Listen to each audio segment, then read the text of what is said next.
Hi, welcome back guys. This is your friend, Lettuce Head Fanfics. Back with amazing fanfiction. This is the series of What If All for One Deku Becomes Shadow Hero. Now before starting, please give this video a like and subscribe to the channel if you want more videos like this. Now let's get into the fanfic. However, as Izuku started to move some things around and prepare himself for the night, he heard a sound come from behind him, and he grabbed a metal pole near him and swung it with all the strength his feeble body had. However, the pole was caught and in front of Izuku stood a tall man with white hair. Izuku felt as if he should know the man, but he couldn't remember ever meeting here. Izuku snapped out of his thoughts when the man spoke, and Izuku backed up as he dropped the pipe and was on guard and expecting to be beaten as everyone else does to him. "Young man, why are you outside at this hour and why does it look like you are trying to sleep here?" the man asked, and Izuku looked up at him confused on why he hasn't beaten him. The man noticed Izuku's confusion and asked him about it. "Why are you looking confused?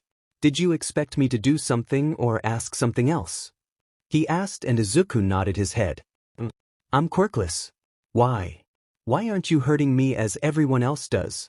Even my parents neglect me, so why aren't you harming me since I am worthless?" Izuku asked as he glanced at the man between his arms, and the man's eyes widened. "What?" he stated in shock, and Izuku flinched back expecting to be hit, but he soon found himself pulled into a warm hug. Izuku didn't know why he felt safe with this man. He felt as if he could trust the man more than his family, so he decided to ask the man, "Mister, why do I feel safe with you? Safer than I do with my family, as if I know you?" Izuku asked, and the man chuckled. "Well, we have met before, but you wouldn't remember me. No, you wouldn't, and I am sorry for that, my son," the man said, and Izuku's eyes widened and he pulled back trying to figure out what the man just said. "You heard me right, Izuku Yagi. No, Izuku Midoriya. You are my son, and I am sorry I haven't been here for you.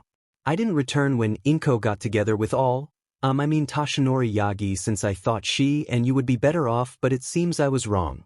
So wrong," the man said, and Izuku asked for his name and he told him. "Son, my name is Hisashi Midoriya," Hisashi stated, and Izuku nodded his head. Izuku then asked what he was going to say before he corrected Toshinori's name, and Hisashi said it was nothing. "I'm assuming you were about to say All Might?" Izuku said, and Hisashi's eyes widened and confirmed. "I know. I heard them talk about their hero work with Izumi and, his quirk. If you know what I mean, though I don't know if you do." Izuku said, and Hisashi chuckled. "I do, son. I do know far more than you know. How about I explain who I truly am once we get out of the cold, since I need to explain why I wasn't around and how I know All Might. So let's get you to my hotel room," Hisashi said as he reached his hand and pulled Izuku onto his shoulders. "Oh, what are you doing?" Izuku asked, confused on why he was on his father's shoulders. Hisashi raised an eyebrow. "I'm giving you a piggyback ride? I'm assuming All Might has never done it for you. I will make sure you enjoy the life that you should have, son," Hisashi said as he started to walk away from the beach after grabbing Izuku's bags. Izuku asked why he was staying in a hotel, and Hisashi told him why. "I actually live in America right now. I only came back to look at Inko and you from afar. I do it once a year on your birthday, and by the way, happy early birthday since it's tomorrow in a few hours," Hisashi said as Izuku remembered that it indeed was tomorrow and he would be 9 now.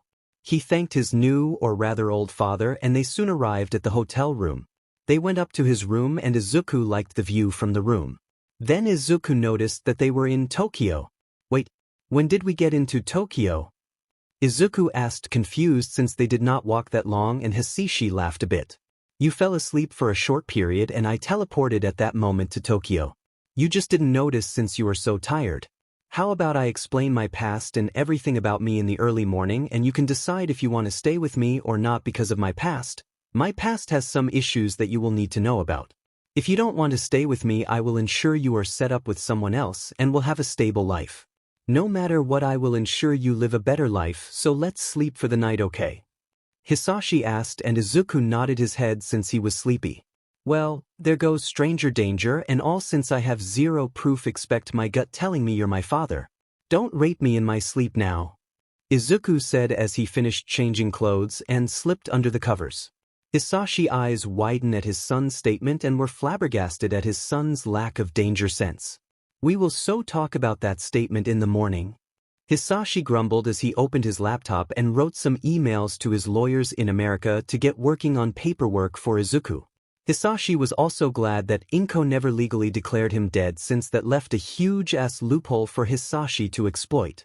Inko never legally divorced Hisashi, and the marriage had happened in America due to him taking her there for it. He had ultra motives for doing that, like if he ever wanted to take Inko and just leave everything behind, which he had planned to do when All Might had attacked him that day. As such, the divorce has to happen in America, and he also has American citizenship. This also meant Izuku had American citizenship as well, but the Japanese government didn't know about Hisashi and Inko being married since it happened shortly before Izuku's birth, and they hadn't had time to transfer the document to Japan for them to recognize it. As such, Inko could legally marry in Japan, but this meant she voided the marriage in America, and he would get full custody of Izuku in the American court system due to her adultery that she committed, and Izuku also being an American citizen with Japanese citizenship. Thank God I never got her American citizenship, or else this would be harder to do. Hisashi thought as he requested his lawyers to prepare everything to get the courts to void his marriage and grant full custody of Izuku to Hisashi. Unknown to everyone, Hisashi was actually a very successful businessman and had an empire back in America. It was called the Midoriya Enterprises and was the #1 business. Everyone wanted a piece of the company, and many have tried to marry him, but he never remarried since he didn't want to. Everything was actually willed to Izuku already, but now it would be easier for Izuku to take control of everything since he will be involved in it. Third POV. Izuku felt so comfortable. He felt so relaxed and safe. He realized he hasn't felt like that in a long time during his sleep. Then he realized and wondered how he was feeling like that when he should be in a dump right now on the beach. Wait. I was found by someone who claimed to be my father.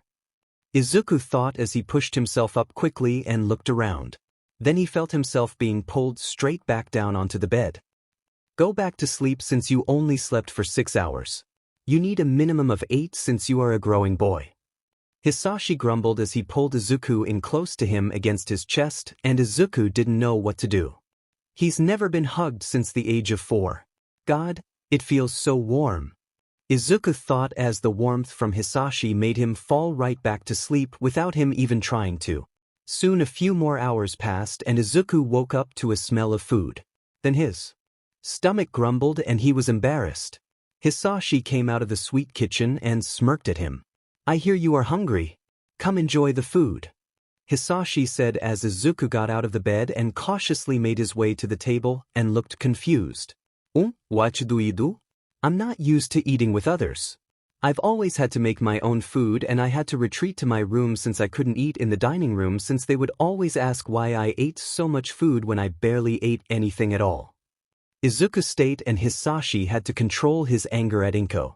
How the fuck is that the same woman I fell in love with? Dear God, brother, I am pissed with the 8th user of your quirk. Hisashi thought as he put the food on the plates on the table and picked Izuku up and put him into the seat. It's okay to sit with me and eat. Just enjoy and let me know if you want more. We need to ensure you get a proper diet in you moving forward so your body can make up the growth it has missed out on due to their neglect. Hisashi stated, and Izuku thanked him for the food and slowly ate and had a bit of territorial aspect with his food that Hisashi noticed. He's likely had to defend his food from other kids that wanted to cause him problems in school. That will need to be worked out of him with time. I need to make sure he sees a therapist. Hisashi thought. Soon they finished eating and Hisashi cleaned the food as Izuku just sat there. Hisashi then gave Izuku a glass of water and himself some as he sat down and looked at Izuku. Okay, first. In the future, don't go with strangers that claim to be family. You are lucky that I am actually your father, but besides that, I promised you the truth of my past. Hisashi said, and Izuku just smirked with a toothy grin. Hisashi just rolled his eyes at the toothy grin. God, just like my brother with that grin. Hisashi thought. So, God, you are likely going to hate me for this, but no, I don't do it anymore, Hisashi said, and Izuku just looked at him and spoke. I doubt it can be worse than you being all might and neglecting your stepson who is quirkless when you were quirkless as well, or being a mother and neglecting the son but doting on the secondborn and forgetting the firstborn. My standards are quite low, so just shoot. Izuku said with a blank face that Hisashi had an urge to laugh. Dear God, you have had to mature quite quickly due to your situation. Hisashi muttered and Izuku nodded his head. Hisashi decided to start the very beginning. I guess let's start with One for All and the full story of it since I am connected to it. There once were two brothers during the dawn of quirks. The older and the younger brother were close. So close, but yet they turned against each other. The older brother decided to gather forces together and work against the government since they were not protecting the quirked individuals, but soon the old brother got twisted and wanted power for himself. He wanted control and his quirk allowed control. He used his quirk for evil and gathered his forces and waged war during the dawn of quirks. This older brother's name was lost to time for most people and he was soon called by his quirk name All for One. His quirk allowed him to take, give and combine quirks at his will, and he used this to control people through fear. His younger brother opposed him and was thought quirkless at the time. The older brother thought that if he kept him safe in his twisted mind and forced a quirk on him, then the younger brother would join him. The younger brother was locked in a locked room for a while, but in the end, he opposed the older one with the quirk that was granted, but what the older didn't know for a while was that the younger brother quirk merged with an unknown quirk inside of the younger ones. It became a whole new quirk called One for All. That is how that quirk came to be created and transfer through 8 different people, with the 8th being All Might. Hisashi said as he stopped and took a drink of water and then looked at Izuku, who was listening carefully. Now you might wonder where I come into this. Well, I am the retired villain of Japan known as All for One, and I am over 200 years old, and you were also not born quirkless. Hisashi stated and watched Izuku's expression change from many things. Shock, sadness, confusion, and anger. Did you take my quirk? Izuku asked and Hisashi nodded. Why? Izuku asked in a tense tone as a few tears leaked out. Because I was afraid you would hurt yourself with it. It's an advanced version of mine and it activated right after birth, which a baby having a quirk that could take, give, combine, and copy quirks that would be dangerous. I had intended to give it back, but All Might found me soon after your birth and I got damaged and hurt in the fight. I almost died from it and I'm still not fully recovered from it. The quirks that I stole over the 200 years are what keeps me alive. I can give you your quirk back right now if you want. Hisashi stated and Izuku nodded his head and Hisashi touched Izuku's head and he felt pain, but it was less painful than all of the beatings, so he didn't scream. I'm impressed you didn't scream, Hisashi said, and Izuku said he's had worst, which made Hisashi pale a bit at that. Hisashi really wanted to hunt down the people that had hurt his son. Well, in that fight I had also done damage to All Might. It's why he is so skinny, which I'm proud of now, wondering what I know. Hisashi said with a smirk on his face. So, you're retired now from your villain affairs? Izuku asked and Hisashi nodded his head. Indeed, I don't do anything in the underworld anymore. I do still have contacts that feed me information about important attacks or things that happen so I can keep myself up to date, but I focus mostly on the American underworld and not Japan. I'm not a wanted man in America and I'm only wanted in Japan since that is where I did my acts. Also, All Might thinks he killed me all those years ago. I am now the business owner of Midoriya Enterprise, which is the #1 business of America, which means I'm extremely rich, which considering I had 200 years to amass wealth means a lot of money. Hisashi joked and Izuku laughed a bit as well. So, if I wanted to be a hero still, even with what All Might did to me, would you be cool with it? Izuku asked a bit shyly. Not in Japan, no. In America, sure, since that is where we are going. I also have connections with the American Hero Commission and government that knows my secrets of being old as hell and being All for One. As long as I don't go stealing a shit ton of quirks from normal citizens and only criminals, then they won't bug me and I can live as I want to. They would be interested in hearing about me having a son that wanted to become a hero. Hisashi stated and Izuku smiled greatly. Though he had a problem. But I don't want to make people quirkless. Izuku said and Hisashi rolled his eyes at his son. You seem to have forgotten your quirk is All for One advanced. You forgot yours has the ability to permanently copy a quirk without stealing it. You have to be in prolonged contact for about a minute or so from what I could tell, but you could likely train that down. Anyway, I have 200 years worth of quirks that you could copy from the first time around. After that, once you get a provisional license or during hero training, you could copy from thugs, criminals, villains, and anyone else that you run across in the hero field. Hisashi stated, and Izuku's eyes widened at that and smacked his head. That is when Hisashi noticed something red under Izuku's sleeve, and he grabbed Izuku's arms and pulled the sleeve down and went pale at what he saw. "Oh, son, when did you start?" Hisashi asked.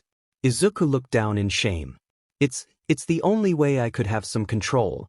They wouldn't let me go to a therapist? I needed control of something in my life," Izuku said as he broke down in tears, and Hisashi moved to him and pulled him into a hug and rubbed his back. "It's going to be okay. Just promise me if you ever feel like you need to cut, then come to me. No matter what I am doing, I will stop it for you and we will talk. Even if I am on the phone with someone. Nothing is more important than you. Okay?" Hisashi stated, and Izuku nodded his head. "I will have you set up with a therapist that knows all about my past when we arrive in America.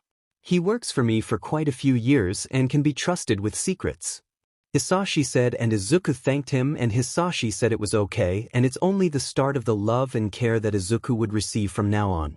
Soon they calmed down enough and moved back to the bedroom and sat down on the bed and just hugged each other and bonded a bit more. "Dad, when are we going to leave Japan? I don't want us getting stuck here once they noticed I'm gone, if they haven't already, which is doubtful in my opinion," Izuku asked as he laid pressed against his father's chest, listening to his heartbeat, which made Izuku calm down so much. Hisashi thought it over and decided they would leave that afternoon. "I'll cancel the last meeting I had scheduled since I was in Japan. I can do it via remote location and just tell them someone important came up that required me to return to America ahead of schedule, so they won't complain. Also, far as I can tell, they indeed haven't noticed you yet. It's Saturday right now, and I'm doubtful they will notice until Monday, when the school should call to report that you didn't show up for classes," Hayashi stated, and Izuku nodded his head. After resting for a bit longer, they decided to get up and changed as Hisashi called the private plane to get ready to depart early. Izuku played around with feeling his quirk inside of himself, and he was adapting a bit to it and the feeling of it. After about 2 hours, the plane was ready and they headed off to the airplane. "You own a nice plane, Dad," Izuku said, and Hisashi chuckled, and Izuku wondered what was funny. "Do remember, you are my son, meaning you own all of this as well, since you are the only child I've had in 200 years. I never got with anyone outside of your mother. Now I wondered what pulled me to her in the first place with how she turned out. She and you are the reason I decided to retire, but now I wonder if it was just fate wanting you to be born and fall into my care instead of me and her really being together," Hisashi stated, and Izuku just stayed silent and was a bit sad that his dad has been alone for so long. Izuku hugged his dad and said, "Don't worry. I am going to be here now for you. You won't be alone anymore," Izuku said with a smile as he hugged his father, and Hisashi smiled with a tear down his eye. "Oh, you remind me so much of your uncle. You two act so much alike. I can't wait to see what type of man you grow up to be," Hisashi said as he rubbed Izuku's head and buckled Izuku in for the takeoff and sat across from him. Soon they were in the air within 30 minutes and would be in America in about 14 hours or so. After about 3 hours into the flight, Izuku saw Hisashi pull out a laptop and start his meeting. Hello Mr. Yaoyorozu. Apologies for canceling the in-person meeting. Something came up that requires me to leave Japan early, as I'm already back on the flight to America," Hisashi said, and Izuku recognized the other person's name. It belonged to one of the wealthiest families in Japan, but they had nothing on his father's wealth or power. "No issues, Midoriya. It's quite all right, though I hope everything goes well for you," the man said, and Hisashi nodded his head, and they started to talk about the business deal for the next hour or so. Soon Izuku's stomach rumbled and Hisashi heard it. "Sorry, Mr. Yaoyorozu, 1 second, Hisashi said as he stood up and grabbed some food from the small kitchen area and made a sandwich and some fruit, and then gave it to Izuku. "Son, here is some food. Eat up. We will get your health checked by the doctors when we return to America, so we can make sure you are getting everything your malnourished body needs," Hisashi said, forgetting the business video chat was still going, and then he heard Mr. Yaoyorozu asked him what he just said about a son. "Hisashi, Did I just hear that you have a son? Mr. Yaoyorozu asked since he was an old friend of Hisashi though he had no knowledge of all the past things he did. Yes, you did. Doubt you would pretend you didn't hear that though, would you? Hisashi asked with a roll of his eyes at Mr. Yaoyorozu on the other side of the screen. No. I won't. When have you had a son? Mr. Yaoyorozu asked. I've had a son for 9 years now. I was separate from my family for years since I had that accident, and when I returned I found my soon-to-be ex-wife with another man and just stayed away. I just found out last night that my horrible soon-to-be ex-wife and her new husband in Japan at least have neglected my child. That's Momo's father name that I am making up. They neglected him, and their child that is almost a year younger would assault him since he was assumed quirkless, which is bullshit. Everyone, God, I don't want to talk about it. Hisashi said with anger in his tone that Seth Yaoyorozu picked up. I understand. If we ever get the chance we should introduce our children as they might become friends, since being from well-off families makes it hard to find trustworthy friends that aren't after your money. Mr. Yaoyorozu stated, and Hisashi said he would consider it for the future since he would be making sure Izuku is healed before trying to introduce him to people. Soon, Izuku fell asleep and just slept through most of the flight. Third POV. Izuku was currently in a nightmare, or what he would describe as hell. He was living through his memories of his life up to that point, and of course, it was literal hell on earth for him due to all of the physical and verbal violence that Izumi Yagi, Shoto Todoroki, and Katsuki Bakugo had shown him over the years. This nightmare also included all the bullying he received from the other students as well, and the fact that the teachers did nothing when they saw it. Soon though he broke out of his nightmare with a happy thought of his father. Izuku woke up and looked around and realized he was having a desire to cut. He wanted to find something to cut with before the words from his father hit him from before. I promised him I would go to him. Izuku thought as he moved around the plane in search of his father and found him in the back on a video call. Izuku didn't want to interrupt him though, so he just stood there, but he made slight sounds that Hisashi with all of his quirks noticed and turned his head. Hisashi paused the video call sound from his end and asked Izuku what was wrong. He said, "You said to come to you when I want to." Izuku stuttered and Hisashi got the idea. He quickly moved to Izuku and checked his wrists for any fresh wounds but found none. Good. It seems his mind is forcing the promise to the front of his mind since I've shown him kindness. So he seeks me out due to it. It's a start to getting him on track to being healthy again. Hisashi thought. He then asked what caused the urges to cut, and Izuku explained he was in a nightmare of all of his memories. Hisashi nodded his head and pulled Izuku into his arms and went and sat down in front of the laptop with Izuku in his lap. The people on the other side were surprised to see a young child with their CO. The people on the other side of the screen were all of the board members for Hisashi businesses. They would operate the companies that he owned when he had to work on different things. Hisashi soon unpaused the sound so he could talk. Okay, where were we? He asked, and they were all silent. He raised an eyebrow before one of them asked who the young man was. Oh, this is the future CEO of Midoriya Enterprise. My son Izuku Midoriya. Hisashi stated, and everyone was in shock, and Hisashi just laughed at their reactions. One of the older members of the board spoke up and asked him when he had a son. Hisashi sighed and looked at Izuku, who had fallen asleep against his chest. He just turned 9 today actually, or yesterday. Time zones and all. Anyway, he is my biological son I had with my wife who I am now divorcing. She got together with another man after my injuries. You all know that I received it 8 or so years ago. I come to Japan near his birthday each year to just look from afar, and I found him running away from my soon-to-be ex's house at night. Turns out what I didn't know was that he was being abused and neglected, just because he was falsely diagnosed as quirkless. He has a stepsister who physically bullied him with other people in Japan since they don't look good on quirkless people, and his mother and stepfather just completely neglected him. His mental health and physical health aren't good right now, so it will be a bit of time to get him to have self-worth and all, but I'm already seeing positive signs with him just receiving kind treatment from me. He's actually pretty damn smart since I've looked over some of his notes, and he defiantly takes after me in intelligence. Hisashi said as he picked up one of Izuku's notebooks about heroes and their quirks. The board members nodded their heads and asked some more questions. Sir, will he be attending school or receiving homeschooling? I'm asking since several of us have children that attend the private middle school here in the city, and our sons could likely become friends with him and show him actual kindness since he hasn't received that type of care from those of the same age as him. Asked one of his senior board members, and Hisashi thought it over.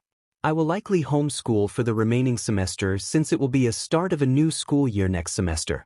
It will also allow me to help his mental state more before introducing all of that to him.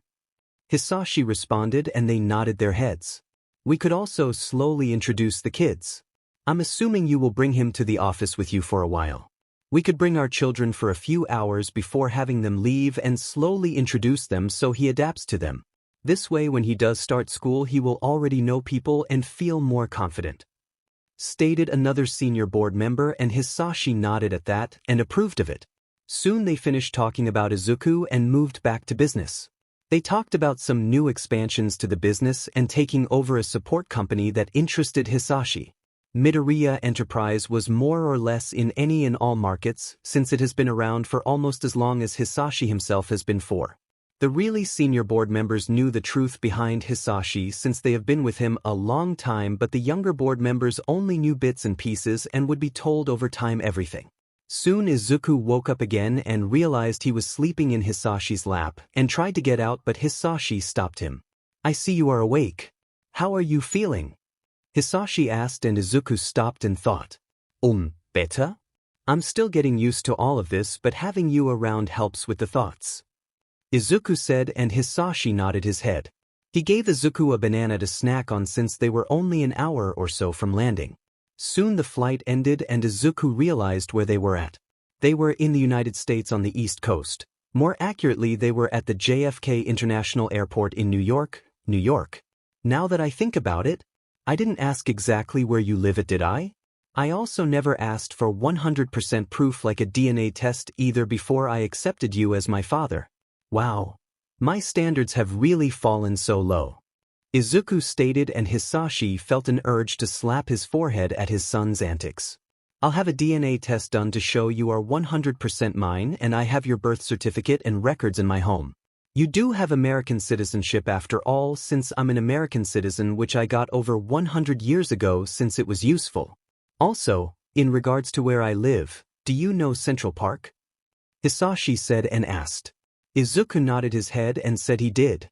Well, the city of New York and the state had some financial troubles at one point long ago in the past, about 120 years ago, so I made them a deal.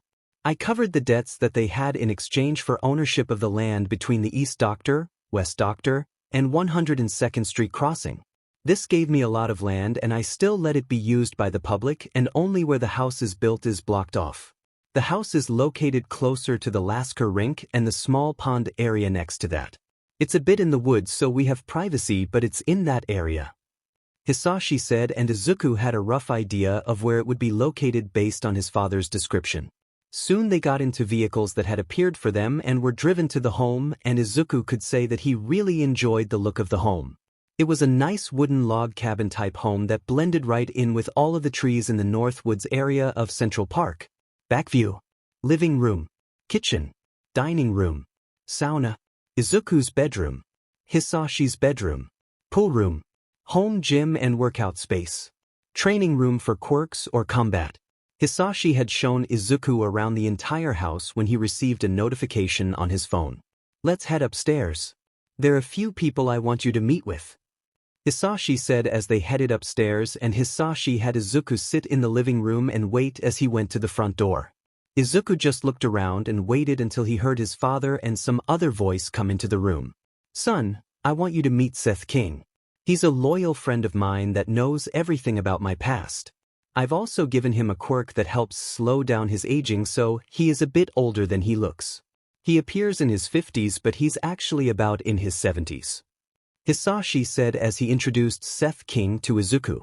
Hello, young Master Izuku. I am Seth King, and I perform almost all legal matters for your father over the decades that I've worked with him, Seth stated as he shook Izuku's hand. If you ever run into legal trouble or trouble in general and you can't get a hold of your father, then I want you to call me and I will come to you and work on getting a hold of your father while I handle whatever issue you are in, Seth stated, and Izuku nodded his head as Hisashi gave Izuku a new phone since Izuku didn't have one. It had a handful of numbers pre-programmed into it like Seth King's number. Anyway, Hisashi, I've brought all the documents you will need. The front of his mind since I've shown him kindness. So he seeks me out due to it. It's a start to getting him on track to being healthy again. Hisashi thought. He then asked what caused the urges to cut, and Izuku explained he was in a nightmare of all of his memories. Hisashi nodded his head and pulled Izuku into his arms and went and sat down in front of the laptop with Izuku in his lap. The people on the other side were surprised to see a young child with their CO. The people on the other side of the screen were all of the board members for Hisashi businesses. They would operate the companies that he owned when he had to work on different things. Hisashi soon unpaused the sound so he could talk. Okay, where were we? He asked, and they were all silent. He raised an eyebrow before one of them asked who the young man was. Oh, this is the future CEO of Midoriya Enterprise. My son Izuku Midoriya. Hisashi stated, and everyone was in shock, and Hisashi just laughed at their reactions. One of the older members of the board spoke up and asked him when he had a son. Hisashi sighed and looked at Izuku, who had fallen asleep against his chest. He just turned 9 today actually, or yesterday. Time zones and all. Anyway, he is my biological son I had with my wife who I am now divorcing. She got together with another man after my injuries. You all know that I received it 8 or so years ago. I come to Japan near his birthday each year to just look from afar, and I found him running away from my soon-to-be ex's house at night. Turns out what I didn't know was that he was being abused and neglected, just because he was falsely diagnosed as quirkless. He has a stepsister who physically bullied him with other people in Japan since they don't look good on quirkless people, and his mother and stepfather just completely neglected him. His mental health and physical health aren't good right now, so it will be a bit of time to get him to have self-worth and all, but I'm already seeing positive signs with him just receiving kind treatment from me. He's actually pretty damn smart since I've looked over some of his notes, and he defiantly takes after me in intelligence. Hisashi said as he picked up one of Izuku's notebooks about heroes and their quirks. The board members nodded their heads and asked some more questions. Sir, will he be attending school or receiving homeschooling? I'm asking since several of us have children that attend the private middle school here in the city, and our sons could likely become friends with him and show him actual kindness since he hasn't received that type of care from those of the same age as him. Asked one of his senior board members, and Hisashi thought it over. I will likely homeschool for the remaining semester since it will be a start of a new school year next semester. It will also allow me to help his mental state more before introducing all of that to him. Hisashi responded, and they nodded their heads. We could also slowly introduce the kids. I'm assuming you will bring him to the office with you for a while. We could bring our children for a few hours before having them leave and slowly introduce them so he adapts to them. This way when he does start school he will already know people and feel more confident. Stated another senior board member, and Hisashi nodded at that and approved of it. Soon they finished talking about Izuku and moved back to business. They talked about some new expansions to the business and taking over a support company that interested Hisashi. Midoriya Enterprise was more or less in any and all markets since it has been around for almost as long as Hisashi himself has been for. The really senior board members knew the truth behind Hisashi since they have been with him a long time, but the younger board members only knew bits and pieces and would be told over time everything. Soon Izuku woke up again and realized he was sleeping in Hisashi's lap and tried to get out, but Hisashi stopped him. I see you are awake. How are you feeling? Hisashi asked, and Izuku stopped and thought. Better?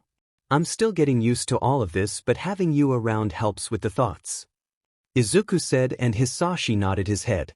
He gave Izuku a banana to snack on since they were only an hour or so from landing. Soon the flight ended and Izuku realized where they were at. They were in the United States on the East Coast. More accurately, they were at the JFK International Airport in New York, New York. Now that I think about it, I didn't ask exactly where you live at, did I? I also never asked for 100% proof like a DNA test either before I accepted you as my father. Wow. My standards have really fallen so low. Izuku stated, and Hisashi felt an urge to slap his forehead at his son's antics. I'll have a DNA test done to show you are 100% mine, and I have your birth certificate and records in my home. You do have American citizenship after all, since I'm an American citizen, which I got over 100 years ago since it was useful. Also, in regards to where I live, do you know Central Park? Hisashi said and asked. Izuku nodded his head and said he did. Well, the city of New York and the state had some financial troubles at one point long ago in the past, about 120 years ago, so I made them a deal. I covered the debts that they had in exchange for ownership of the land between the East Doctor, West Doctor, and 102nd Street crossing. This gave me a lot of land and I still let it be used by the public, and only where the house is built is blocked off. The house is located closer to the Lasker rink and the small pond area next to that. It's a bit in the woods, so we have privacy, but it's in that area. Hisashi said, and Izuku had a rough idea of where it would be located based on his father's description. Soon they got into vehicles that had appeared for them and were driven to the home, and Izuku could say that he really enjoyed the look of the home. It was a nice wooden log cabin type home that blended right in with all of the trees in the North Woods area of Central Park. Back view. Living room. Kitchen. Dining room. Sauna. Izuku's bedroom. Hisashi's bedroom. Pool room. Home gym and workout space. Training room for quirks or combat. Hisashi had shown Izuku around the entire house when he received a notification on his phone. Let's head upstairs. There are a few people I want you to meet with. Hisashi said as they headed upstairs, and Hisashi had Izuku sit in the living room and wait as he went to the front door.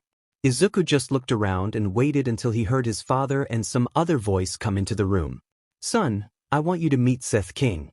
He's a loyal friend of mine that knows everything about my past. I've also given him a quirk that helps slow down his aging, so he is a bit older than he looks.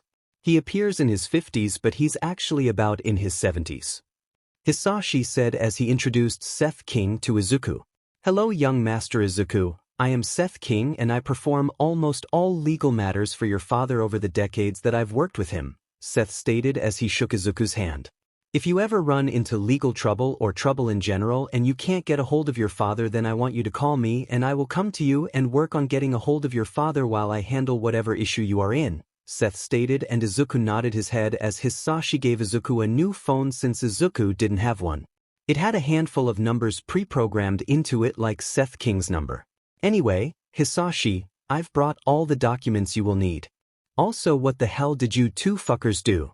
This letter says these three idiots assaulted and bullied Izuku for years at the school and that you two neglected him? Explain right fucking now. Endeavor yelled as he looked at All Might while holding his son's arm. Shoto was scared shitless and realized their actions were about to be found out. This caused the other parents to read the letter, and they were in shock, as well as Toshinori soon took the letter and read it. He was in shock and tried to remember doing anything with Izuku, but he couldn't. What have we done? Toshinori thought as he sat on the bed. He then looked around the room and noticed something in the trash can. He reached over and it was bandaged with blood. He paled at that and saw razor blades with dried blood on them. Ray saw them and gasped. Oh my god. He's cutting. You all drove him that far?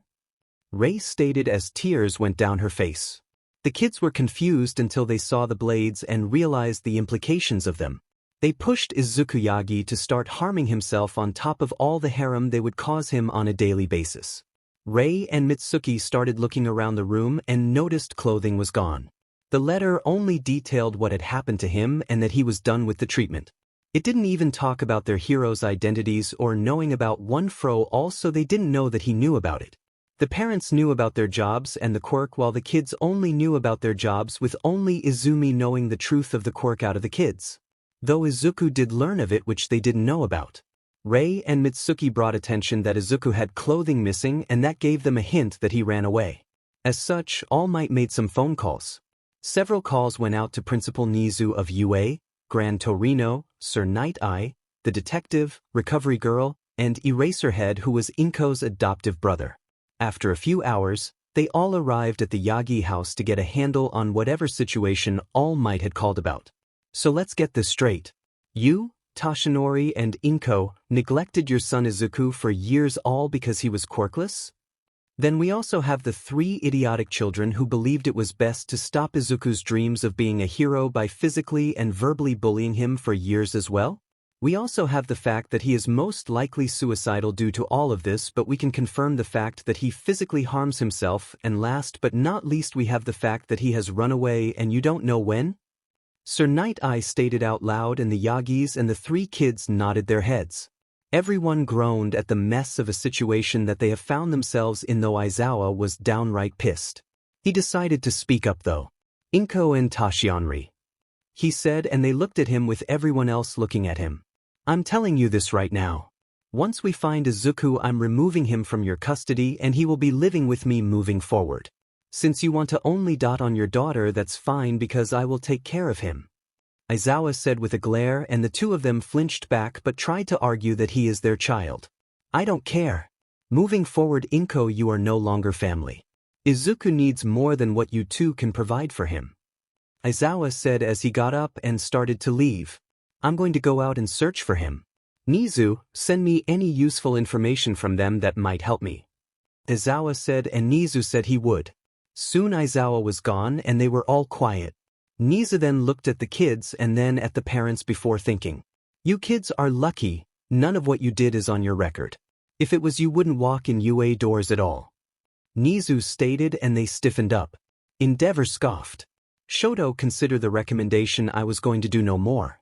If you want in any hero school, do it under your own power and pass the general exams. Endeavor said, and Todoroki nodded his head.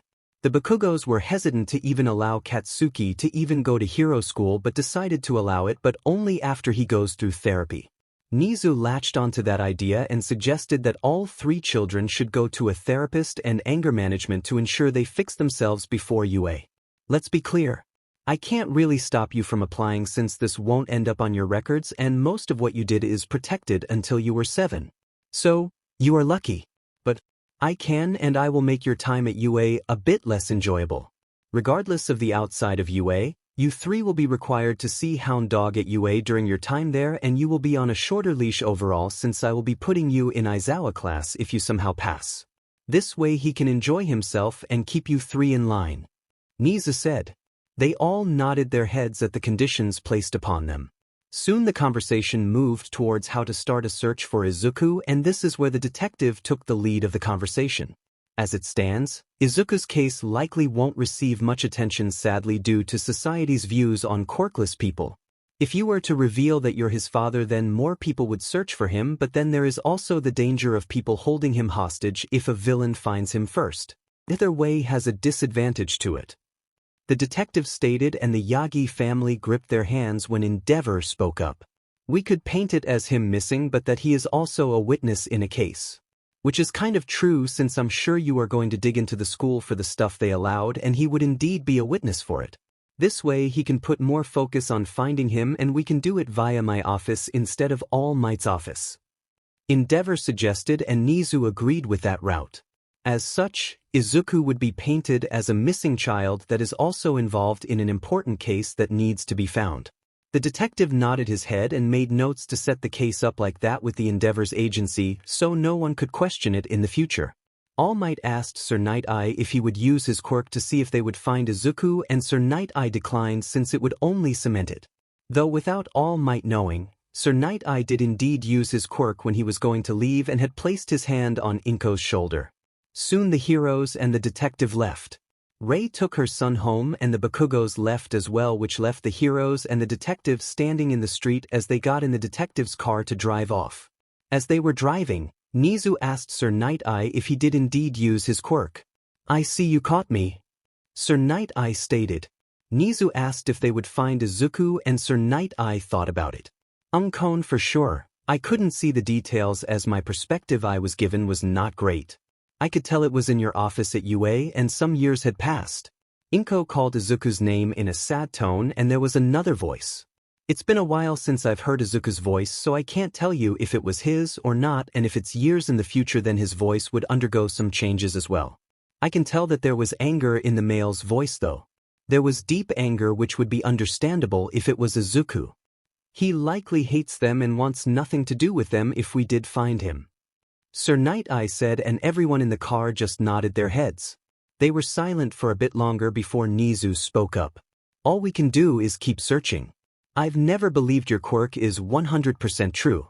I've always believed it provides for the highest probability future but could still be changed depending on many people's actions. We just need to keep searching and be ready for whenever we find him and make sure we provide him the love that the Yagis failed to do so. If he was at UA, it could mean that he attends UA as a general student or something, or somehow make it into the hero course. I will work on removing the quirkless rule since I've had plans to do it anyway, and this will just provide another route for him to be there. Nizu stated, and everyone nodded their heads. Soon their drive came to an end and Endeavor got out at his agency with the detective as Nizu, recovery girl, and Sir Naitai took a cab from the agency to their own destinations. This began the search for one Izuku Yagi, though they wouldn't find him until he wanted to be found. Third POV. Several days have passed since Izuku had arrived in America, and it was now Thursday. Multiple things had happened, and they had also decorated his room a bit and gotten him new clothing. Izuku had also started talking to the therapist a bit and opening up slowly. The first session was tense and Hisashi had to stay in the room since Izuku didn't really want to let go of him once they arrived. Note, I'm BSing on some of the therapist shit, so don't take any of it as reality. The therapist told Hisashi that it was a natural defense mechanism that Izuku had developed. Hisashi has presented himself as a safe home, as a protector that can wipe out any threats to Izuku, so Izuku is latching onto him for anything he finds uncomfortable. It's more of how a small child of a 2 or 3-year-old would act when they would be introduced to newer things that make them uncomfortable.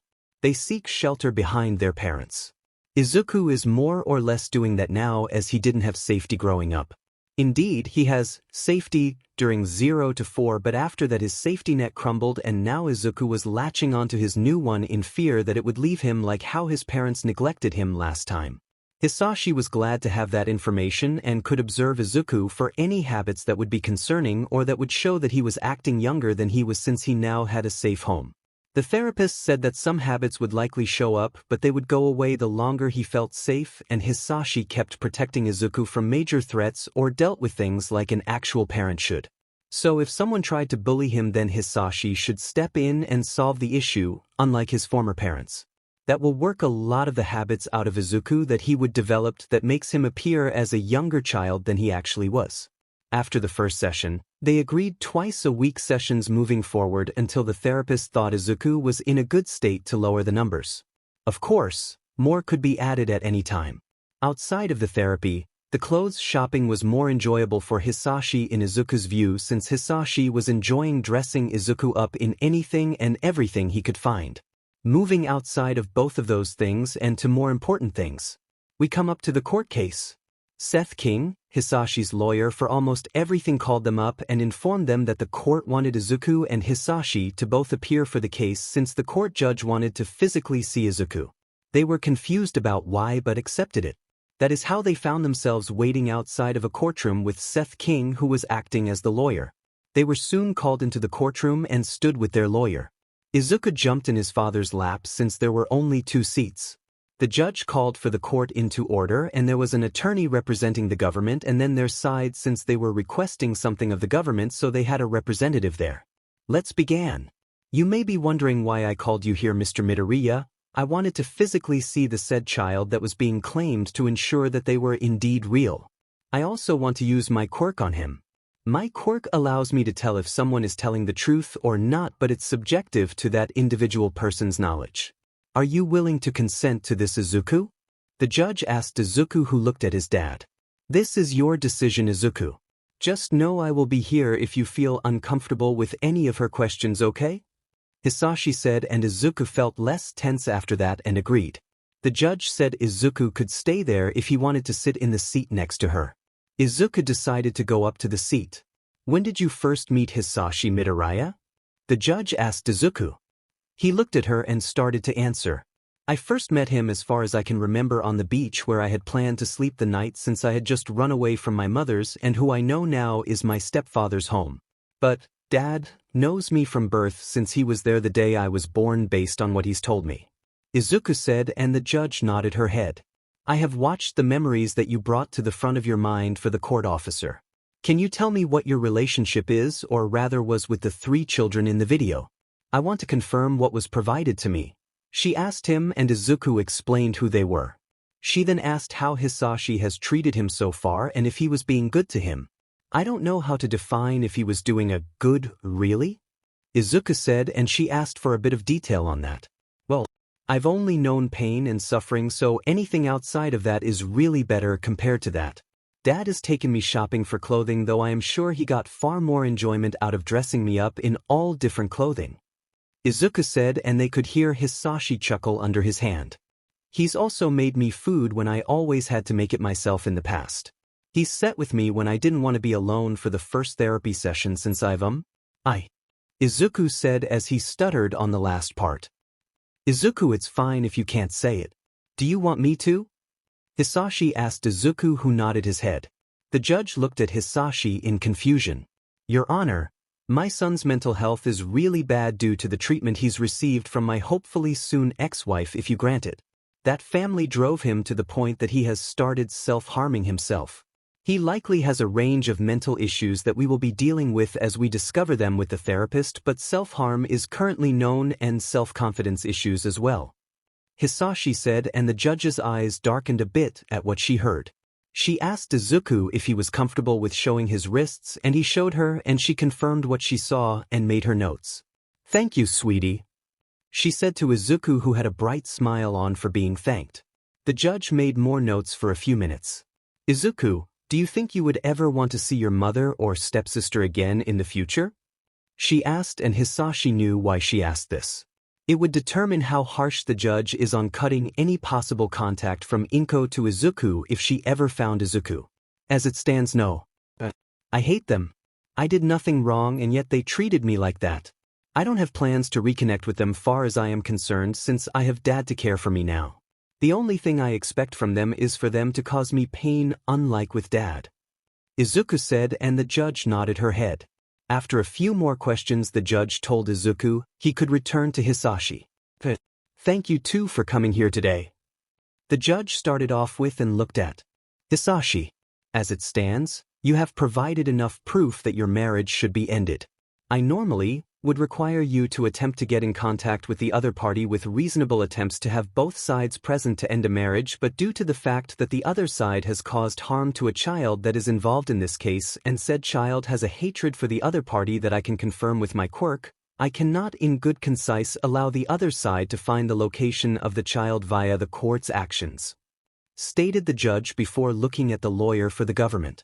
If the government has no opposition, then I will grant a nullification of the marriage with Inko Yagi, formerly Inko Shimura, before she married the second man in Japan, even though she was married in the United States as Inko Midoriya. The judge said as she looked at the government lawyer. The lawyer shook his head and said they had no objections to the court order for that. Next was the part about Izuku. Outside of the marriage which did produce a child, this court hereby issues the following in regards to the child Izuku. This court finds that Inko Yagi, formerly Inko Midoriya, formerly Inko Shimura, is unfit to care for the child involved in this case, Izuku. We find that all custody will be awarded to Hisashi Midoriya. No child support or any monetary compensation will be awarded since it would involve contacting said other parties involved, which would endanger the life of the said child. This court also sees fit that a restraining order will be applied against Inko Yagi, formerly Inko Midoriya, formerly Inko Shimura, as well as Izumi Yagi. However, this court acknowledges that this restraining order has no effect outside of the United States of America. The judge stated and looked at Hisashi's lawyer, who accepted the terms, and the government lawyer, who accepted it as well. The judge then continued for a bit longer. This court also finds that Izuku is indeed a United States citizen even though he was born in Japan, which grants him Japanese citizenship. His father is an American citizen and Izuku is granted birthright citizenship alongside his Japanese citizenship, but this court requires the re-announcing of Izuku's Japanese citizenship to ensure that Japan's courts can't attempt to grant his custody back to Inko Midoriya in their jurisdiction in the event that he ever returns before he retreats the age of maturity in Japan, which is 18, the same as the United States age of adulthood. Is this agreeable to both parties? Asked the judge, and both sides agreed to it. This brought an end to the court case, and Izuku documents were verified and identification issues which would arrive at the Midoriya's home in a few weeks. Congratulations Izuku on being formally recognized by the government as Izuku Midoriya moving forward, stated the judge, and Izuku thanked her. Soon they left the courtroom and the government lawyer approached them. The identification papers will all arrive in 2 weeks or so at your home address. We have on file for you Mr. Midoriya. The removal of his Japanese citizenship will be recognized by the United States, but we won't send it to Japan, which would alert them that he is here. We don't want All Might attempting to come here and starting an international incident over this, even though we would never agree to his demands since we saw what we did in the memories. He's also weakening as confirmed in the memories, so we see less value in agreeing to any of his requests that would harm Izuku since he plans to be a hero in the future. The commission president sends his regards and can't wait to see your son in the future when you bring him by, stated the government lawyer. Izuku was shocked that the man knew about All Might's form even though he blocked that portion out about his being All Might. Hisashi saw Izuku's confusion and explained. Remember, the commission president and a handful of people in the government are in the knowledgeable of my past and my quirk. Means they know All Might's quirk and his true name. When those that know me saw the case related to me, they send a lawyer who they read in on me and everything that I've done, which included All Might. This means they know about your quirk since I've told them that you want to be a hero, remember? Hisashi said, and Izuku nodded his head. As such, you have more value to the government than All Might, who is going to retire. You also will be a hero in America, unlike him who is in Japan. This means that you will be defeating crime here and helping the government, unlike he is, since he's going to have to retire in the next decade or so due to his wounds. However, you will only grow more powerful, so they will want to establish good relations with you, which they have done via this, and making sure we have no issues with All Might or your mother. Hisashi said, and Izuku smiled at that and nodded his head. That's good, I guess. It means that I will have an easier time becoming a hero if I don't have to worry about hiding the actual quirk from the government. Izuku said, and Hisashi nodded his head since that was true. America wasn't like Japan with all of the discrimination against so-called villainous quirks. America had a slightly higher quirkless rate at 10% as well, so it wasn't so unnormal either. The Midoriya's quirk would indeed cause some fear since it was a shocking quirk, but the government was strict on discrimination laws as well, so Izuku would just need to deal with some bullies that would dislike him for his quirk itself, but overall he wouldn't face issues of becoming a hero since the government likes the idea of him being one, since he would be a powerful one that they could call for special missions. They also likely will want him to become a special agent hero. Hisashi thought. The special agent program helped train powerful heroes and sent their agents out on harsher missions that normal heroes couldn't handle. Sometimes killing was required, sadly, which Hisashi didn't want Izuku doing, but even a normal hero must kill sometimes to save people. As such, there wasn't much difference except the frequency of hard missions and the possibility of having to kill being slightly higher due to the more difficult villains that they have to deal with that might need to be put down to ensure the public safety. Anyway, that was a concern for the future as the Midoriyas soon headed home for the day since the court case took a few hours and both Midoriyas were hungry now. Third POV. It's been about 4 weeks since Izuku had run away from his mother's care. They did find out that he was reported missing and was being searched for as a witness in an important case via the Endeavor Agency. The missing person report was filed about 3 days after Izuku had run away, since he ran away Friday night and he was gone all weekend and Monday as well.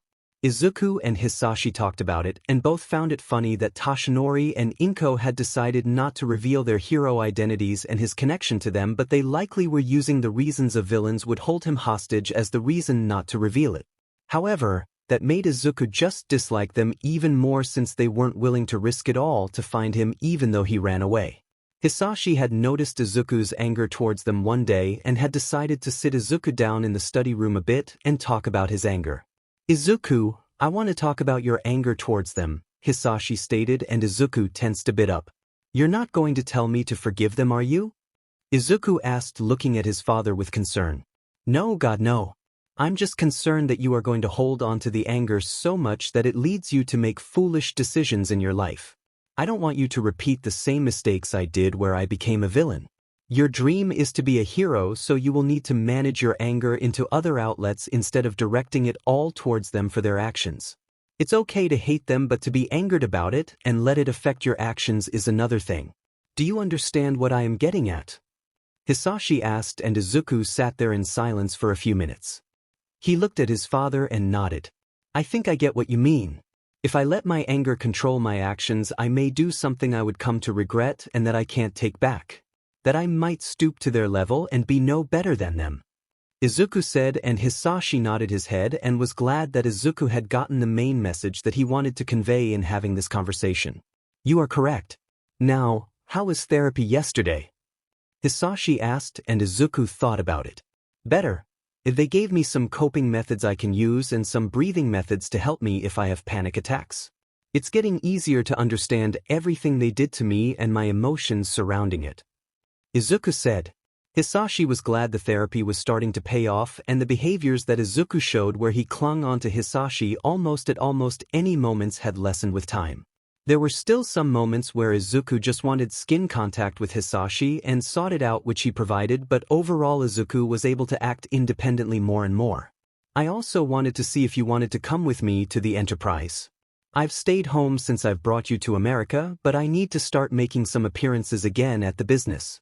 I don't need to make an appearance every day, but it's easier to do some work in the office, and I also want to introduce you to the board members in person.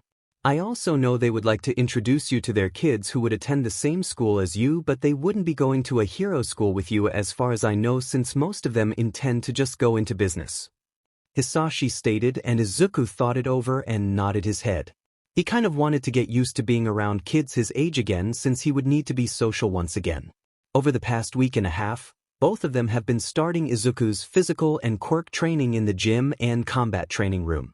The physical war aimed at making Izuku's body lean and compact since it fit his body type more like Hisashi's. They also started training Izuku's abilities to copy, steal, give, and combine quirks.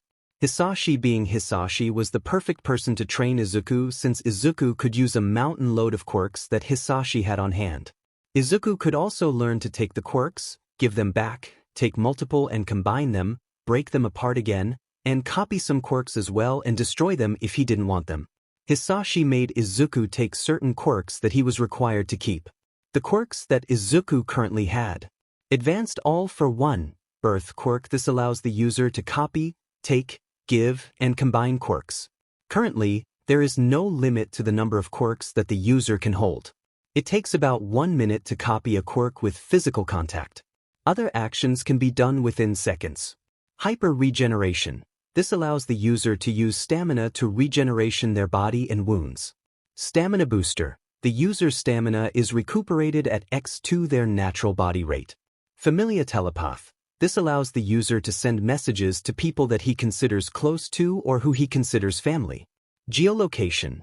This allows the user to acquire the general location within 100 feet of a person that they are thinking of. These quirks were the required ones that Hisashi wanted Izuku to never get rid of for any reason. Then there were some that didn't require explaining, like the regeneration and stamina booster. The familiar telepath was so he and Izuku could keep in contact with each other if they were separated or if Izuku was being attacked by anyone, since Hisashi did have a special permit license just so the government didn't have to deal with him using his quirk to defend himself or against others like criminals if he wanted to take a criminal's quirk. He was forbidden from taking random citizens' quirks though, and was required to report any new quirk he gained, which Hisashi agreed with since they were so easygoing with him.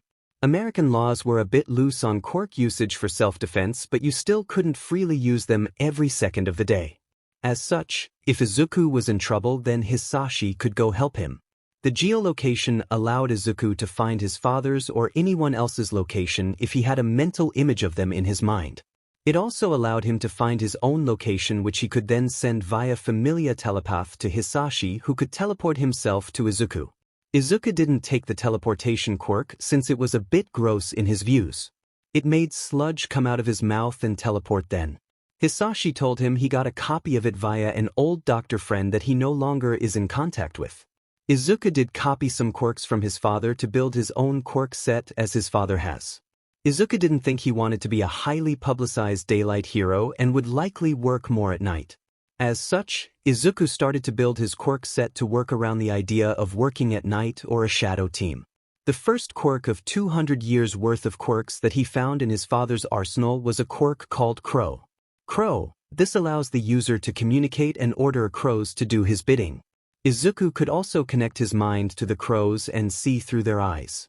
Though if the crows don't like him, then they can break free of his control through sheer willpower, though it's unlikely of it working. Knowledge. The user absorbs the knowledge of things once they come in contact with it. Identity. If they touch an apple, they know where it was grown from and what type of apple it is. Shadow Master, combined quirk, Pitch Black and Shadow Minion. This allows the user to materialize any shadows with varying strength and form it to meet their needs. The user could make items like whips or weapons, clones made of shadows, wings out of shadows, or anything else that their mind can imagine. The user can even travel via the shadows since he is one with the shadows. Pitch Black. This allows the user to control shadows, and the darker the shadows under control, the stronger they are. Shadow Minion. The user is able to control their personal shadow and make it materialize as a physical form. Shock Absorption. This allows the user to take kinetic energy and absorb it into his body and use it to boost their own strength. Velocity. The user can steal the kinetic energy from people and objects in motion to gain more speed while slowing the person or object down due to the stolen energy. Double Strength Booster. Grants the user of the quirk a doubling effect of their natural strength. The stronger the individual's body is, the stronger the doubling effect is of their strength. Color Changer. This quirk allows the user to change the color of any hair on his body and allows him to change the color of his eyes as well. As such, Izuku had 9 quirks that he purposely wanted and then 10 with his birth quirk. Then once you had the 4 required quirks of his father, he would 14 quirks total to start out with. Izuku knew he would increase his quirks over time and wouldn't need to worry about not having a certain quirk to fit his needs, as he was sure he would meet people that he would copy from over time, and the copying doesn't cause any pain at all, so people wouldn't even know if he copied them except for him hanging on to them for a minute or so. Izuku has gotten good, but they so far found that he wasn't really able to decrease the copy time that he was required to go through so far. They would keep training it to see if it would decrease in the future, but it looked like it wouldn't as it stood. Anyway, outside of all of those things, it was now time for Izuku and Hisashi to head off to Midoriya Enterprises and for Izuku to be introduced to the children of the board members so Izuku could start getting reintroduced to children around the same age as him. Izuku would also be attending the next school year in about a few months once it started, but Hisashi wasn't concerned about Izuku's education level since he was already at a high school level. Izuku's already that far ahead due to not spending any time with friends or really playing outside due to bullies. As such, he spent his time studying in his room and improving his education in hopes that his parents would notice his intelligence, but they never did. As such, even though Izuku was still in elementary school, he was far ahead of everyone else, and by the time he started high school, he would likely be at the college level. Hisashi was debating on having Izuku just take a placement test so Izuku could focus on training and just interact with people his age at the business or out in public. I guess I will just need to talk to Izuku about it since I don't want to force him to spend all day at school and be bored. Hisashi thought as he focused on driving to the company headquarters location, which was only 30 minutes or so from the house, which was a good thing for them to be honest. Third POV. Soon the 2 Midoriyas arrived at the company. Izuku was in a little suit that just made him look adorable in Hisashi's opinion. Izuku rolled his eyes at his father's look. I can imagine him thinking about buying a large amount of clothing to dress me up in again. You would think he is a woman with the amount of love he has with dressing me up in all different types of clothing. Izuku thought as he followed his dad into the building slightly behind him. Izuku decided he wanted to explore the place, and he already had an ID pass that would get him into any room he wanted in this place since he was inheriting it anyway, so Hisashi saw no need for Izuku to be restricted from any rooms. Also, the other children from the board members wouldn't be around until the later part of the day since they were all at school. Izuku sent a mental message to his father, "Dad, I'm going to explore the building since I don't want to sit in your office all day. I also want to get used to the building layout." Izuku sent the message via the mental quirk and Hisashi sent a message back approving of his decision. As such, Izuku split away from his father right in the lobby and started his exploration. As such, no one knew in the building that Izuku was Izuku Midoriya, aka son of Hisashi Midoriya. Midoriya Enterprise Headquarters. Overall, The building was a unique style as it also had a lot of underground sections with most of the offices above ground with any testing rooms, quirk rooms, experiments, or anything else that they want to keep from competitors' eyes. Izuku had separated early from his father, so he honestly wanted to test the security of the building and see how far he could get inside without someone questioning him. As such, once he saw his father go up the elevator to his office, Izuku decided to slip right next to some workers and followed them into another elevator without them noticing him. He also hid his badge so no one would see it. The workers in the elevator did not notice him in the elevator with them, and Izuku rolled his eyes. Soon they came to a floor filled with desks, and Izuku followed the workers out of the elevator and into the room.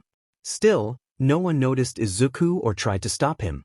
After about 5 minutes of walking around, Hisashi had come to the floor since he knew Izuku was on it, and he wanted to see if anyone noticed his son yet.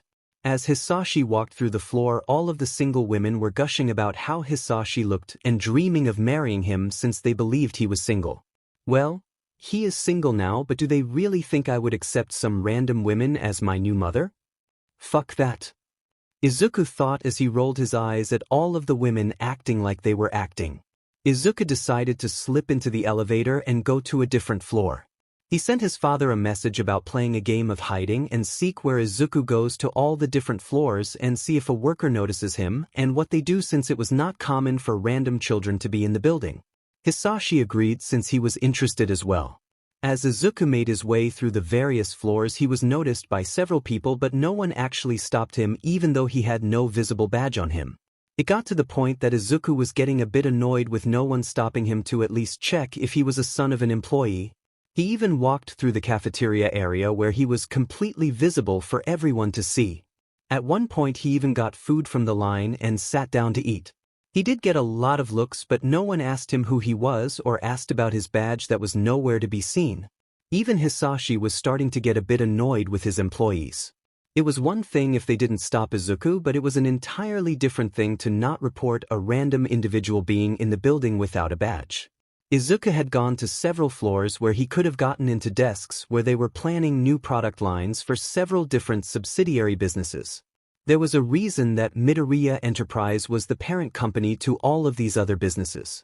They sent out new ideas and concepts to the subsidiary companies who furthered them along, and the parent company would watch out for issues or fix things when things went wrong.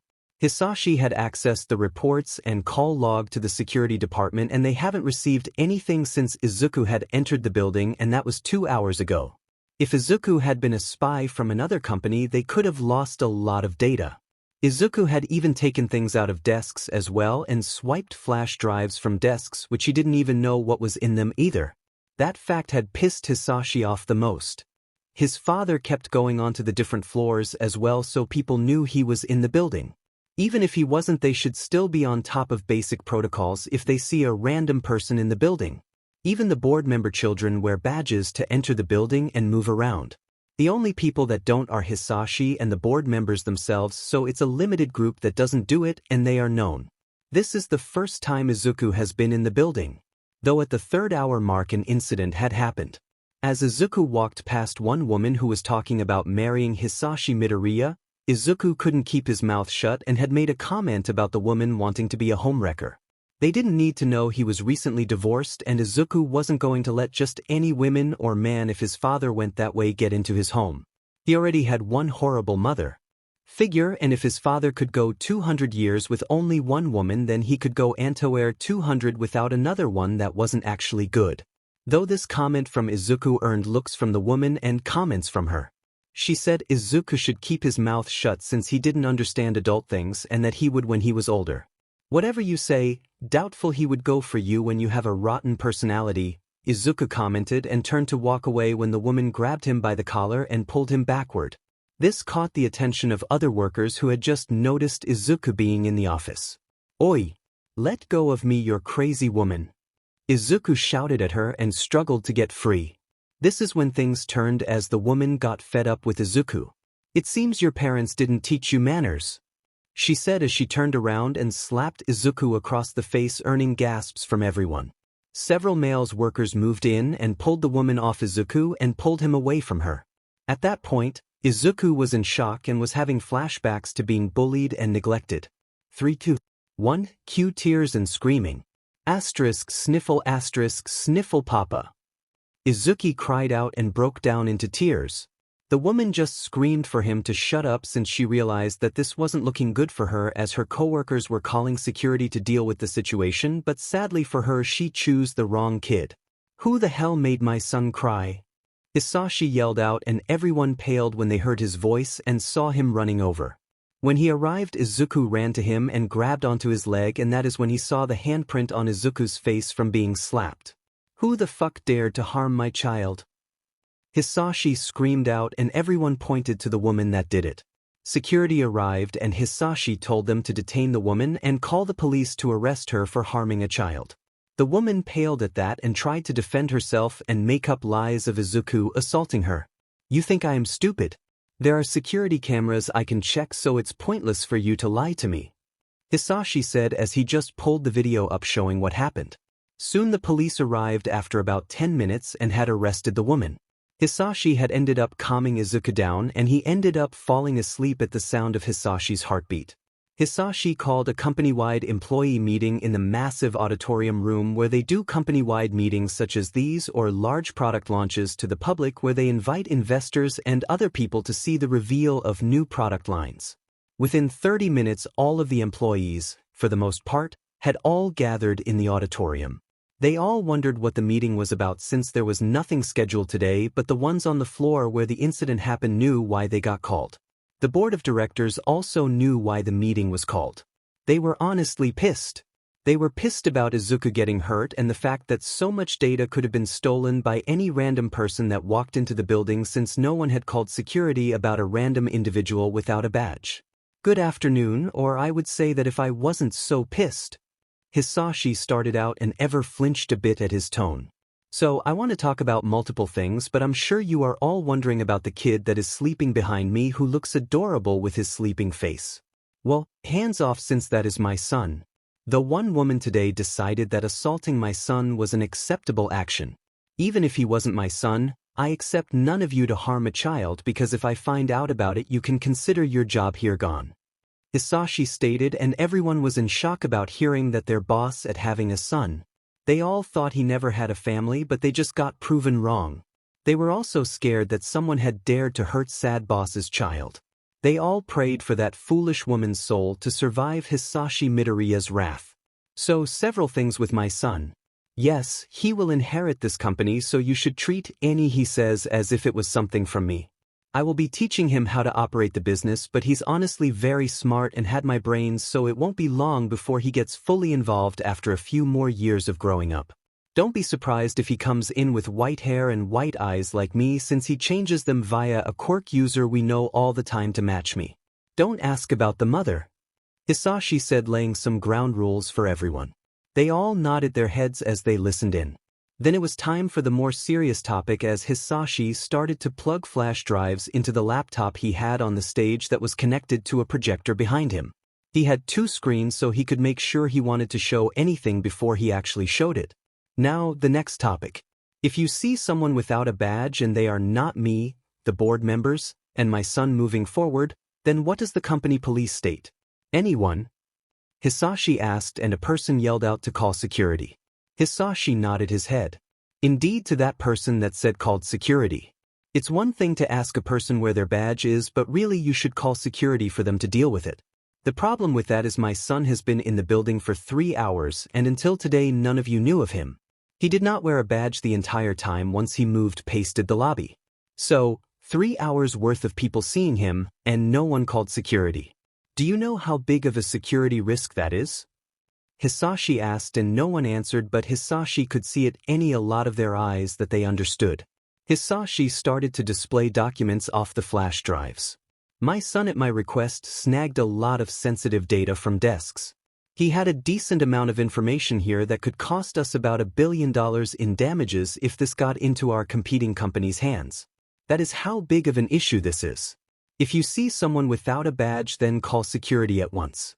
Stop what you are doing and call security, or have someone near you do it if you are on a call with someone else already. Hisashi said, and everyone shouted out that they understood. After talking about some other things and how he planned to make some security changes moving forward to better help protect the building, like installing an alarm system that would go off if someone entered past a certain point without a badge on, but that people should still call if they don't see a badge present just to be safe if it isn't a board member, Izuku Midoriya, or himself. Hisashi then dismissed everyone to return to work, and Hisashi picked Izuku up, which made some people smile at seeing their normally cold stone boss being sweet and happy with his son. Hisashi had grabbed Izuku and taken him upstairs to his office. The board members all came into his office and their children were with them as well since they were already out of school. The kids asked if Izuku was all right and Hisashi nodded his head and spoke. He will be. Getting attacked by an older woman likely caused some memories to resurface of his upbringing. His mother, though never laid a hand on him, did not take care of him. She neglected him, and his stepsister physically and verbally bullied him to extreme levels. Hisashi stated, and the kids flinched back a bit and then looked at Izuku with a bit of sympathy. They asked if they could help in any way, and Hisashi said to just be friends with Izuku, which they accepted to do. After about 10 minutes of sleeping, Izuku woke up to see everyone in the room with him. Well, hello everyone, that I have no idea who you are, but I will assume you are the board members and their children, Izuku stated as he rubbed his eyes a bit and moved to sit next to Hisashi. Everyone chuckled a bit at Izuku's statement since it was right, but it was just funny in how he phrased it. Hisashi, these are the board members for the parent company. Through them, I do a lot of the work. Though do note that this isn't a publicly traded company and I own 100% of it. I've never taken it private nor intend to ever. I'm not required to have a board of directors, but it's nice to have people that I trust to throw the work to who I know will ensure it gets done. I can also go to them for their opinions on things or leave them in charge to run the business. For example, when I had that accident at your birth that forced me out of your life, they took over and ran until I recovered. As such, if you ever need help in the future when you run the company, then just lean on them. Hisashi said, and Izuku nodded his head and greeted them all. Izuku took all of their names in but focused mostly on the two senior members since they knew everything about his father's past and quirk. As such, they would be the ones that he deals with almost all of the time since he knew he could trust them with anything. The first man was called Chris Kristen, and he was of Japanese descent but had an American mother. He did spend years in Japan but moved to America with his mother after the death of his father and hasn't returned since unless it was for business. Izuku also was told by his father that the two senior members both have a minor slow-aging quirk since Hisashi liked to keep trusted allies close at hand for as long as possible. The second senior board member was of American descent and his name was Jared Creed. He also had the anti-aging quirk as well. Both men were in their 60s, but Jared had become a close member of Hisashi's inner circle when he was a bit younger than Chris Kristen. As such, Jared looks much younger even though he is roughly the same age as Chris Kristen. After talking to them for a bit longer and being introduced to the children of the board members, it was almost time for the day to come to an end. Hisashi had decided to pull Izuku off to the side for a private conversation. Son, I wanted to talk about your education. As it stands, you currently have an education level of a high school student. As such, I've been debating whether or not to actually send you to school when the new school year starts since you would be more or less bored. You would also only be going for the social aspect, which we could arrange for you to get via other means. I would like your thoughts on this since you are young but you are mature due to your experiences. Hisashi stated, and Izuku nodded his head and thought it over. In all honesty, Izuku did not want to go to school to learn the things he already knew about. As he thought it over, he decided to ask some questions. If I didn't go, what would I do instead? Izuku asked, and Hisashi nodded his head and was glad his son asked the important questions. You first would need to take a placement exam to qualify to not go after all. Wherever your education level lands, then that is where you will start at. If it lands in the last year of high school, then you will learn the material you need to graduate and take another placement exam to test out of school. Once that happens, I want you to start college-level education early and take online classes. Hisashi said, and then took some water and drank some of it before talking again. Depending on how all of that goes, we would start far heavier in your quirk and physical training more than we already are since I know you want to be a hero. Unlike Japan, America allows you to be approved to take their hero exam if you have sponsors that are willing to pay for the cost of the exam outside of the exams that are given to the hero schools. As such, you don't need to attend a hero school to receive your license. There is also a special program that I don't want to talk about right now, but I am sure the commission will want to ask you to join. I would like to delay that until you are 12 at minimum. Hisashi said, and Izuku thought it over.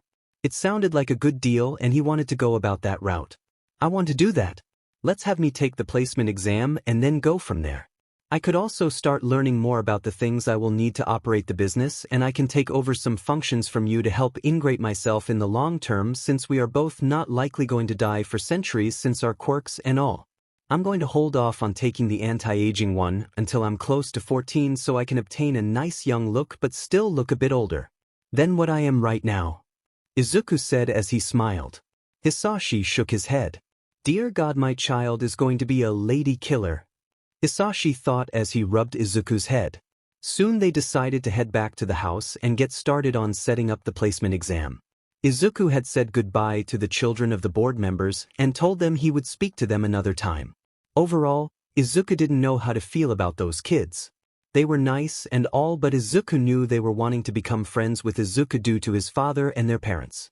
Izuku wanted to befriend people on his own and decided he would see if he could have good luck at doing it with other people out in the city every so often. No one really knew about Izuku being Hisashi's son, so Izuku wouldn't have anyone really trying to befriend him just over that and his newfound wealth via his father. Soon though they arrived home to find the family lawyer Seth King waiting for them. Why hello Seth. What brings you here since I don't remember us having a meeting scheduled? Hisashi asked. Seth nodded his head and confirmed that they didn't. Indeed, I came here about your will and estate documents. How we had your documents set up is that in the somehow astronomical misfortune that you die is that Izuku gets everything via a series of trusts and other methods. Seth stated, and Hisashi nodded his head knowing this but didn't see an issue. Well, the issue you might be missing is that Inko is named in the documents as well, since we assumed she was a fit parent and everything. She was made the one managing the trust with the board's help. We need to remove any mention of her and just give Izuku full control of everything. Again, I don't see you dying or anything with your quirks, but you pay me for these types of things to make sure there are no bumps in the road that we could have foreseen. Seth stated, and Hisashi now understood why this needed to happen. Okay, let's go in the house and change everything up. I'm assuming you have everything already made? Hisashi asked and received a confirmation. Also, Izuku's citizenship paperwork and everything else has arrived. I grabbed them out of your mailbox and opened them. I've reviewed them and everything is in good order, so there are no issues there. Seth stated, and Hisashi thanked him. Soon they both sat down and Izuku just went to the gym and started to work out a bit. Over the past few weeks, his body has gotten healthier due to the better food and proper diet he has been eating. As such, Izuku could see a massive change in his body form since he went from a skinny stick kid to a leaner and with some excess fat on him since he has been taking in more food than he has burned off, which was good for him to have a healthy body and weight. Now, it was time to start getting a proper workout to increase his strength and speed. After working out for about an hour, he heard his father call for him, so Izuku headed upstairs after wiping down with a towel. Yeah, Dad? Izuku asked, and Hisashi waved him over. Sign these documents. They are confirming you as my sole heir to everything I own. Though you will never need any of these documents since we will live for centuries, well, unlike All Might finds me somehow and attacks again. Hisashi said with a shrug, but Izuku didn't find that comment funny and had a tear in his eye. All Might won't take you away, right? Izuku said with a sniffle, and Seth turned to Hisashi with the look on his face that said, you just done fucked up, man. Hisashi realized he screwed up as well as he pulled Izuku into a hug and calmed him down. No. He won't, even if he finds me here in America. He can't do shit to me since I'm not a wanted criminal in America. I also got the government at my back to help me, unlike in Japan. Hisashi stated. Izuku nodded his head, and soon they broke apart and Izuku went to take a shower since he was dirty from working out. Third POV. Izuku was currently running in Central Park as he had taken to running around all of the paths that are made around the park. It's also reasonably safe as well since there is a police precinct made on the park itself due to how high traffic the park is. Also, there are a handful of heroes that have patrol routes through the park. As such, Central Park is a safe place for civilians to roam around at without fear of being attacked. It has also been about half a year since Izuku has been with his father. Many things have changed in Izuku's life. One example of the changes is that Izuku did sit for his placement exam, had passed his high school education and everything below. As such, Izuku was now starting his college-level education and was working on his bachelor's degree in Quirk Science. Izuku wanted to get a PhD in Quirk Science, but he knew it would take time, which he honestly had, so Izuku didn't bother rushing his college-level education, but he didn't slack off in it either. Izuku's therapy sessions have also been moved recently from twice a week to twice a month since the therapist deemed him stable enough. Izuku still had anger and resentment towards his previous family, but he was getting better at not holding on to the said anger anymore. Hisashi wasn't worried that Izuku would turn down the same path that he himself had taken 200 years ago. The doctors were also giving Izuku a clean bill of health with his improved diet and body weight. Izuku now was far more lean and compact, but he was starting to grow in height at a fast pace since he was actually having an actual diet that he needed to grow instead of being starved of the resources his body needed like in the past. As Izuku was running through the park, he heard a scream on his return journey towards his home. He followed the sound and had found a group of children surrounding two smaller children on the ground. Izuku decided against calling the police since it might be them just playing rough and it was likely something he could just get involved in and scare them off by threatening to call the police. Izuku listened in and heard the main group of children picking on the two children on the ground. They were talking about how the two needed to stop coming to their territory, which was ironic in Izuku's opinion since the land they were on was owned by Hisashi Midoriya, though it was still open to public use. After listening in a bit more and before one of the bigger kids could throw a punch, Izuku stepped in and got involved. "Oi, what do you think you are doing?" asked what kid. Izuku just rolled his eyes at them, which just annoyed them. They started talking about how Izuku shouldn't interfere in their matters and that it was their space that they didn't want other children coming to. Izuku scoffed. "First, this is open to the public to use but privately owned land that you are standing on currently. So it's not yours at all to decide who can come and go. Second, you are picking on them for what? Just being here? That is pathetic, especially for the fact that you stated you wanted to be heroes and all from what I heard about. So listen well and clean your ears out. You won't try and stop people from coming here in the future, nor will you harm others, or I will call the police on you and report you. It would be quite hard for you if you wanted to become heroes with you assaulting people, no." Izuku said with a smirk on his face, and a lot of the children standing in front of him flinched back at the threat of calling the police, but one main boy scoffed at Izuku and decided to push the issue. "I can do what I wish. My father is a deputy commissioner in the police force. The police won't do anything to me since they won't risk losing their jobs," stated the bully. Izuku asked him what his father's name was and the boy willing gave it. Izuku pulled his phone and looked it up. Izuku nodded his head and confirmed that the name was listed as a deputy commissioner. "What's your name then and all of yours?" Izuku asked the boys and they stupidly gave them. Izuku then called Seth King up and after a few rings, he answered. "Hello, Seth. Yes, I am doing fine. I have some names for you." "Yes, they are," Izuku stated as he gave the names. Everyone was confused why he was giving someone their names. "Yes, the reason I gave you them is that I want you to file paperwork banning them from the land that we own in Central Park. Also, I want you to look into their families and bring the issue up with the mayor of the city and the police commissioner since the first name I gave you claims to be the son of a deputy commissioner and is using his father's position to threaten people and most likely threaten police officers," Izuku stated, and after being silent for a few minutes he nodded his head. Soon the phone call ended and Izuku ended the call. They were all silent as they looked at him. "So good news or rather bad news for you. Your family will soon receive notices stating that you are banned from entering this section of the park since it's private property. 2. An investigation will be started to look into your threatening of people with your father's position and if he had knowledge of you doing it, which might cost him his job. All of you other boys will also receive notices banning you from this section of the park as well. Any questions?"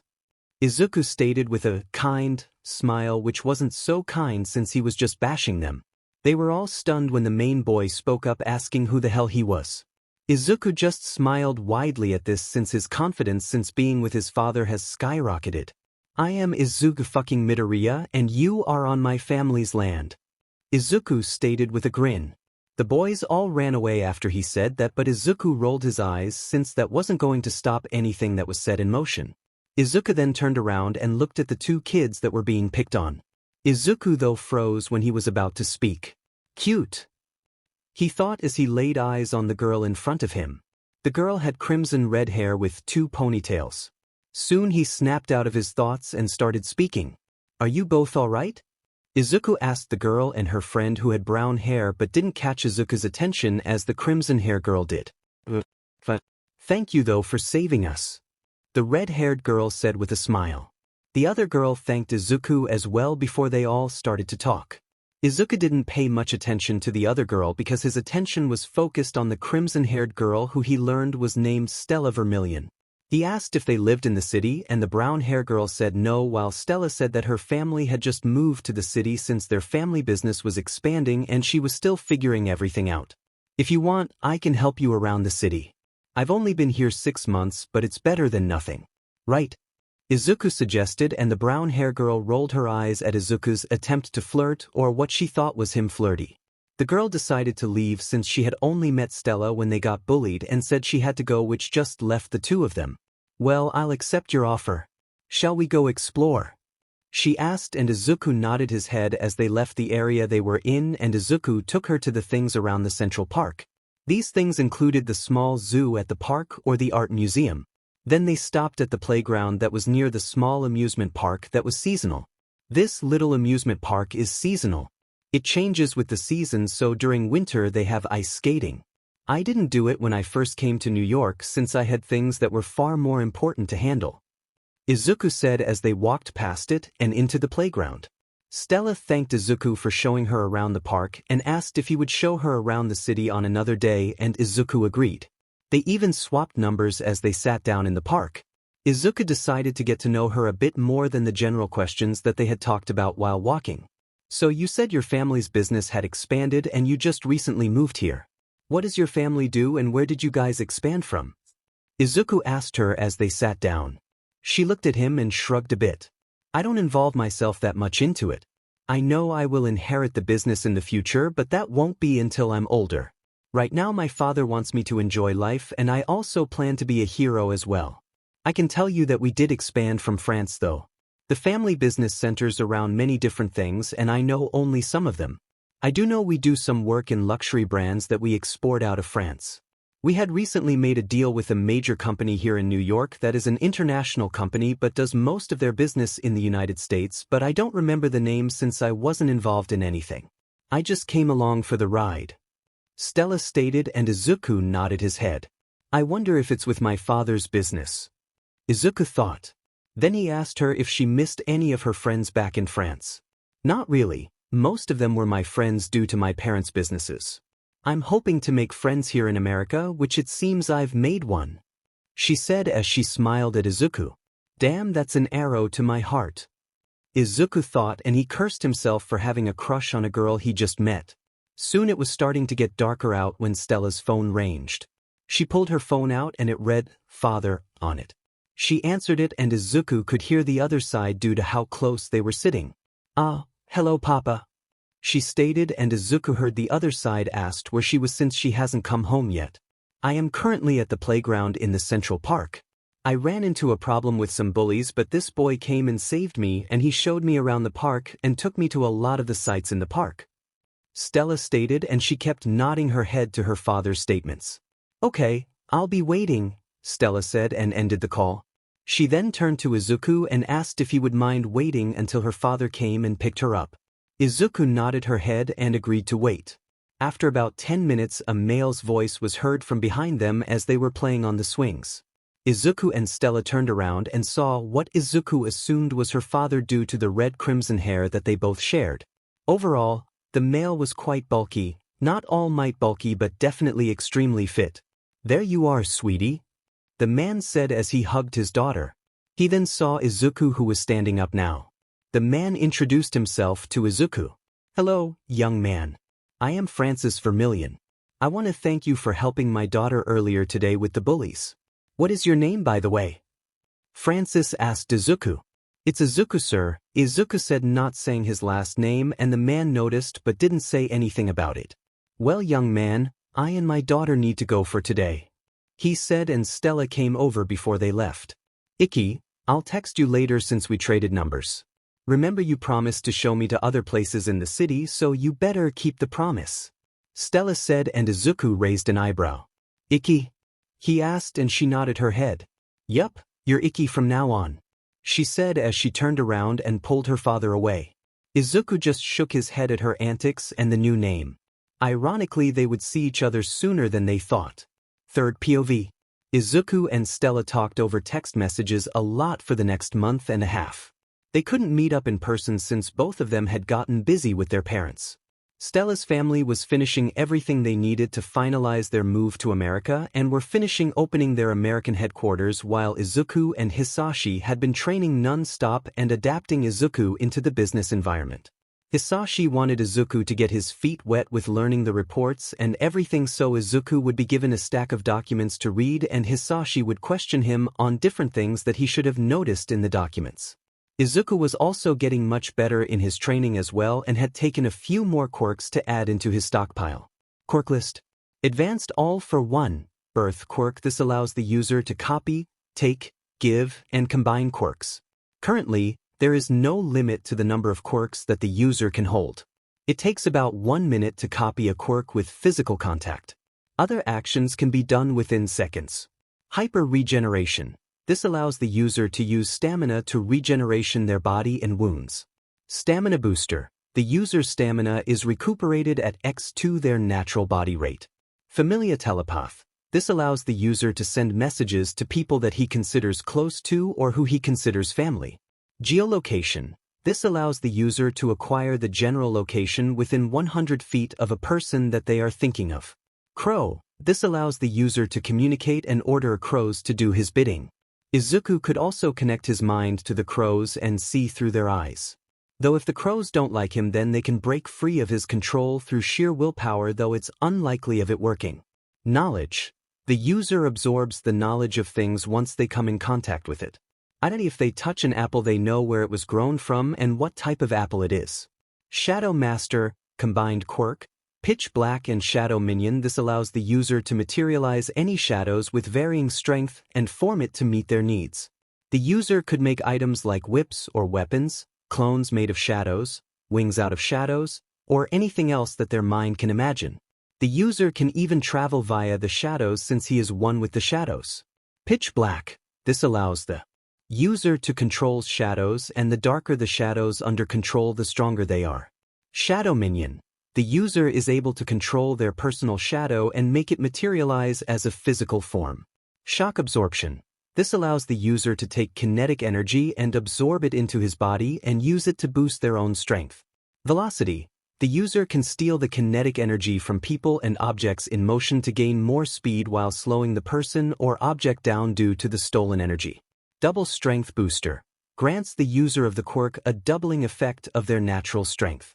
The stronger the individual's body is, the stronger the doubling effect is of their strength. Color Changer. This quirk allows the user to change the color of any hair on his body and allows him to change the color of his eyes as well. New quirks that Izuku added to his stockpile. Warrior Replication. This allows the user to learn the fighting styles of others at a faster pace and adapt the fighting styles into one overall compact and efficient fighting style. This provides an overall edge in battle if the user engages in close quarters combat. Null. This allows the user to negate the effects of other quirks upon himself if he decides to have it active. A lie detector quirk wouldn't work on him, and ring is true if he had it active. Pain Negation. This allows the user to lower the amount of pain they feel from injuries and allows them to push through during a battle. It can be turned on and off at the will of the user, so they can make sure they aren't missing a wound that needs to be taken care of. Though the Hyper Regeneration takes care of Izuku's wounds. Now, outside of the training and everything else that has been going on, Izuku had learned that his father had requested him to come to a meeting with him. The meeting was with a newer business partner, but they were still a well-established company that was from France. This company has expanded into the American market, and Midoriya Enterprise was helping the company out since it would give them access to a new business segment that they haven't done much in. The France company was mainly focused on more luxurious brands such as clothing, perfumes, high-end food establishments, and some other things that Midoriya Enterprises didn't get involved much in as it currently stood. Hisashi, however, wanted to invest more into these segments since Midoriya Enterprise had their hands in almost anything and everything, and this would present another chance at expanding their limited influence in those segments to be more influential, since they would have some ownership in the American segments that the French company would open. It would also open the door into the other company's businesses if Hisashi played his cards right. Izuku got dressed in his more business attire outfit and waited for his father in the living room of their home. Today he decided to sport his white hair and white eyes to match his father. In this state, he looked more or less like a miniature version of his father, and Izuku always enjoyed that fact. Hisashi accepted it for several reasons. 1. Hisashi wanted Izuku to feel comfortable with his own looks. 2. Based on the words of the therapist, is that Izuku suffers from some self-hatred when he sees his green hair and green eyes, since it reminds him of Inko Yagi. As such, the therapist told Hisashi to always accept what Izuku might change his hair and eye color to on the fly, since it shows that Izuku is having a day down in regards to his mental health. Though Hisashi was told that Izuku would likely mellow out onto a permanent hair color moving forward in the future once he lets go of his anger fully for the most part. The therapist believes that Izuku will likely settle on white hair and white eyes due to its connection to Inko. Hisashi and Izuku soon made it to the office and went to Hisashi's office. The meeting would be in the next hour or so. So, I've given you most of the information regards to the meeting. The main reason I needed you was because the owners of the business have a daughter that will lead the business in the future but isn't really involved at the moment until she's older. I just need you to entertain her for an hour or two since she is the same age as you. Okay? Hisashi asked. Izuku nodded his head and was willing to help.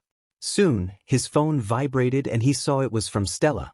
She had told him that her parents had dragged her to a meeting for the business since they wanted her to meet the other side and start getting used to doing things like that. Izuku wished her luck and she just sent a smiley face back. Hisashi saw the texting and made a joke about Izuku having a crush, which caused Izuku to almost drop his phone and then glare up at his father. Stop being an embarrassing dad. Izuku pouted at his father, who just kept teasing him. Soon it was time for the meeting, and Izuku followed his father into the meeting room to find one Francis Vermilion and a woman who looked like an older version of Stella. Izuku looked around the room and found the person he hoped to be in the room when he saw Francis. Indeed, just sitting in a chair behind the adults was one Stella Vermilion. Izuku wanted to dart over but knew it would be rude since they were in a business setting. Though Hisashi recognized the girl based on Izuku's description, and look at his son who was visibly brighter and having a hard time staying still. Hisashi smiled a bit and then spoke to the other party in the room. Hello, Francis. It's good to see you again since the last time. I'm assuming this is your wife you told me about. Hisashi asked as he shook hands with Francis. Indeed, this is my wife Astrea Vermilion, and behind us is our daughter Stella Vermilion, Francis stated as he introduced his wife and daughter. Hisashi introduced himself and then waved his son over. Izuku then walked up and waved at Stella, who looked confused. You forgot about me? Izuku said with a small sad smile. Hisashi rolled his eyes since his son forgot that he changed his hair and eye color. Even though you look similar, you still have a large difference between the two since it creates two different feelings from you. Hisashi said. Son, you forgot you changed your hair and eye color, Hisashi said, and Izuku rubbed the back of his head. Sorry. Hello everyone, I'm Izuku Midoriya. Stella imagines me with green hair and green eyes.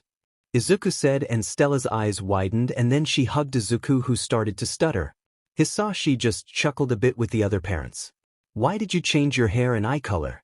I kind of liked how you looked before, she said, and Izuku snapped back to the color green without even really thinking about it, which shocked the Vermilions. That's cool. Is that your quirk? She asked, and Izuku rubbed his head and shook his head. Think of my quirk on the lines of a copy quirk. It's more than that, but it's easier to explain like that in concept. Izuku said, covering his entire quirk with a half-truth. Stella nodded her head, and then they heard a small cough and they turned around to find Astria looking at the two of them. Stella, is this the boy that saved you from the bullies? She asked, and Stella nodded her head. Astria thanked Izuku, who said it wasn't a problem. Izuku, would you take Stella around the place and entrain her for an hour or so until we are finished? Hisashi said, and Izuku agreed and took her hand and lead her away. Though boy children could hear the parents make jokes about them, which caused them to blush. Izuku took Stella to one of his favorite rooms in the building, which was the office game room. I like coming into this room since there are ways to entrain myself when I hit my limit with doing the business work, Izuku said to Stella. She nodded her head and asked if he was involved heavily in the business.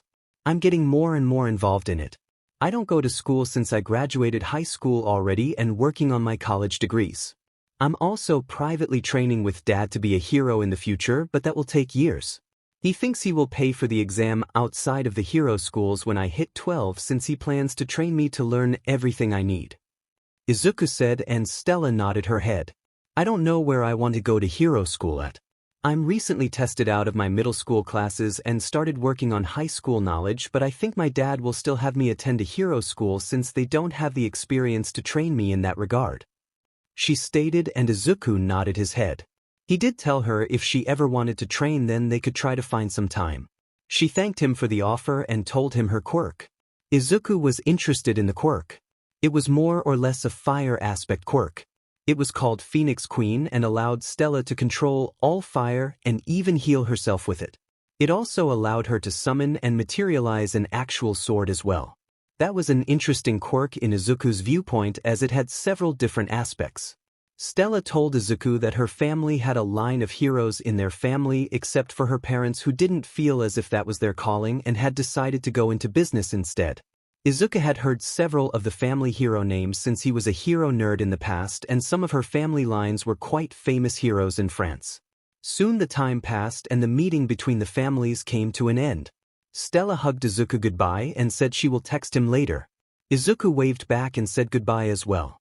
He never realized that he never changed his hair color back either, nor felt his anger that he had towards his past family since early morning, since he was too focused on Stella the entire time. Hisashi had noticed it though and made a note to inform the therapist of it. Third POV. 3 years have now passed since Izuku Yagi had gone missing from his home one Friday night. Izuku would now be 12 years old since it was his birthday. The Yagis still haven't given up hope of finding Izuku, but for the most part, everyone else that wasn't directly connected to him in some way had given up hope. Endeavor, Nizu, Sir Night Eye, the detective, Recovery Girl, and Aizawa haven't given hope either and have kept their ears and eyes open for any new information but haven't heard of anything about him. The Bakugos and Todorokis haven't given hope up either, but they didn't do anything to help in the case due to not being heroes, so they had to leave it to everyone else, which saddened them. What saddened Izumi though the most was that the public had discovered somehow that she was the daughter of All Might and Green Tornado due to a reporter getting a picture of the three of them one day. The reason this saddened Izumi was that people learned of Izuku's disappearance and only cared more about him being gone due to him being related to All Might and Green Tornado. However, up to that point, no one cared much about him, which showed Izumi more of how wrong she was to treat her brother like she did. Izumi, Shoto, and Katsuki have all attended therapy and have gotten better with time. The school was closed down and students sent to new schools due to what the school did. It was decided that the school would be destroyed since no teacher wanted to be hired at the school since it was that bad, and they feared its name on their resume would hurt them. The public though did not learn of the reason why Izuku had disappeared, since some officials in the government decided to cover up All Might's and Green Tornado's child neglect, since it was deemed that it would be troublesome if criminals were inspired due to their actions. As such, Izuku's runaway due to neglect and physical harm was kept as simply him disappearing for unknown reasons publicly, with only those involved initially in the case knowing the full truth, since the case regarding the school was sealed by the said government officials, which sealed any evidence of the harm Izuku came under at the school. Though the Yagi family never learned who ordered it, Nizu had suspicions that it was the Hero Commission that had gotten involved to protect the #1 hero reputation, since they feared it would inspire villains, and Izuku was only quirkless in their eyes, so they didn't care about him. Izumi had also started her training to start adapting to hold one for all. All Might decided that he couldn't wait forever to give the quirk up, but Izumi made him a deal. He would hold onto the quirk until a year or so before UA would start. This way Izumi could slowly train her body up to be more prepared to take the quirk on, and it would also leave more time for them to find Izuku before transferring it to her. If they found him before UA started, then the quirk would be offered to Izuku instead of Izumi, since she wanted him to have the chance to become a hero like he always dreamed of. Though, unknown to the Yagis, Izuku was already training to be a hero and was far ahead of her in multiple categories. Anyway, outside of starting her physical training for becoming the 9th user of One for All, Izumi has also started training with Bakugo and Todoroki, who both have leveled out with their egos and attitudes over the years due to the therapy and anger management. Izumi and the 2 others have even taken to doing a lot of community service outside of their daily routines because they found enjoyment in doing it, and some of the community services helped with physical training. For example, they had located a beach called Takoba Municipal Beach Park, which was turned into a junkyard due to trash washing up on the beach and illegal dumping by other people. The city had fallen behind and the beach was abandoned since no one wanted to put the work into cleaning it. That is how one day Izumi found herself sitting on a half-cleaned beach with Bakugo and Todoroki about 6 months after Izuku's 12th birthday and the marking of him being gone for 3 years. Do you think he will ever forgive us if we do find him? Bakugo thought out loud. Both of the other 2 didn't have an answer really. We can only hope that he will forgive us, but we also need to consider the fact that he will hold resentment towards us and not want anything to do with us. If he is like that, we will have to take it slowly and work his walls down slowly over time, which could take us years, but I refuse to give up. Izumi said with a determined tone, and the 2 boys nodded their heads and agreed to not give up either. Soon, they got back to work on cleaning the beach. While they were doing that, though, there were dark forces moving in the world, preparing for a chaotic future that none of them realized about, but it would also make the past come crashing into the future far quicker than anyone would realize. In a lab, "Doctor, we've secured the resources that you requested," stated a man who looked like he was made of mist. The doctor nodded his head and thanked the man. "Good job. Now, it's time we start pushing our plans forward, but I think it will be good to do a test run of our first variation of my project," stated the doctor, who was sitting at a computer. The mist man seemed confused on the test run. "Sir? Wouldn't that alert the heroes of our presence and bring the attention to our group and start making them seeking us out and try to find us?" asked the man, and the doctor nodded his head. "Indeed, that is why we will release the creature in America, so it can't be tied back to us here in Japan. By the time they did make a connection, it would likely be a few years, which by then our projects and goals will be in full swing, and at that point, it won't matter since we will have the entire country of Japan government after us. Since we do plan to kill the symbol of peace and whoever the 9th user is after all," stated the doctor, who laughed. The mist man nodded his head before leaving the room to take care of his ward that the doctor had found years ago. The mist man never knew why the doctor had picked this child up, but didn't care since he was required to obey orders from the doctors, since he was programmed to listen to the doctor or the master, since he was blood-bound to them by All for One when he was created as one of the first successful high-end nomus after all. After the mist man left the room, the doctor turned to look at the tubes that were all against the walls. Soon I will finish what All for One started all those years ago.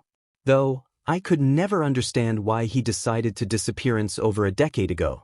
There is no way that the yellow muscle head had actually killed Master in that fight 12 years ago. I refuse to believe it. Though the doctor started working again on his project that he started after the disappearance of his master All for One. The doctor had discovered the way to combine multiple quirks into a human body by taking quirks from other people and forcing them into another person. As such, these creatures were born. Though my project is doing good, it's still a far shot from Master's creations like Kurogyri and Gigantomachia, who were created via his actual quirk.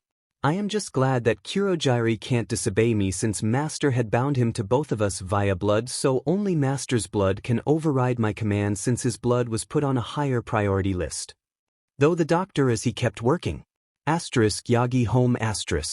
Now, while dark forces were gathering and plotting, Inko Yagi was sitting in her son's room where it's been unchanged for years. She could never bring herself to change the room, nor could All Might. All Might had always lived with so much regret when he realized what he had done to Izuku. He had promised himself that he would never treat a quirkless child like how his father treated him, and he ended up doing it. He ended up just like the man that he was always disgusted with during the past. However, he could only promise himself now to improve and hope that he could earn forgiveness from Izuku once they found him, even though he didn't feel like he deserved forgiveness. Inko had pulled back from the public eye a lot more and spent a lot of her time on rescue missions more than anything else in hopes of somehow finding Izuku on a mission. She also started doing charity work for quirkless children, which people understood due to her having had a quirkless child. Inko though did it out of redemption since she knew these children most likely went through something similar to her son, so she wanted to help them as much as she could so they had a better life than they would have had previously. Though unknown to the Yagis, time was only counting down until the day that the past met the present, since Sir Night Eye and the others involved in the case knew that Izuku Midoriya was going to be found most likely in the first year of Izumu's time at U due to his vision, but they didn't know if he was going to be found dead or alive due to the tone of the vision, so they could only prepare for it and prepare for any fallout and hope the worst outcome hadn't happened. And in Izu's view, the worst outcome was Izuku becoming a villain who came back to seek revenge, since it would destabilize Japan's hero system to learn that All Might's son became a villain due to the family's actions had gotten covered up, which only made it worse in Nizu's viewpoint.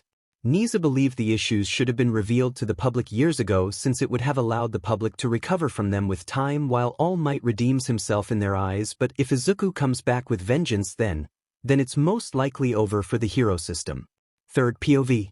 Years have passed and Izuku Midoriya was now slightly over 12 years old. Izuku has also started to figure out his feels for Stella and had approached his father about the so-called issue. That is how Izuku found himself in his father's office back at the house. Izuku hardly came into the room since it was his father's office, and there wasn't much of a need to enter the room since he had his own private office if he ever did any business work at the home as well, since he has gotten more heavily involved in the business as the years passed. Izuku has grown up quite well and has also recently obtained his first PhD in Quirk Science from Columbia University, which was 10th ranked university in the world and 3rd ranked in the United States. Izuku had started work on another PhD but wasn't putting as a heavy focus on it as he did the first one. He was getting a PhD in business management since Izuku was going to run the entire business one day. He decided he should just get the degree now instead of later on. However, back to the reason why Izuku was sitting in his father's office and was a nervous mess.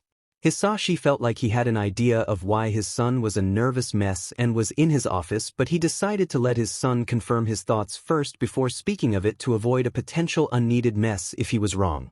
So, son, you said you had something you wanted to talk about and that you needed advice on? Hisashi asked as he moved them both to chairs near a window for a more comfortable setting instead of it being more formal of sitting across the desk from each other. Izuku nodded his head and took his time to speak. Hisashi looked over his son and just let him take his time. He's more or less calmed down on the constant changing of the hair color due to Stella. Since she liked looking at him with green hair and eyes so much, he would always keep it green and had added streaks of white into his hair, which Stella honestly found cute in her opinion, which would always make Izuku a blushing mess. Though, Izuku did leave the eye colors alone since it was hard to make them two colors in the same eye and he found it weird to have one color for each eye. Hisashi thought as he looked his son over, waiting for him to speak his thoughts. Soon though his wait was over as Izuku finally spoke up. How do I deal with confessing my feelings to a girl? Izuku asked, and Hisashi smiled since he was right on the money of what the issue was. I had a feeling it was going to be this topic. First, we will need to also have a conversation about the birds and bees. I know you likely already know, but I need to cover my bases. Second, indeed. How to confess your feelings. Hisashi said as he nodded his head and thought it over. For me, I just outright said it to your mother, even though she turned to be a bitch later on. But moving on to Stella. Hisashi said, and Izuku waved his hands and tried to deny it was Stella, but Hisashi shook his head. Please. Izuku, neither myself nor the Vermilions are blind to you and Stella's little tango around each other over these years. We're surprised it lasted this long, in all honesty. Now you can just outright confess or try to be a bit romantic about it. I suggest making a gift or something to make it romantic. Maybe even taking her back to the place you both met and then confessing there could be an idea. Hisashi said, and Izuku nodded his head. Soon they kept talking for about half an hour of ideas and how Izuku could go about it. Now, we need to talk about the birds and the bees. I know you don't want to do it, but I got some warnings to give about some things. First, if you are going to have sexual relations at any point, then be safe about it. I would rather not have a grandchild with you still being only 12 years old, so wait until you're like 15 or something. Hisashi said, and Izuku gave him a questioning look. Hisashi shrugged and spoke. Remember, time and age are more or less a novel concept. I am over 200 years old, remember. You also have taken the anti-aging quirk already but have it deactivated right now, so you don't really have to worry about age either in the future. I just don't want you making a kid yourself until you're a bit older, and Stella also needs to grow up. Now, on the topic of your anti-aging and Stella. Hisashi said, and Izuku's eyes widened in the realization. He's never thought about it until that moment, but he realized Stella would die and he would outlive her by centuries. That thought made him so sad and heartbroken. I can see where your thoughts are going and they are a real concern, but remember what your quirk is. You can copy quirks, give them, combine them, and take them. Make a copy of the anti-aging and give her one in a few years at an age that she will like, since she won't be able to turn it off like you, or I could use our main quirk. I've shown you how to go about inserting a second quirk in a person since we did it for a recent member of the board that has become a senior member. If you rush the process, it could hurt their brains and bodies, causing brain damage. As such, you need peace and quiet and to take as long as the process requires for their bodies to accept it. I've done it multiple times with the senior members and others close to me. I've even done it once before in the past long ago on another man that had died, but one of my unique quirks allowed him to live again since I made him into a new entity which I called Kurogiri. I did this by reviving him in a sense and adding a new quirk into his body that healed him but also granted him a warping ability. He never did regain his memories though, which I had hoped for since he died protecting children. It had happened right after you were born as well, and that's why I did what I did, since I felt the question of what if they were you. Though, I don't know what happened to him since I had encountered All Might soon after that, so I lost him, and even geolocation can't find him due to his quirk and the fact that he's really two people in one due to his appearances. I did find a quirk that could grant his memories back, but I've never found him. Hisashi stated as he explained how the process worked more carefully, since Izuku could give Stella a quirk to make her age really slowly so they could enjoy the centuries together in the future, since Hisashi believed the two of them were made for each other, since Stella would always ground Izuku whenever he was troubled and Izuku would always care for Izuku for anything she needed even if she didn't ask for something. Izuku nodded his head and took a copy of the memory quirk, so if he ever ran into the so-called Kurogiri, then Izuku could give the man his memories back, so if he ever wanted to go back to the old life, he could, since Hisashi said he was an intelligence entity but lacked purpose, so he wasn't sure what he was doing nowadays since he should have free will unless something happened that he didn't think of. Then they were back on the topic of him and Stella. Izuku was once again being embraced by his father due to the topics they were talking about, but soon it came to an end and Izuku had a good idea of what he wanted to do. A few weeks passed and Hisashi and Izuku were doing their normal training. Izuku had been taught almost everything he would need to know to be a hero, from laws, how to treat injuries, how to calm people down, and so forth. Hisashi decided it was time for Izuku to try out for the hero exam, but that also meant that the Hero Commission would request Izuku to enter their special agent program, which Hisashi was unsure of if Izuku would accept since it would increase his likelihood of him killing someone. Hisashi decided to sit Izuku down after the training and explain the entire program and what would likely happen if he got his license early. So, from what you told me is that the hero system is more complex than most believe it to be. That the world has a hero system that operates outside of most countries' jurisdictions, since the United Nations operates the so-called special agent heroes. Izuku asked and Hisashi nodded his head. Well, that is a lot of power in the United Nations' hands, isn't it? Izuku said and Hisashi shrugged. Not really, since there are a limited number of special ranked heroes that are around, since the government knows it gives these heroes and the UN more power. The special agents still need to report to their own country a lot of the time, but the UN can request them for missions. The special agents also need to be very powerful as well, which limits the number of them since the countries don't want to look like fools if their agents die on the first mission since they weren't really up to standard.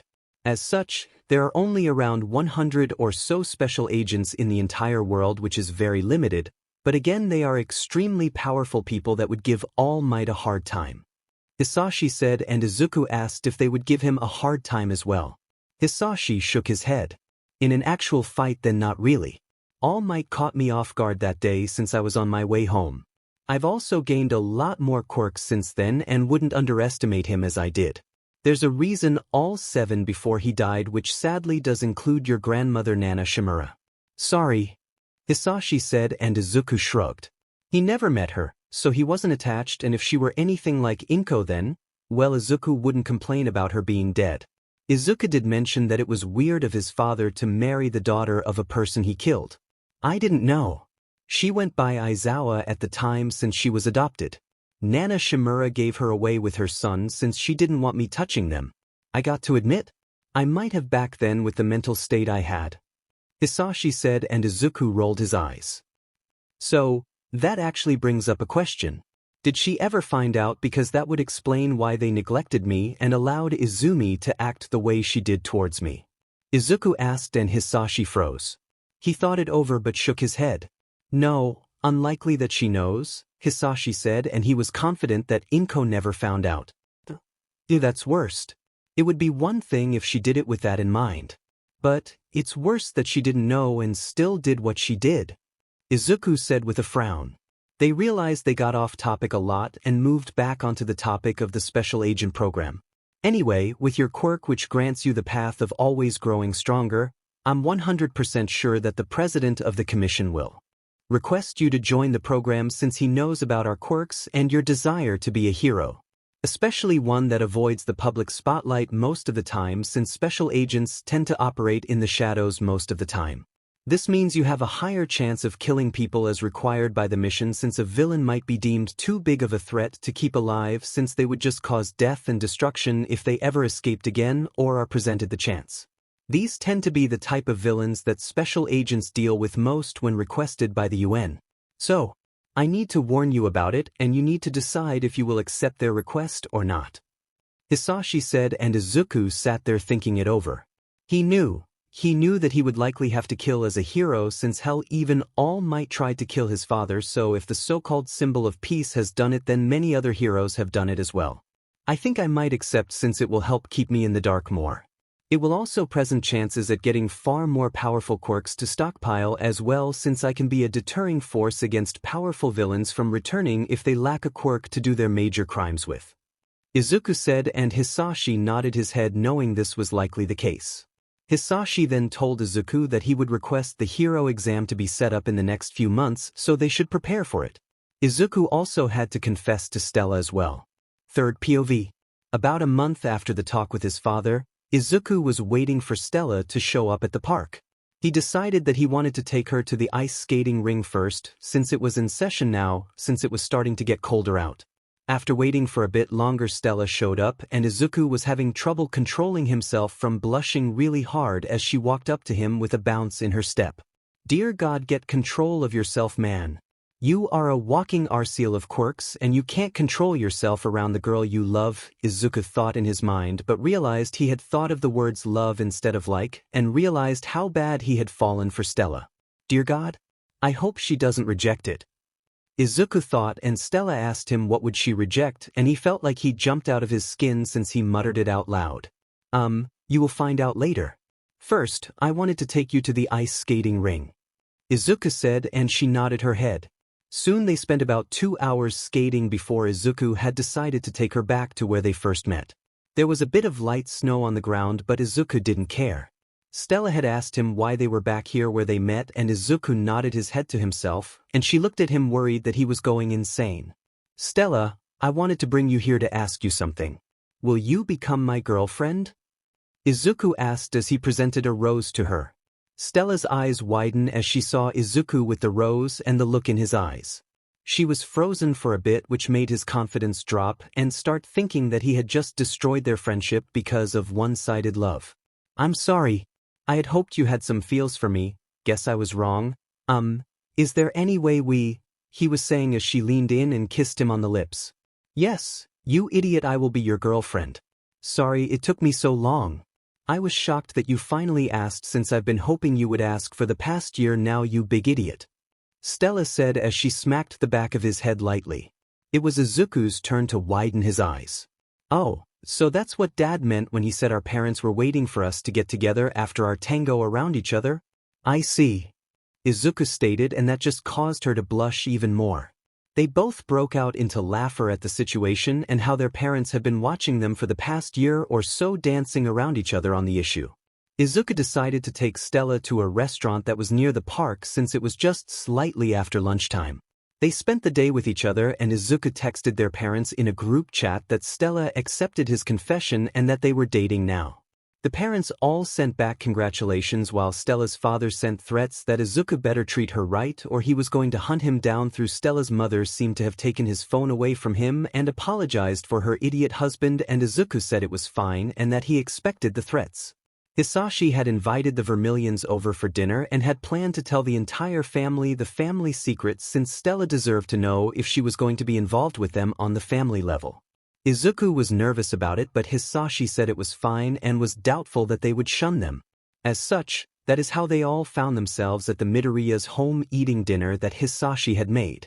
So, Vermilions, we have a confession to make about our family that you need to know if Stella and you two plan to be connected in death with us, Hisashi said as he set his silverware down and stopped eating. The Vermilions looked at Hisashi while Stella looked at Izuku, who was nervous. She put her hand on Izuku's hand to help him calm down, which did help a bit. The parents asked what he meant. Do you remember when we told you Izuku's quirk was a copy quirk? He stated, and they nodded their heads. Well, that isn't exactly accurate. It has that function, but it's an advanced feature of what Izuku's and my quirk does. Our quirks are called All for One. Ever hear anything about that name? Hisashi asked, and Francis's eyes widened, which meant he did. It's a story passed by my side of the family since we had a family member that was in Japan during the dawn of quirks. Are you telling me you are connected to that man? Francis asked, and Hisashi shook his head. I am that man, Hisashi said, and Francis's eyes widened and Hisashi could see the fear in it while the woman was just confused. Don't worry, Francis. I'm not threatening you or your family. I gave up that life about 12 years ago when Izuku was born. Though I had an accident that forced me out of his life, and I only reunited with my son when he was 9 when I took him away from his disgusting mother. Hisashi stated, and Francis calmed down a bit but was still tense. Stella, noticing the tension, asked Izuku to explain. Stella, my dad was what you would consider the world's first supervillain starting at the dawn of quirks 200 years or so ago. When he met my mother, who I hate, they had me, but Dad got attacked by a well-known hero of Japan when he was coming home one day. This led him to be injured and forced him out of my life since that same hero ended up meeting my mother and marrying her. They had another kid and never knew I was the son of their enemy, ironically. The hero was All Might, the symbol of peace, who became my stepfather. He and my mother neglected me for being quirkless since Dad took my quirk at birth since it could have killed me since it manifested then. Their child also physically and verbally assaulted me for years after the age of 4 since quirkless people are treated like they are worse than trash in Japan. I ran away, and Dad, who looks from afar every year at my birthday, found me since I ran away the day before I turned 9. That's how I came to America, and soon you and I met after a while. Izuku stated. Stella was shocked at learning everything, but she has questions. So you take quirks from random people to make your stockpile of quirks? Yes. And Izuku said no. Dad used to during his whole villain phase, but my quirk allows me to copy people's quirks if I am in contact with them longer than a minute. I can copy, take, give, and combine quirks while Dad can do everything but the first part. Some high up in the government knows of Dad and me here in America. They have even given him a special license to use his quirk. He's not allowed to take quirks away from civilians, but criminals he can, but just has to report it to the government so they know. I've gotten all of my quirks so far from Dad since I just copied out of his 200-year stockpile of quirks. Izuku stated, and Stella nodded her head and asked if he's copied hers yet, and he said no. Doesn't fit the set I'm working on. I don't plan to be a daylight hero currently. I might whenever you become a hero so I can be around you all the time, but right now I plan to work in the shadows, so I've built my quirk set around nighttime with some others mixed in," Izuku said as he showed off a few quirks that he had. Stella thought it was cool and liked the quirks he showed off. She asked what all quirks he had and he told her them all without holding back. Then Stella's mother asked about Izuku not growing old like Hisashi and how that would impact their relationship. Not really any impact. Whenever Stella wants to stop her aging, Izuku will force a second quirk into her. It's possible to do it via me and him without causing damage, but it takes a while. I've done it to a lot of my close associates that know the truth about us. So whenever she wants to lock in her age, she just needs to ask, so I suggest when she's in her late teens since you women like your youth. Izuku can turn the quirk on and off anytime he wishes due to our base quirk, but Stella won't be able to, so she needs to wait to receive it whenever she wants to lock it in," Hisashi stated, and they nodded their heads, and Stella was daydreaming of being young forever, which Izuku shook his head at. They talked about more things about Hisashi's past and found out that there was another quirk called One for All meant to stop the All for One quirk, and that it had been created by Hisashi on accident and that All Might has it right now. Your family history is complex. The 1st, 7th, and 8th users are all related to you in a way, Stella stated as she was rubbing her head a bit from all the information of 200 years being laid on her. Izuku just chuckled. Yeah, but number 8 is an unfit parent, so? I don't care about him. Would have loved to meet my uncle or grandmother, oh well, Izuku stated, and she nodded her head. Stella then asked when Izuku was planning to take his hero exam since they had talked about that before.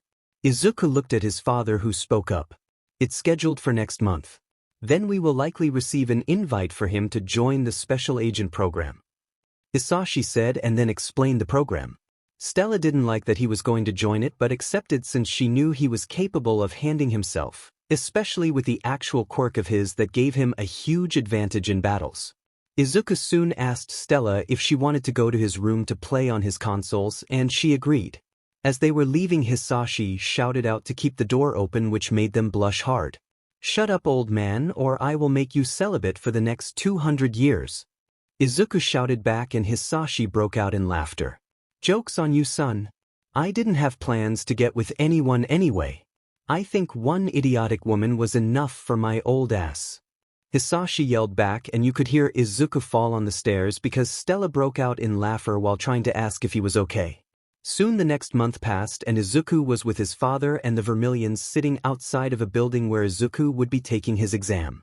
The exam was set on an off day, so Stella could come and support Izuku since she still attended some form of education since her parents wanted her to be social.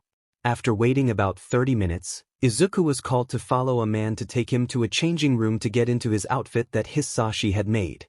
Overall, the outfit took a dark color scheme with more of an Asian theme in it with how the outfit was made.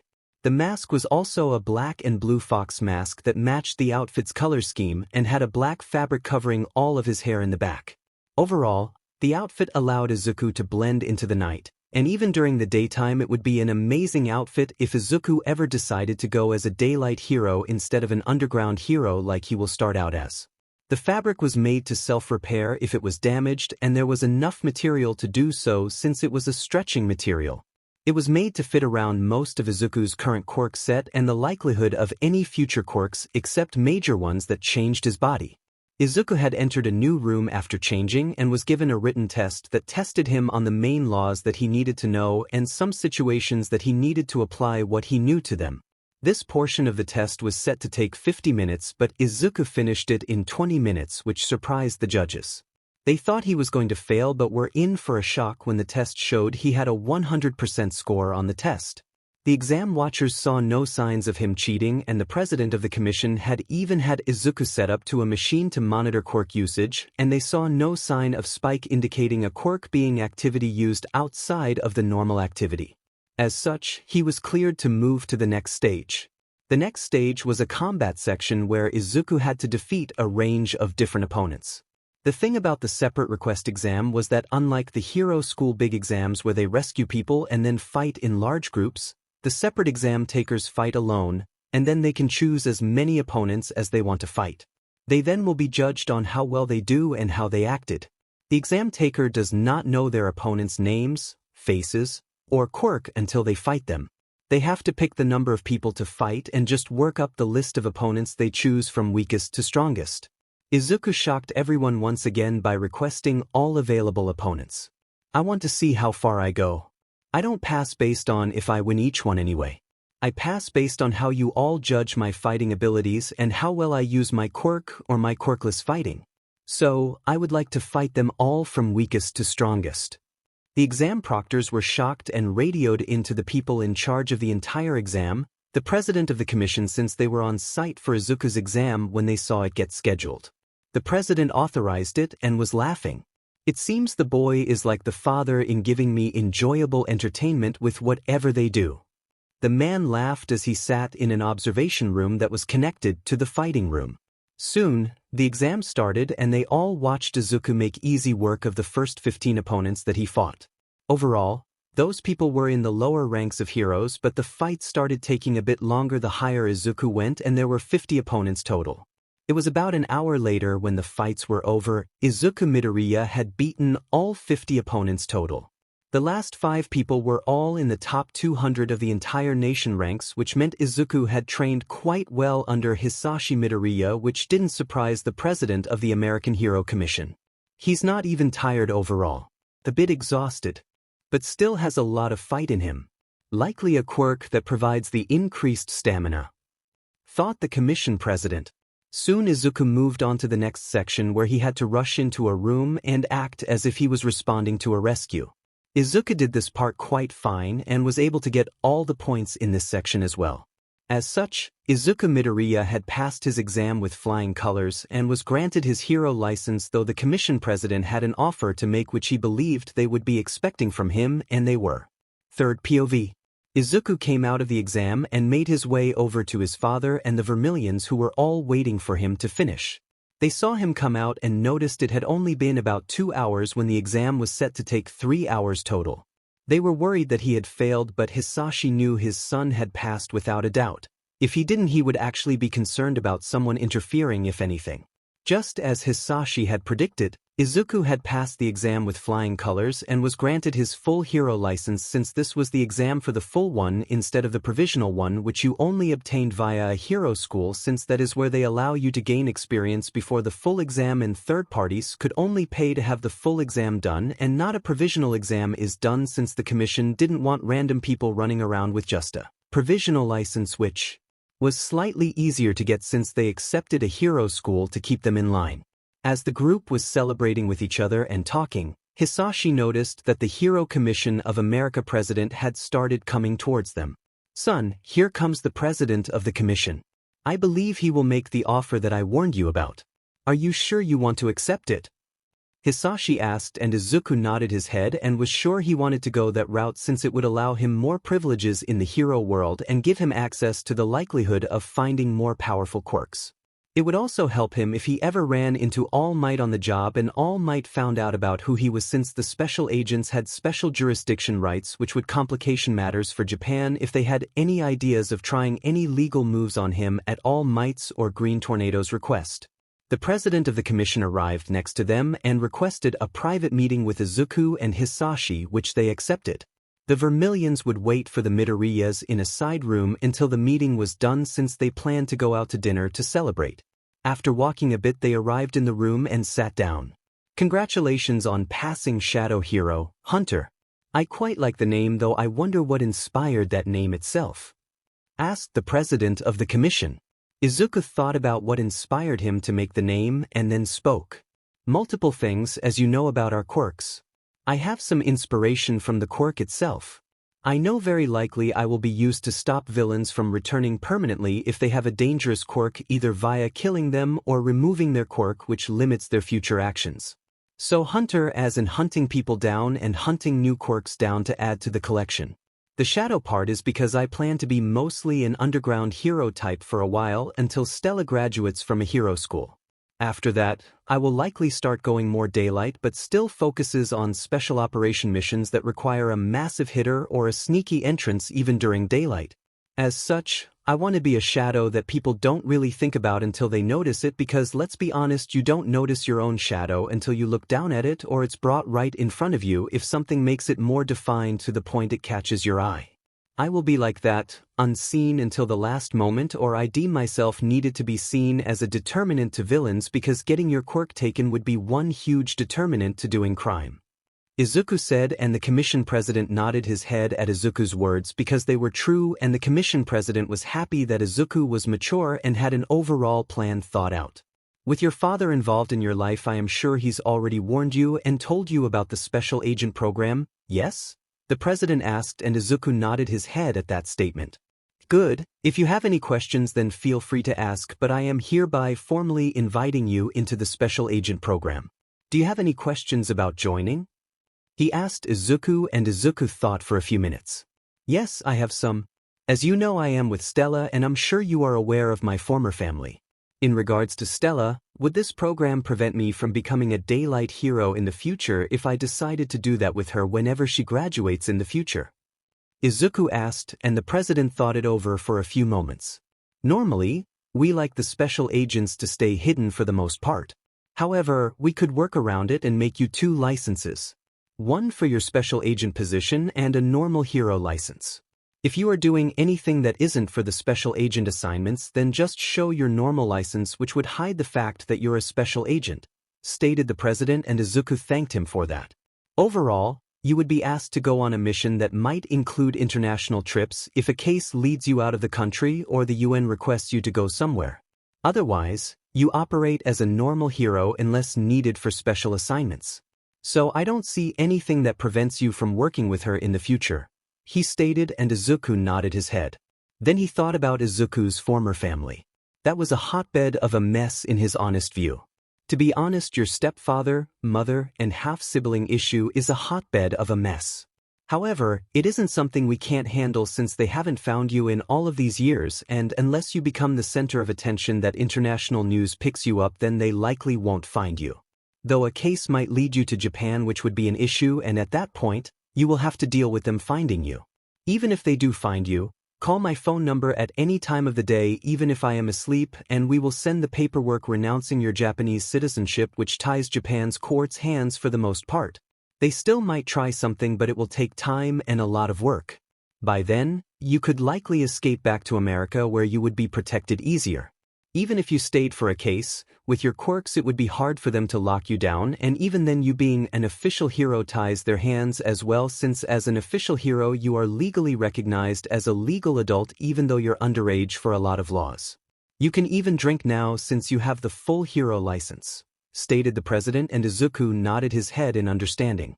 He thought it over and realized that unless All Might tried to physically stop him, then they couldn't do much against Izuku. Though, your father can't even step foot in Japan since they could legally arrest him if they can connect the crimes of All for One to Hisashi Midoriya, which I fear All might figure a way out with Principal Nizu's help of UA. So, Hisashi, stop returning to Japan in my opinion and just have representatives do the work instead. They can't touch you in America since we would never authorize your arrest since we get far more benefits and you've committed no crimes since you've turned over a new leaf, so we don't see any reason to allow them to since you provide a lot of tax money and benefits to the country, stated the president of the commission, and Izuku was glad at that moment his father had turned over a new leaf all those years ago and has a clean record since then. With all of that talked about, I accept the offer to join the special agent program since it would provide me more benefits to block them and allow me to operate more in the dark without others really knowing of me, Izuku stated, and the president said he would have the special agent paperwork sent to their family lawyer and the special agent license printed soon after. The meeting came to an end and Izuku and Hisashi met with the Vermilions and informed them of Izuku accepting the offer to enter the special agent program. Stella told Izuku to be careful or else she was going to make him pay. Oh, how are you going to make me pay if I am not careful? Izuku asked, and both male adults rolled their eyes and looked at him. You screwed up, they both said at him, and he was confused until he turned to look at Stella and got the hint. She was glaring at him and then grabbed his ear and twisted it. Oh, I'm sure I can find my ways of punishing you, she said in a tone that sent shivers down Izuku's spine. Shit. I fucked up and I don't even know what she will threaten me with. Izuku thought as he felt some heat from Stella's hands. Come on, stop heating my ears up, it's really uncomfortable. Izuku said as she just kept twisting his ear and using her fire to heat her hand up, which made his ears heat up, which only made it far more uncomfortable. The males just snickered at Izuku's plight until Izuku just gave up and submitted. Fine, I give. I promise I will be careful, my lovely Krishamheim. Izuku said in a pleasing manner that made Stella let go and just pout. Here you are just talking about not being safe and just going to leave me alone if you screw up in a battle. How did I end up with such an uncaring lover? She pouted with fake tears, but Izuku didn't care as he pacified her and apologized. She very quickly changed her attitude and smiled as making Izuku give in, and the male adults just whispered about him being whipped already, though Francis got smacked in the side by his wife who glared at him. Third POV. Izuku decided to take more quirks from his father to help him survive with being up almost all day since he would spend time at the business working, then part of his afternoon with Stella since he refused to cut time with her, and then he had hero work in the late afternoon early morning. New additions. Energy Siphon. This allows the user to siphon off energy from living things to replenish the user's own energy. Power Nap. The user can reap the benefits of a full night's rest in 30 minutes of sleep. The user can share this ability with someone if they maintain contact with them while both parties are asleep. Memory Recall. The user is able to recall anything that they have experienced. This allows them to never forget anything and they only need to think of the topic to recall the memories. Visual Teleportation. This allows the user to teleport to any place that is within his visual range and he can clearly see. This costs the user's stamina to teleport and requires more stamina if he teleports others with him. He combines this with his crow's sight to help him to travel to more complex places or further distances. In all honesty, Izuku thinks that the 3 new quirks that Izuku found from shifting through the 200 years worth of quirks are how his father has survived so long since they were so powerful. These quirks could help fuel his hyper-regeneration quirk and allow him to be effective in investigations. As such, with these new quirks, Izuku was no longer feeling the drain of pulling all-nighters after spending the day at the business or with Stella since he could use Power Nap to sleep for 30 minutes and get refreshed on his energy and stamina.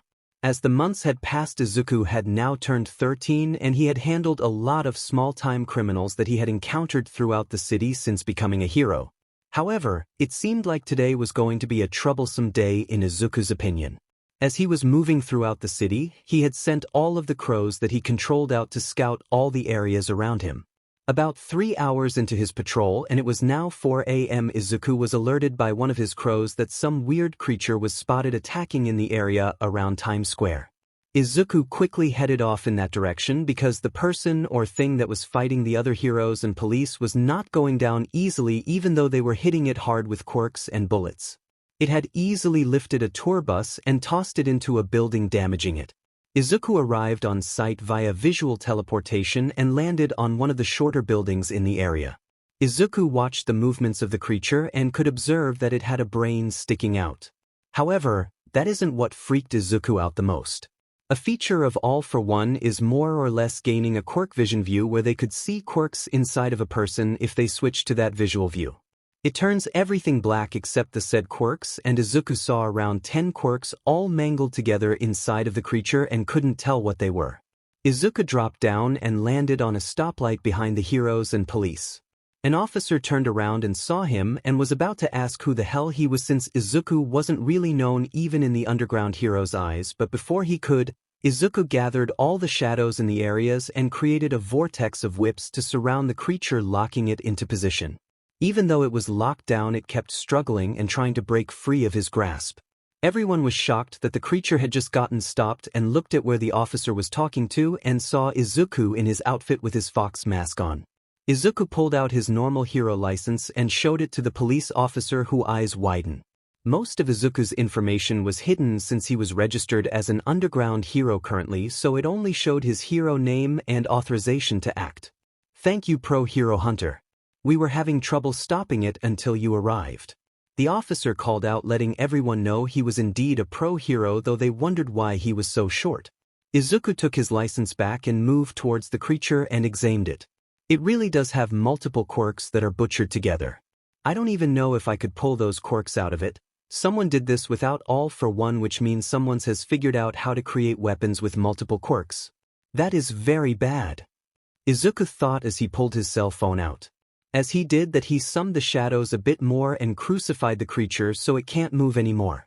The creature screamed in pain and the heroes looked at him as if he was crazy for causing harm to the person. It's not human, at least not anymore. Get something to contain this thing now with large enough metals to keep it contained. Izuku said with his voice modifier on so people didn't know he was so young. Izuku then pressed a contact in his phone and it ranged. Hello, Hunter. May I know why you are calling so late or rather early in the morning? Asked the president of the commission. Hello, sir. I'm calling about a high-level threat. Need you to send a representative to handle a creature I just detained in Times Square. Police are finding something to keep it contained after I release it, but it needs to be secured better than they can do it. Sir, it has multiple quirks that weren't done via AFO. Someone has figured a way out to make bioengineered weapons with multiple quirks, and I don't know if I can pull the quirks out of it, and I won't try until we are in a private setting since I'm still in public. Izuku stated on the phone as he moved away from everyone else while still maintaining the shadows to keep it contained. Overall, it wasn't that strong, but the fact that someone made a multi-quirk creature that could easily deal with basic heroes was troubling. The line was silent for a few minutes. I'll have somewhere there. Tell the police to keep it contained in a container or something, or you keep it contained until the representative arrives. Don't let the creature out of your sight. You were right to call me right away about this since that is a huge issue. We need to figure out where this creature came from. I'll bring your father in the loop on this since he might know something from being as old as he is. The representative should be there in about 5 minutes since he is already close. He is read in already about you and your father. Stated the president of the commission as he hanged the phone up. Izuku then went back to the officers who had brought a normal police van. Izuku shook his head. No, that won't hold this. We need something better, but regardless, a representative from the Hero Commission will be arriving in about 5 minutes. This creature will be sent to a special location to imprison it. Izuku said, and they questioned how they knew this, and Izuku said he called the Hero Commission president directly and they looked at him if he was joking. Izuku just chuckled at their expression and soon the representative arrived after about 8 minutes. The representative saw the creature and paled a bit. He had made a few calls and asked Izuku to keep it contained for a while longer. About 10 minutes later a new vehicle arrived and it was a heavier truck with a steel-caged box in the back with a place to lock in a person with large cuffs that should keep the creature contained. Izuku moved his shadows and made them coil around the arms and legs of the creature and moved it into the seat, and he used other shadows to close the metal locking devices inside. He pulled the shadows back slightly but kept them close enough to grab if it somehow broke free. After the creature started to try and break free, it was deemed safe since it still wasn't breaking out of the hold. Izuku got into the car with the commission official and followed the transport from behind where they went to America's version of Tartarus prison. Their most secure prison in America, which was said to be harder to break out of than Japan's most secure prison. However, unlike Japan's most secure prison, no one in America actually knows where America's most secure prison is located at. They all think it's Rikers Island, which they state is the most secured, but it's not. That's the second most secured one where a lot of top villains go to, but if they think they have a chance at escaping, they go to the hidden one. The hidden prison is accessed via an underwater tunnel, and the prison is located under the Governor's Island, which had been turned into a Hero Commission office publicly but in secret. It's where they monitor the hidden prison and other things for the heroes across America. If a prison escape is likely to happen, then the island can flood sections of the prison, drowning the people inside the said sections if the commission is forced to do it. After arriving, Izuku found his father and the president of the commission waiting for them. What a way to make your real big debut, Hunter. The news is already talking about the mysterious hero known as Hunter who hunts in the shadows. They are talking about how you handled the monster that many heroes couldn't do and have a partial image of you. It's a good thing you wear a mask or there goes your privacy, joked the president of the commission. Hisashi just congratulated Izuku for a good job, and soon they made it to the room that the creature was being held in. I can confirm what you said, son. This wasn't done via a quirk like ours from what I know. It's possible, but it looks mangled. like they were forced together. Not even when I forced a quirk onto someone with rushing did it turn out like this, and the last time I did that was 90 years ago. It looks like multiple DNAs mashed together which formed a mess of quirks. Hisashi stated, and the scientists that were read in on Hisashi and Izuku was making notes. A lot of the very important people in the commission knew of Hisashi, so they were just taking notes as he spoke since they knew he was experienced in what he was talking about.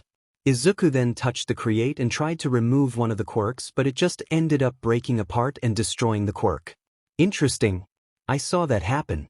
If we try to take a quirk it breaks down. It's too unstable to be removed. I wonder what happens if we put a new quirk in. Copy a random quirk from me and put it inside of it. Any quirk will do really. Hisashi said as Izuku performed the action. They watched it happen and the quirk touched the others and bounced off but stayed inside. So it tried to be combined but it rejected each other, but the quirk is still inside. I wonder if it can use it. What did you give it? Hisashi asked and Izuku said a quirk that made it have a longer tongue. The scientist forced the mouth open as the creature tried to break free and they saw that it didn't have a larger tone from what was observed beforehand. Okay, try to take it back? Hisashi asked and Izuku did but it broke apart. Well, it seems quirks that are put into this creature become unstable since it broke apart. That's good to know. Hisashi said. Izuku didn't want to try to copy a quirk out of it. I don't think it's wise for me to attempt to copy a quirk from it. It might kill me if it destabilizes all for one. Izuku said and Hisashi agreed as well, so that test was off limits. They decided to start taking blood from it and see if they could find any DNA matches in the system for who this might have been, but that would take time due to how many people are in the country or even possibly the world since they aren't sure it was made in the country since villains can travel between countries. Izuku then remembered that he had a quirk called Knowledge. I'm going to try Knowledge on it. It might give us some clues. Izuku said and Hisashi nodded his head. Izuku performed the quirk and screamed in pain as he backed away. Hisashi quickly moved to him as did some doctors. Shit! What the hell? Izuku cursed it out loud. They asked what was wrong and Izuku looked at the creature. Going to tell you now, you're going to get multiple DNA hints. This is some experiment that is made of multiple humans. That's why the quirks are like that. Someone is conducting mass human experiments. I could only get so much information before the knowledge quirk went haywire due to the conflicting information from multiple sources. Izuku stated and Hisashi nodded his head since it made sense. The president asked if he got any other clues and Izuku thought it over. As it stands, I can tell you it wasn't made in the United States.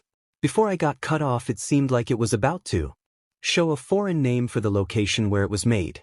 However, I couldn't see it fully before it cut off. I can say it was likely somewhere in Asia.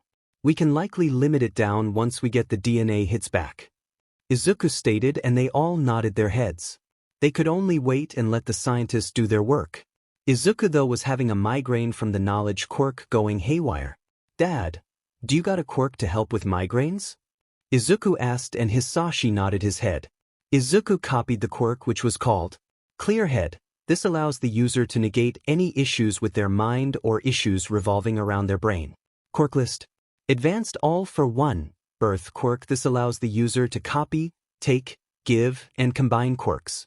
Currently, there is no limit to the number of quirks that the user can hold. It takes about 1 minute to copy a quirk with physical contact. Other actions can be done within seconds. Hyper regeneration. This allows the user to use stamina to regeneration their body and wounds. Stamina booster. The user's stamina is recuperated at x2 their natural body rate. Familiar telepath. This allows the user to send messages to people that he considers close to or who he considers family.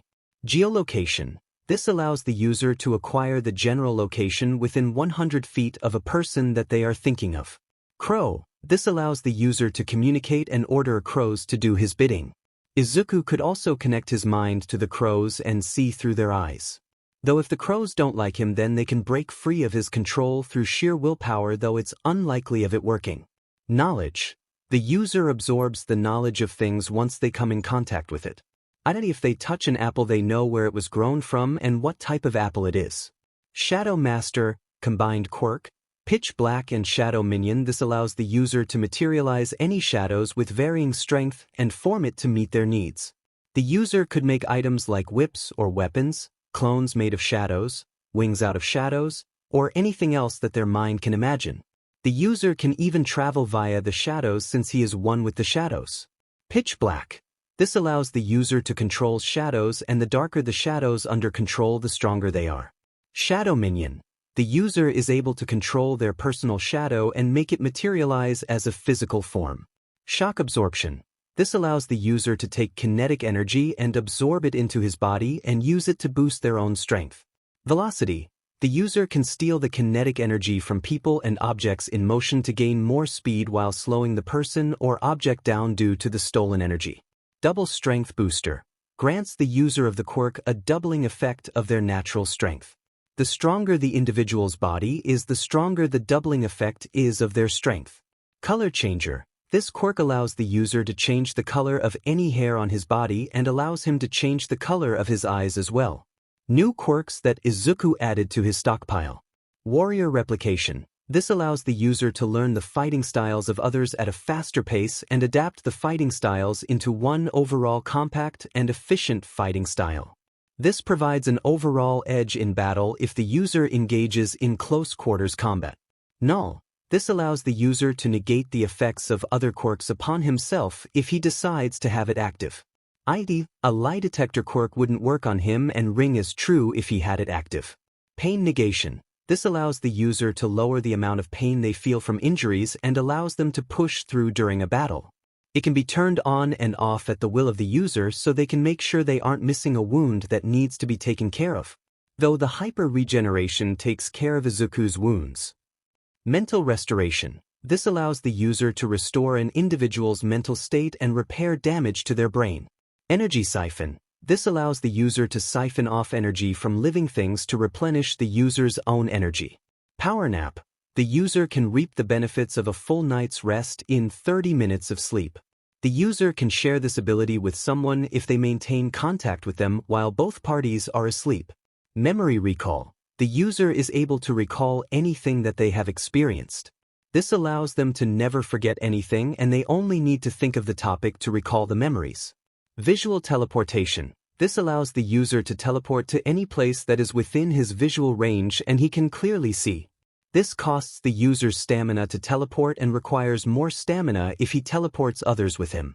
He combines this with his crow's sight to help him to travel to more complex places or further distances. Clear Head. This allows the user to negate any issues with their mind or issues revolving around their brain. Third POV. Izuku Midoriya, who was 14 now, was spending time with his girlfriend for almost 2 years now.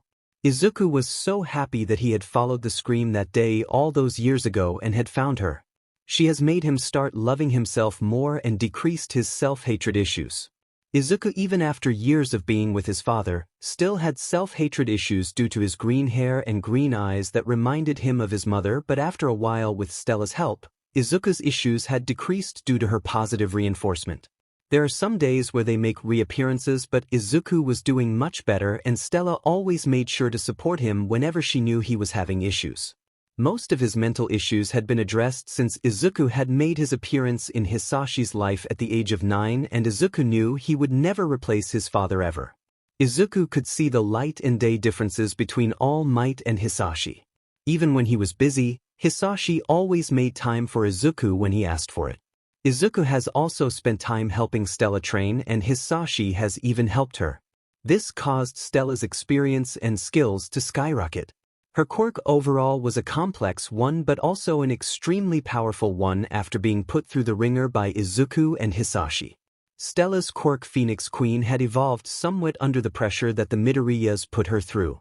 Her quirk evolved from controlling fire, providing a healing aspect, and materializing a sword to the point that Stella could now control the fire enough that she could materializing wings of fire that allowed her to fly, increased the healing aspect, and allowed the to materialize the sword quicker. It also allowed her to boost her strength and speed past her natural limits for a period of time. She also could make any fire be put out at will as well, even if it was caused naturally or via another person's quirk. Overall, It was about double the power that she had before she started training with Izuku and Hisashi. They were proud of her accomplishments that she has gained in half of a year's worth of training. Months passed and Izuku had decided to take Stella out for a night on the town since they had a small break from her school. They were currently sitting on a hillside and were watching the city life pass by them. So Stella, you have about a year or so left before you attend a hero school. Have you decided where you want to go? Izuku asked her. She thought about it and honestly, she didn't know where she wanted to go. Honestly, if you end up with any long-term missions in another country, I would likely transfer to wherever you are stationed so we can spend time together. I don't really care about what hero school I go to. I just want to be near you, so as long as you are in the New York area, I will just attend the hero school near here, which is a highly rated school as well. Stella stated, and Izuku nodded his head at that and understood her desire. He as well wanted to be around her as well and didn't want to separate from her for a long period of time either. A week was reasonable and all, but anything longer than that would be annoying to Izuku. As they were just laying there, Stella decided to ask Izuku how his work was going in the business and in hero work. Oh, overall for the actual business it's done well. We expanded into more foreign markets and have capitalized on several deals. We've also pushed your parents' businesses to a new height as well, and they gained traction in the American market at a faster pace than expected when the first deals were made between our families. They are expected to make a profit overall on all the American branches from their initial investments by the end of the year instead of in the next 3 years like projected. Izuku stated, and Stella nodded her head since she knew about that and was happy for her parents. Once they recuperate all of their investments, then it will be working in the black from now on, which will make things easier overall for their American branch. Izuku then started to talk about his hero work. There are limits on what I can tell you due to laws. Overall, I'm doing quite well in the cases I've been handling. I've had to deal with some special agent cases and I have killed. It was disturbing. I felt sick with myself and disgusted, but coming home to you after the mission made it easy to push down and move forward. Izuku stated as he hugged Stella. Stella had moved into the Midoriya's home halfway into their relationship since the amount of time she spent with Izuku. The parents agreed to it but warned them not to make any children, which caused them to blush. It honestly helped Izuku improve overall with his girlfriend of almost 2 years being around more when he had to come back from those nastier missions. On those days, Izuku knew he wasn't a monster for dirtying his hands for the sake of peace. Izuku had found some interesting quirks as well but kept them hidden for emergencies since they were a bit more destructive, and Izuku could see why they ended up being targeted for permanent removal due to how many people they killed with the quirks. Stella just hugged Izuku as he talked and nodded her head. Just remember, you're not a monster. These people you are killing have done many horrible things. It would be one thing to kill a random thug, but an entirely different thing to stop mass murders that just enjoy killing innocent people. Stella said, and Izuku leaned down and kissed her on the lips and thanked her. Stella then asked about the creature case since she knew some of it already from the media. It's getting troublesome. They are tracking down all of the DNAs and have found nearly all of them. It appears to be sourced in Japan, which means I will have to travel there for the mission, which is risky since it means I can run into them. Izuku said, and she felt him tense a bit at talking about them. She nodded her head. Just remember, if the case turns into a long one, then I will just transfer to Japan so I can spend time with you and all, Stella stated, and he nodded his head at the statement. Izuku just really didn't want to deal with them, but the more he and the commission dug into the case, the more it looked like he was going to be returning to Japan for a long-term mission, since he doubted a case like those creatures would be simple and easy to solve since it took them this long to even track the source of where they were being created to down to one damn country. As they were resting, Izuku felt his phone vibrate and saw that it was time for them to leave and return home. As such, they got up and left and soon arrived home. Izuku found the entire family at the home getting ready for dinner. Since Izuku and Stella have been dating for over a year now and she moved in with the Midoriyas, the Vermilions had started showing up for dinner every other day, which has become a normal event. "We're home," Izuku called out, and Hisashi said that dinner was about done and to get ready, which they nodded their heads at. Soon dinner was ready and they all found themselves at the dinner table eating dinner and talking about different things. As the night went on, Izuku was just glad that he could enjoy days like this, but he knew that one day the peace would be destabilized. As they were sitting there eating dinner, Izuku received a phone call. It was from the president of the Hero Commission. Izuku looked at his father, who nodded his head, and Izuku just answered the phone there at the table. "Hello, sir. I'm having a feeling that I'm not going to enjoy the reason you are calling, am I?" Izuku said, feeling some dread when he saw the name on his caller ID when it ranged. "You would be correct, Hunter. We've gathered everything we could really gather from the creature you captured about a year ago. We haven't received any more attacks from creatures like it, but the issue still stands that it's a threat that needs to be dealt with. As such, I'm calling you to issue you a special agent mission in conjecture with the United Nations, since we've brought them into the loop about this mission and they are concerned about it as well. As such, starting in a few months you are to relocate to Japan for the foreseeable future under the authority of the UN. You are to use your special agent authority where you see fit to ensure you get the resources from the local heroes of Japan to ensure you get the job done. The UN and America want whoever is making these creatures stopped, and if they can't be captured when you find them, then you are to kill them to ensure they don't escape. Do you understand?" asked the president of the American Commission. Izuku was silent for a few moments but exhaled. "I understand, sir. I will start preparing to leave within the next month and a half. May I inform Stella of this order? She plans to attend a hero school wherever I am stationed at, so we can stay together." Izuku asked him and hoped the request would be approved, since Izuku didn't want to deal with being in Japan alone. Everyone at the dinner was tense due to hearing Izuku's words. Stella looked at him in concern and waited for him to receive an answer. Izuku waited and waited but then got a response. "Sorry for the wait. I was talking to a representative from the UN who is in my office about allowing the information to be told to Stella. I explained that your former family is in Japan and are significant heroes who do have some authority to cause you issues. They have agreed with me to have her read in the entire case, so you don't have to hide things from her about it, so she can mentally support you since you have to be in your home country where you received a lot of trauma. We both know the likelihood of you running into them is going to be high as well, so it would be good to have her nearby. I would suggest having her apply to UA since it's the best hero school in Japan, but that's for you to decide on where she goes. If you want, I can do a recommendation for her to UA, or she can take the general exam. I know she's powerful enough to beat either exam."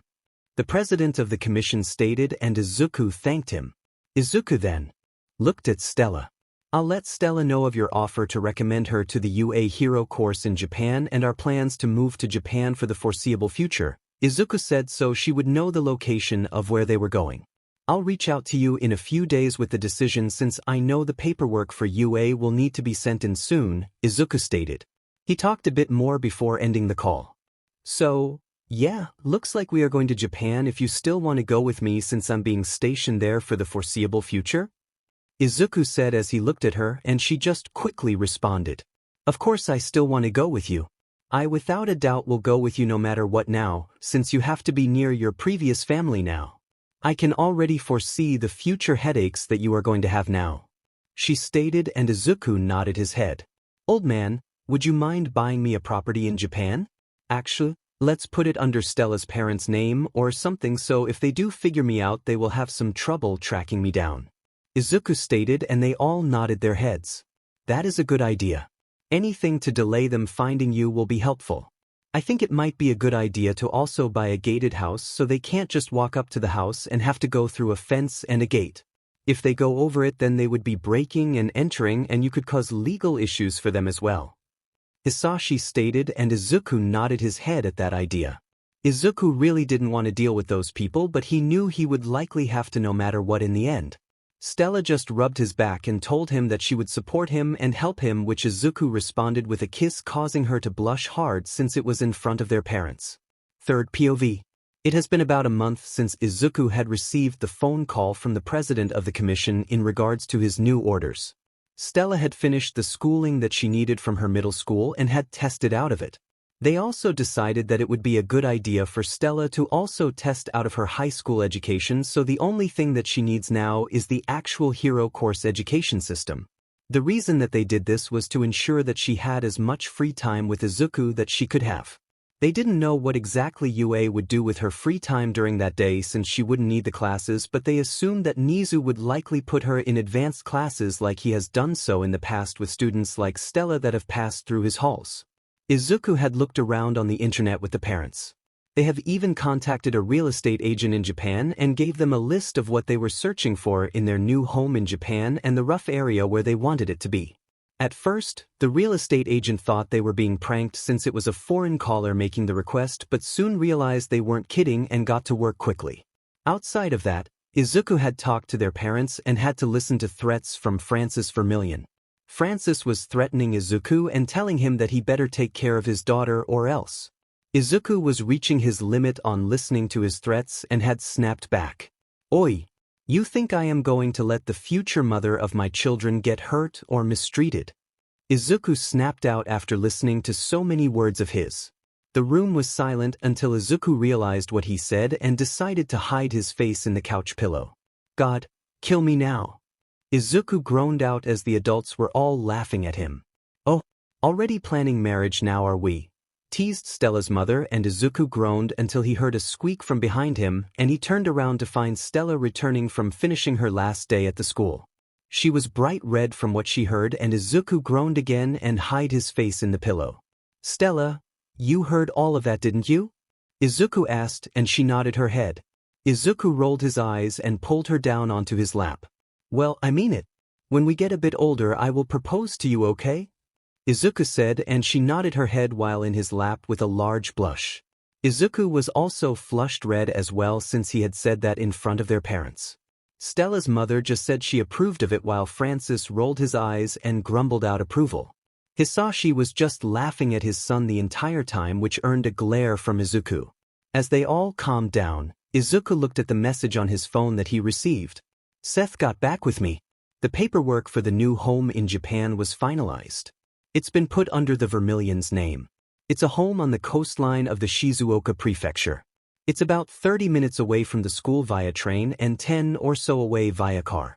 I've had Seth arrange for a car to be sent to Japan for me to drive since my special agent license grants me the right to drive even though the law says I can't. So when I can I will always take Stella to school myself so she doesn't have to take the train, or we can arrange for a driver from one of our local branches to drive her to and from school." Izuku stated, and everyone nodded their heads. They all just enjoyed their time before the children would leave in the next couple of weeks. Time passed quickly and the two of them were off from the United States to Japan. The trip was long, but being together made it seem short. As soon as the plane landed, a car was driven up to them. It was a blue Mercedes-Benz GLC that was nice and clean. Now you would think that Izuku would be riding in a sports car or something, but that wasn't honestly the Midoriya way. No, they were more about efficiency and the ability to meet their needs, which this car did. It provided enough room for them to drive in and transport things, but also was a top-class car for what they needed. Izuku opened the door and allowed Stella into the passenger side. She looked at him and asked him if he actually knew how to drive. Izuku chuckled at that question. "Do remember, multiple quirks, my Crimsonheim. Dad transferred all of his driving knowledge to me, and then he helped me practice on a recreation of a Japanese road a few weeks ago. He went to great lengths to ensure I knew how to drive in Japan." Izuku stated, and Stella giggled at the lengths the two Midoriyas went to ensure Izuku was successful. God damn, the sounds of her giggles make me feel on cloud 9. Izuku thought as he finished loading everything into the car before starting to drive off. After about 40 minutes from driving from the airport, they soon arrived at their brand new home that Izuku had spent the time finding. "I hope you enjoy our new home. I spent some time trying to find something that would give you a feeling of traditional Japan but also still have the modern conveniences that you enjoy so much," Izuku stated as they came upon the home. Stella was amazed at the home that she saw as they drove past a gated fence area. If the Yagis or anyone else wanted to get to them, then they had to break into the property or use a quirk to illegally enter, since Izuku had paid someone to fence the entire property in before they arrived. They owed several acres of land around the home as well, so no one could use the excuse of accidentally crossing into their land since it was all fenced at the property line. Izuku parked the car in the garage that was on the driveway that leads further to the main house building. The garage could fit around 3 full cars and had some other rooms in it for storage. "We have a living area further down the path and then another one to our side closer to the shore, but we will be living in the main building that has the pool attached to it. If our parents decided to join us, or rather your parents, Since Dad would have issues returning to Japan, they could stay in the ghost houses.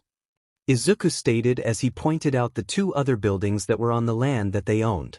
Stella nodded her head and they made their way into the home. The home. Living room with dining room.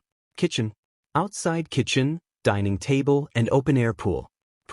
Main bedroom and bathroom on the top floor. Overall, Stella loved the home and enjoyed the more traditional Japanese feeling of the style of the house, but it still provided many modern benefits that she enjoyed. Though she was curious about the bathroom that was connected to the main bedroom. Then she realized that there wasn't really a door blocking the sight. She turned to Izuku, who had a massive blush on his face. "Sorry, just tell me whenever you are wanting to take a shower and I will avoid our bedroom," Izuku said, and then she realized it. They were both alone in a new home together with no one else. It was as if they were newlywed couples. This caused her to blush hard, and Izuku just rubbed her back since he had a good idea of what she was thinking about. Izuku did point out that the other bathrooms had a bit more privacy with them on the lower floors if she wanted to ever use those. He also pointed out that she didn't need to sleep in the same room either, even though they had been doing so for the past few months. She just shook her head and said it was fine and that it was just embarrassing to realize everything, which he chuckled at. Soon they finished unpacking the things that they had brought and decided to go out to shop for clothing and some other things since they only brought the bare minimum for the home from America. Izuku also set for a delivery of food to be delivered by a local food service company. "We have about 5 hours before the company arrives to deliver all the food I ordered to stock the home. So we can go now to get new clothing or wait until tomorrow, since I don't know if you want to get out later after all the food is delivered." Izuku stated and asked her question, and she thought about it and decided she wanted to go out now so they didn't have to waste time tomorrow doing it. Izuku nodded his head at her, and after a handful of minutes they got in the car and drove off to the shopping mall. Soon they arrived at the mall and entered it. Izuku had decided to change his hair color to pure white while outside and wore some black shades to help hide from others since his younger self was still on some missing person papers that were hanging around. Stella had noticed them but didn't comment about it since they were in public. Soon, they had gotten all of the things that they needed and had returned home. "Iki, I'm sure you saw the posters?" Stella asked. Izuku nodded his head at Stella's statement. "Indeed, I don't get why they have put more up. It's been years since I've left and I have no plans to return to them. Anyway, if they ever find out who my father is, they will lose any desire of connecting to me anyway. I don't have any regrets about Dad being my father since he was there for me and has given up his old self to take care of me unlike them. So, I've let my anger go regarding them, but I don't know if it will stay gone if I find myself in front of them," Izuku stated, and she nodded her head and just rubbed his back, helping him stay calm. Soon the food arrived and Izuku opened the gate via his phone and allowed the driver to reach their house. They soon had everything stocked into the cabinets and fridge and were ready to live out their lives in Japan moving forward. Third POV. Izuku Midoriya was a hunter. He enjoyed bringing criminals into face justice for those that sought to harm people. He wanted people to feel safe and secure, and just because he came to Japan doesn't mean that he was going to stop tracking down villains and bringing them to justice. As such, Izuku Midoriya decided to start his hero patrols in Japan after a week of being in the country. Stella and he had enjoyed their free time together, but he did need to do what he was sent here for. So once Stella went to sleep, Izuku decided to go out and start his search of anything that would lead him to find out who was making the creatures. Hisashi had some possible clues to who it might have been. Hisashi had told Izuku and the president of the commission about an old doctor he worked with. Hisashi actually confessed that the doctor is older than 100 years, which had surprised everyone when they learned about it. Hisashi said that the doctor had a quirk called Life Force. This quirk is similar to the anti-aging quirk that we possess, but it's a degraded version in my view. It provides a youthful appearance compared to your true age, but it has a horribly negative effect. It causes the user's physical mobility to worsen, which means that it was never a quirk that I wanted to take since it would hamper me in my battles all those years ago. Hisashi stated, and Izuku would have to agree. From what Hisashi knew is that the doctor was involved in researching quirks and always wanted to find a way to reproduce quirks. The doctor believed that quirks would hit a singularity point one day and cause something to happen. Even Hisashi believed in the singularity point, but he believed that the quirks would reset on the power level and become weaker before growing stronger again. He also believed the quirkless people were a default state of humans that were left in the event that quirks ever broke humans. This way the human race would survive if humans went too far. It's why he always respected the quirkless people due to this belief, since they might be the key to keeping humans alive. Hisashi didn't think that the doctor had made a breakthrough in duplicating quirks, but it appears that he may have found a way around it through a bastardized version of it. It's a good thing he never knew about Izuku's quirk, since it would have proven his theory possible. He never knew of Izuku or Inko. Hisashi had said in that meeting, and Izuku was glad the man didn't know about him either, since the doctor might have tried to take Izuku for experiments.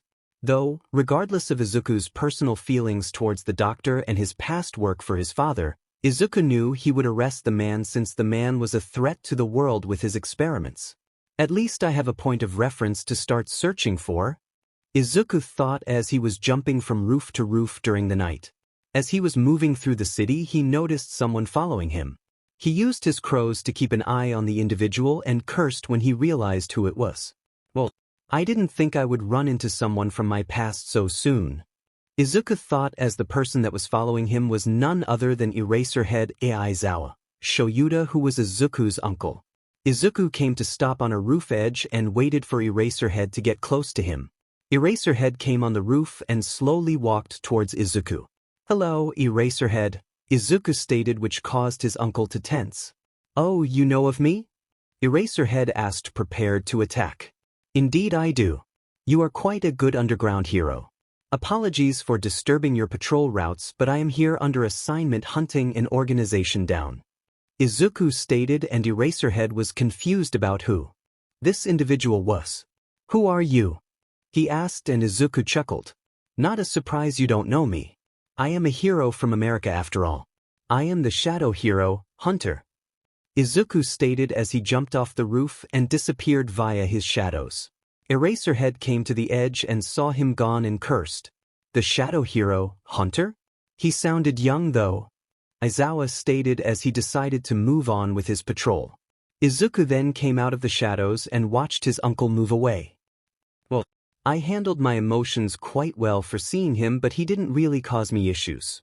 He just wasn't around for me is all," Izuku thought as he jumped away in the opposite direction of the way his uncle went.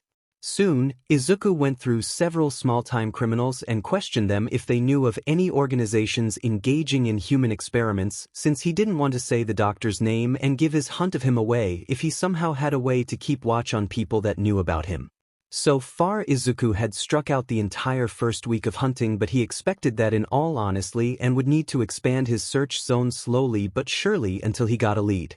He did create a small uproar in the police department since they believed that Izuku was a vigilante because Izuku didn't stick around after ensuring the police were given the criminals. He wasn't required to as a special agent. He just filed his reports with the UN and they would handle everything on his behalf because they didn't want him wasting his time with the local police unless he was requesting their support in the mission, and he wasn't going to do that anytime soon until he had a lead on where to start looking at. As such, that is how Izuku kept going about his days and kept striking out. However, a special little event happened about 10 months or so before the start of UA entrance exams. Izuku was on the streets walking with Stella when he heard an explosion coming from the distance. They decided to check it out and see if Izuku needed to get involved, since he could easily use his quirks and the shadows to transform into his outfit without any issues.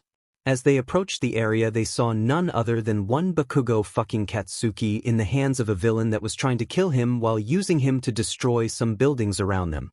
The heroes on site weren't really doing anything except for Backdraft, who was trying to keep the fires from spreading to more buildings and endangering people. The other heroes were just standing around doing really nothing, even though Izuku saw multiple ways for them to get the situation under control. Kamui Woods could have used his branches to get Bakugo after wetting them with Backdraft's help for a few seconds and then pushed past the explosions from Bakugo to grab him.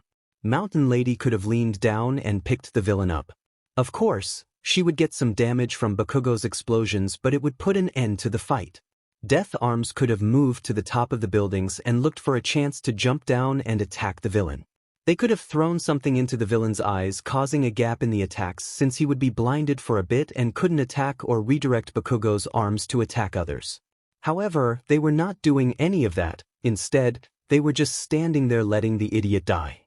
Izuku could also see his half-sibling and Todoroki standing in the crowd shouting for Bakugo to hold on. Then Izuku heard it. One of the heroes said they needed to wait for someone with a better-suited quirk to come and help, and this just annoyed Izuku to no end. "Stella, I'm going to help even though it's them. If I turn an eye then I'm no better than they are," Izuku stated as he stepped into a shadow, and she nodded her head as she sat at a table at a little cafe watching. Izuku quickly transformed into his hunter outfit and had a few of his crows in the air above the fight. Izuku always kept a large number of his crows in his shadows since he found that he could store things in it and they wouldn't age or expire. Izuku was amazed when he discovered this out with his Shadow Master quirk. Anyway, back to the actual problem at hand. Izuku came out of the shadows and waited for a good time to strike. When the villain turned to the side a bit, Izuku darted out and everyone saw him but the villain until it was too late. Izuku got up close and used his shadows to grab Bakugo and yanked him out. Once he did that, he jumped back with Bakugo and handed him off to the other heroes. They were trying to figure who he was, but Izuku just dashed back towards the villain, who raised a tentacle and smashed it down towards Izuku, who just dodged to the side and pierced the villain with a shadow whip, but it just didn't do much. Izuku though wanted the villain to let his guard down as Izuku jumped back and the villain attacked, but at that moment Izuku yanked his whip back and made them pull the two eyes out and into his hands, which caused the villain's body to break apart, since Izuku had guessed as the only actual solid part that they were required to keep the body together. Right after Izuku did that, All Might arrived on site and crashed into the ground looking like he was going to attack the villain, but Izuku had defeated it already. Everyone was stunned to see the villain defeated so easily, but also to see All Might late to the party in a sense.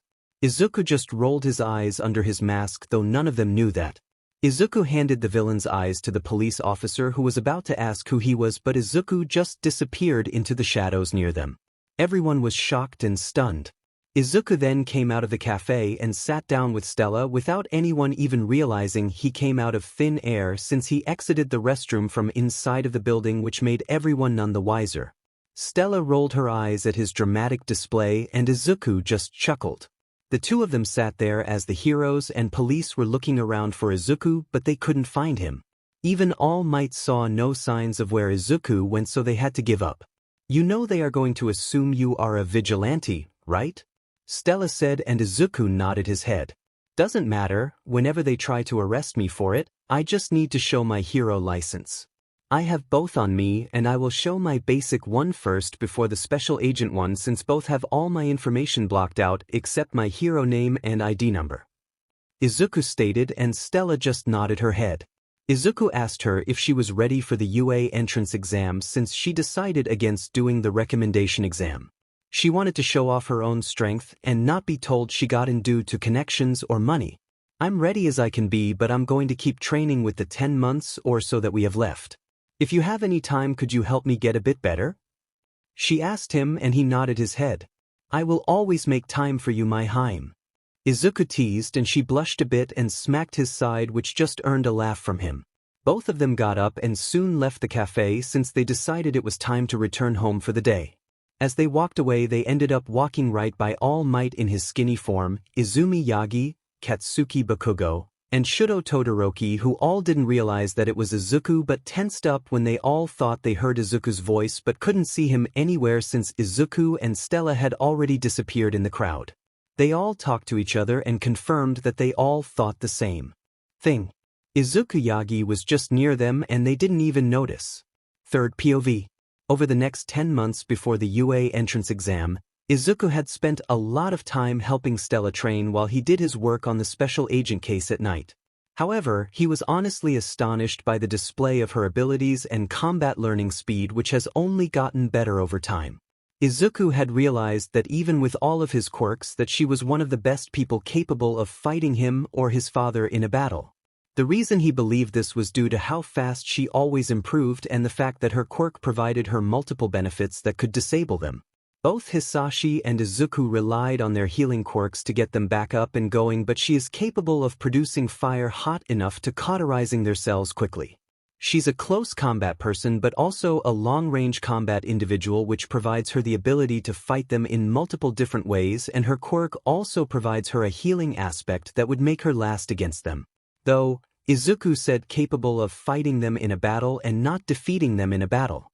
Izuku and Hisashi both have a large number of quirks that would allow them to get out of sticky situations as long as they didn't underestimate their opponents, and Hisashi had taught Izuku that again and again.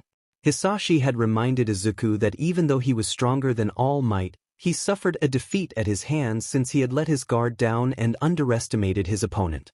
As such, Izuku knew to be careful against even the weakest person that he fought and to always approach them as if they could kill him if they were lucky enough, and fate smiled upon them. As the months passed away, Izuku also saw an increase in the activity of those that used to be related to him. He could see them looking around the city where he was on the day of the Sludge attack. They must have heard my voice when walking by with Stella. They shouldn't know who we are though. They are just blindly searching since I have seen Uncle Aizawa, Uncle Endeavor, Grandpa Torino, Uncle Sir Night Eye, and whoever his little helper is. Izuku thought that he realized that he called them with titles as if they were family, and Izuku honestly didn't know how to feel about that. He did it out of instinct, and that is how he found himself on the couch in the living room with his head on Stella's lap, asking her for her thoughts about that. From what you told me, they weren't there in your life. So they didn't really harm you as your former parents did, nor sister and her friends did. It's possible you don't really blame them as much as you first thought. The question is, did they know about your treatment before you disappeared? If they did, then it's a whole separate issue, but if they didn't and were lied to by the Yagis, then it's okay for you to still want to be associated with them. Stella stated, and Izuku nodded his head. Right now he just didn't want to deal with them, but knew he would have to sooner or later, and the number of times he keeps running into them keeps increasing slowly and slowly. The last few months passed, and it was now time for the UA entrance exam. Izuku drove Stella to the UA gates and dropped her off. People looked at the car but let it go as it wasn't really shown offish. As such, they just ignored it for the most part, but Stella herself did get looks from perverted males which annoyed Izuku, which Stella just giggled at him and put a kiss on his lips before walking away. A lot of boys wanted to glare at Izuku, but he already drove off and parked the car far away from UA before he changed into his hero outfit and teleported by using one of his crows to get a visual of the inside of UA. Izuku blended in with the shadows quickly before the alarms and sensors could pick him up. Izuku had no issues with Niza finding out about him being there, but he didn't want to cause an issue, so he just hid and made his way into the school. Izuku wanted to spy on the exams because he personally wanted to see what they were like on the day of the exam. Call it an old childhood dream of his that he never got to live, so this was the next best thing. Izuku has also been debating on revealing himself to his uncle Nizu. Izuku is highly doubtful that Nizu would have allowed Izuku to be treated like he was due to Nizu's past. Nizu would have taken Izuku away if he knew, and Izuku believed he just trusted All Might's and Green Tornado's words because of how long he knew them and trusted them to not lie to him. As such, Izuku had already asked the UN and the Americans' Commission President for permission to read Nizu in on the case if Izuku decided to bring him in on the case, since he would involve Nizu most likely even if he didn't fully reveal himself. As Izuku was moving around the campus, he soon found himself in front of said Principal Nizu, who was staring at the shadow that Izuku was hidden in. Izuku was kind of shocked that Nizu was staring straight at him. "There's no way he knows I am here, right? I'm pretty sure I hid before the sensors triggered?" Izuku thought and watched Nizu. Nizu just walked up to the shadow and waved his paw and told the shadow Izuku was hiding in to follow him. Izuku did as he was asked since he had been found out. "How did he find me?" Izuku thought as he just followed Nizu. Soon they arrived in the principal's office where Izuku came out of the shadows. "Well, hello Mr. Hunter," Nizu said, and Izuku bowed slightly and sat down without speaking since he was afraid he would give himself away in full since Nizu was smart. "Now, I am wondering why an American hero is here in Japan. Eraserhead told me that he met you before then there was the event with the Sludge villain. You keep under the radar and do your reports for your actions to some other entity. I know that since the police believed you to be a vigilante, but then they received official reports with your hero name and ID number on them through official channels which I can't track back. So that means several things from what I can assume.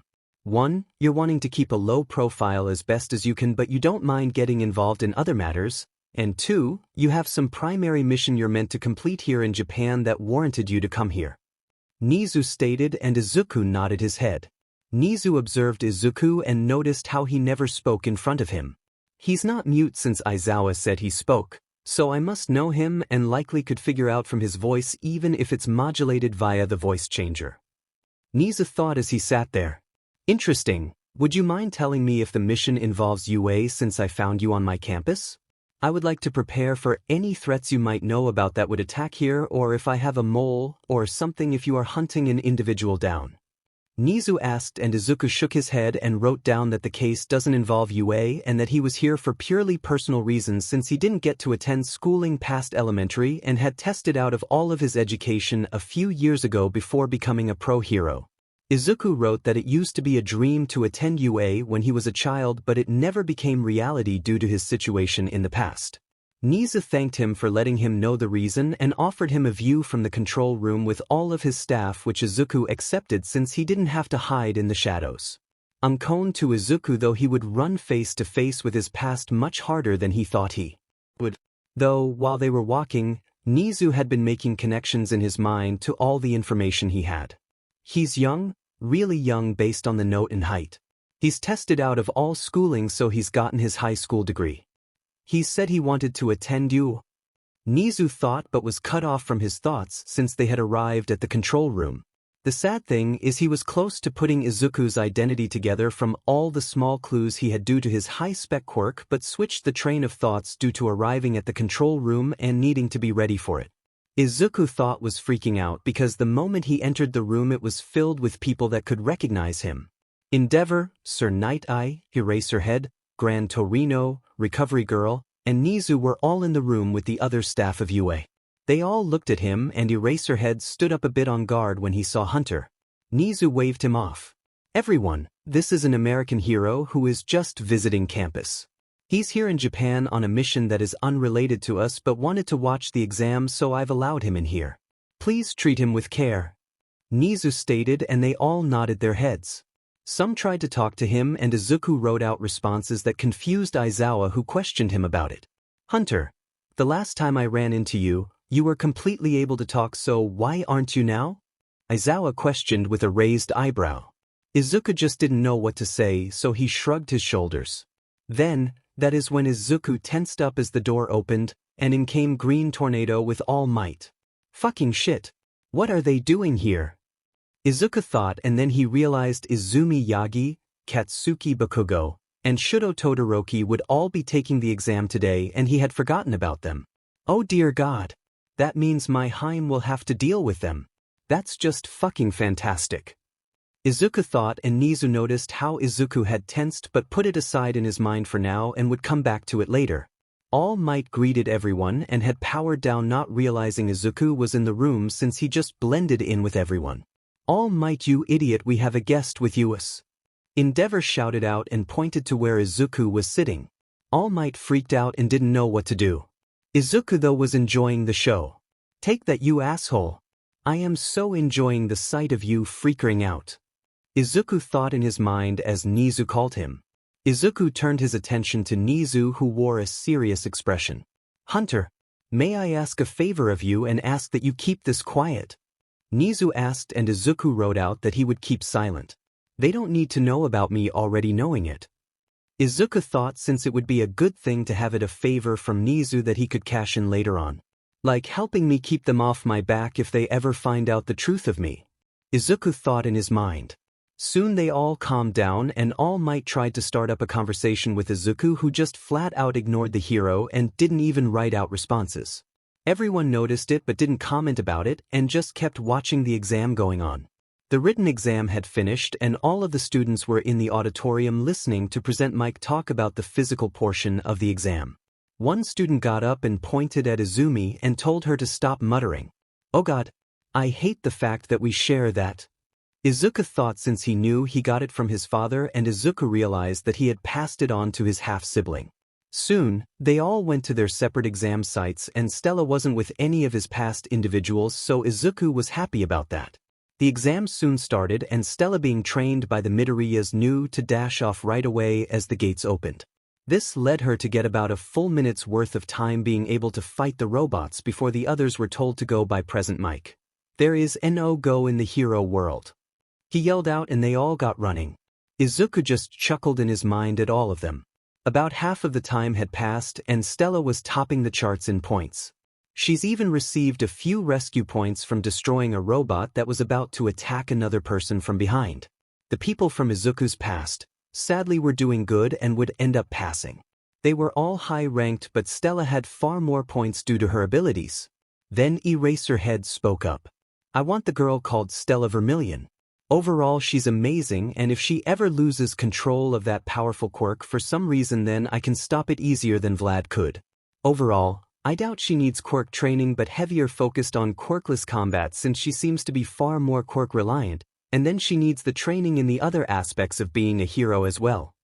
Aizawa stated, and Nizu agreed with him before Vlad King could say anything. Soon, the zero-pointers were all out and about when Power Loader spoke up about one robot going haywire in zone number 3, which was where Izumi was located at. Everyone looked at the screen to see Izumi trapped by a boulder that had pinned her leg and likely broke her ankle, which meant she couldn't escape. Even with her quirk being telekinesis like Inko Yagi's, it wouldn't do Izumi any good since she was clearly exhausted from the exam. There was also another girl there as well, trapped. Izuku wondered why she didn't use one for all to get herself out, since she should have been training since young to receive it. But Izuku didn't care since he wouldn't get involved unless there was no room left for them to escape or someone to save them. "I can't get it to stop. Someone destroy it and save them since it's far too close to them anyway," Nizu shouted out as he tried hacking the robot before it would get to them, but the robot was really damned close already and wouldn't stop in time even if it received the command. All Might stood up and was about to go when someone yelled at the screen. They all turned and looked to see the pro-hero hunter standing in front of the girls. They all turned to his seat to only see what looked like darkness/shadows dissipating into the air.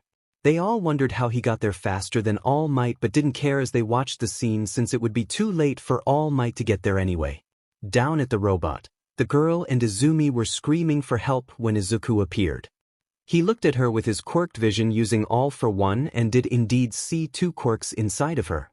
Her natural quirk, and one for all due to how much power it radiated off of itself.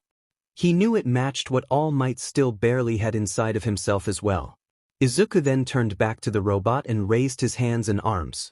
Everyone watched as he pushed his hands together into balls and ripped them away from each other, and seconds later the robot broke apart as spikes of black material, which were shadows, all pierced out of the zero-pointer robot. Izuku had manipulated the shadows inside of the empty spaces inside of the robot and had broken it apart from inside out. This caused it to fall to the sides where no one was standing at. Everyone was stunned at how easily he destroyed the robot, but then got knocked out of their shock when Present Mic's voice ranged out calling the time. Izuku turned to the girls and waved his hands as shadows gathered around and lifted the rubble off of them, freeing them. The one girl got up and thanked Izuku as Izumi tried to stand but fell down. Izuku just used his shadows to catch her in annoyance. "Why am I helping her more than needed? Oh wait. Because I am a hero and God, I hate her," Izuku thought as he carried her via the shadows he was controlling and dropped her on the ground at Recovery Girl. Though, drop would be too harsh since he lightly put her down, even though he really wanted to drop her for real, but Recovery Girl would be pissed at him for doing that in front of her. Izuku then jumped back into the shadows and found himself back in the control room where he had come from. Everyone turned to him and he shrugged his shoulders as if nothing happened. Izuku was sure he heard Aizawa and Sir Night Eye whisper out, "What the fuck?" but he ignored them. Izuku took a paper out and wrote something down.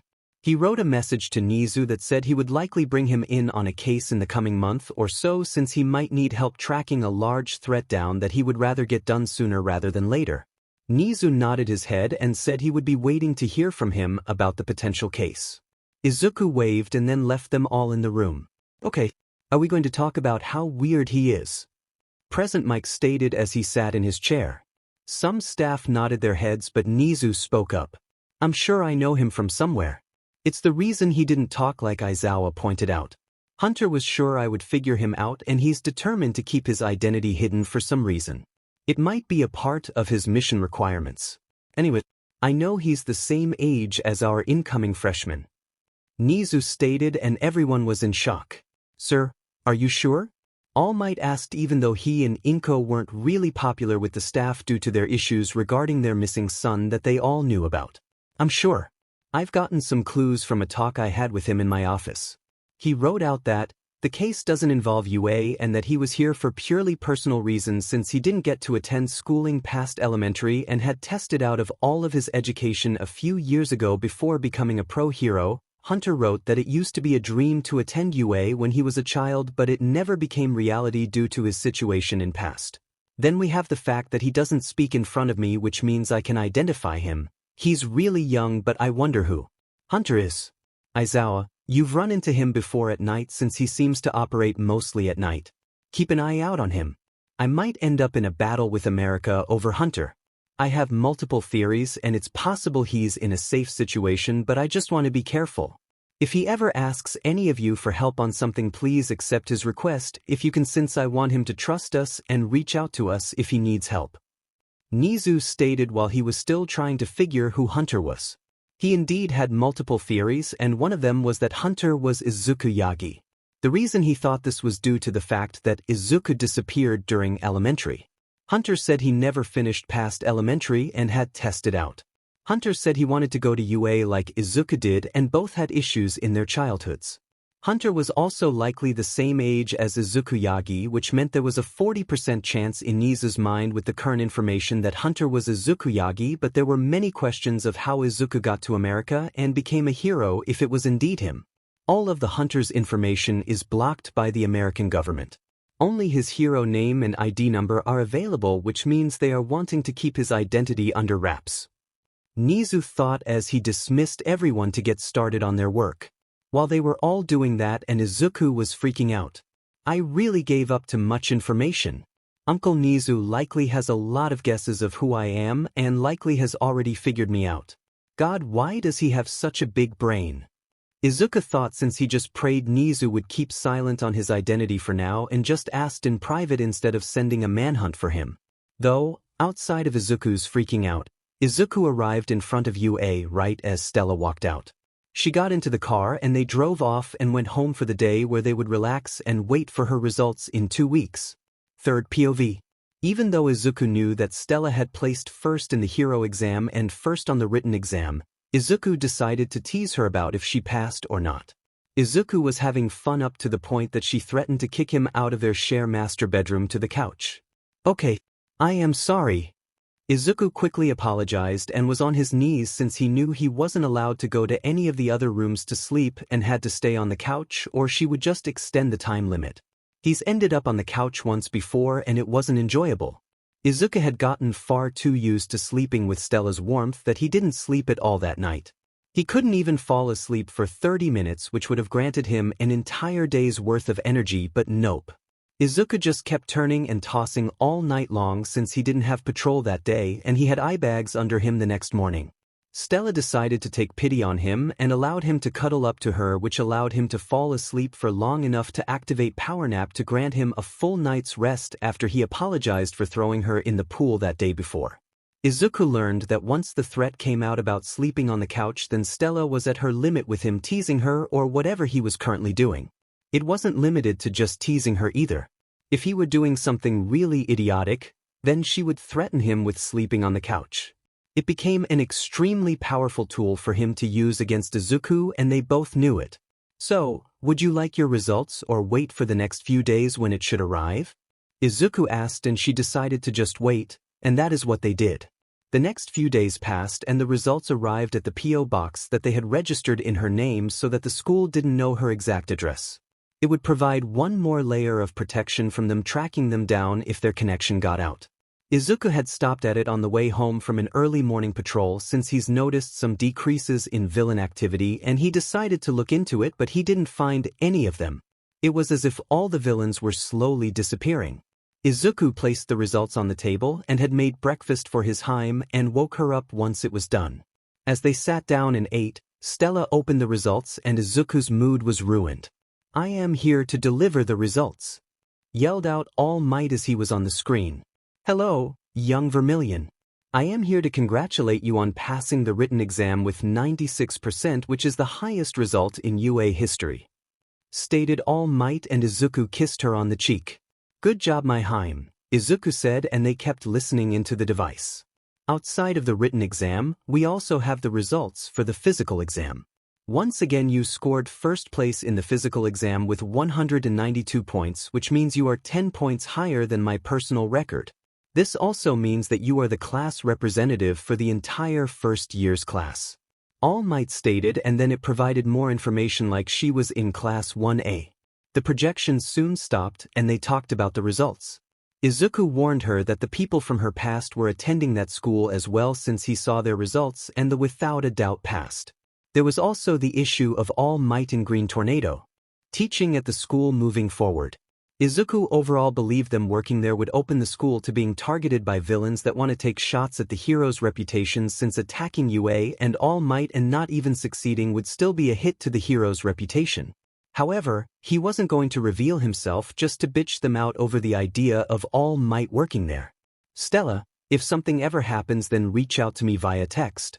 If there's any trip off the main building, then text me the location so I can check in on it with my crows, and if something happens I can come. I'm not really concerned about the main campus, but I just want to be safe, my Heim, because something doesn't feel right with the criminal activity recently. Izuku told her, and she agreed to alert him of any trips off campus. Soon, they just went about their day with some light training and then relaxed since she would be starting school in about a month. Izuku asked Stella about her outfit that she would wear, and he was a bit annoyed about the skin being shown. If Izuku had his way, no skin would be showing, but he didn't want to be controlling, so he kept his mouth shut, and Stella could tell. You want to comment, don't you? Stella asked him, and he nodded his head. I do, but I don't want to be controlling, Izuku said, and she said she wanted his comments, but he would need to accept whatever she decided in regards to it in the end. I wish the chest was covered up a bit more. I could deal with the legs, but I just really wish the chest was covered up a bit more since I don't want other men looking. Izuku stated, and she giggled at him, and he pouted, but she said no skin would be showing. She showed the notes, and she would have a layer of material going over her body under the outfit. It would provide her some protection from the elements and some attacks. It's also meant to be tear-resistant in the event that everything else gets removed from me.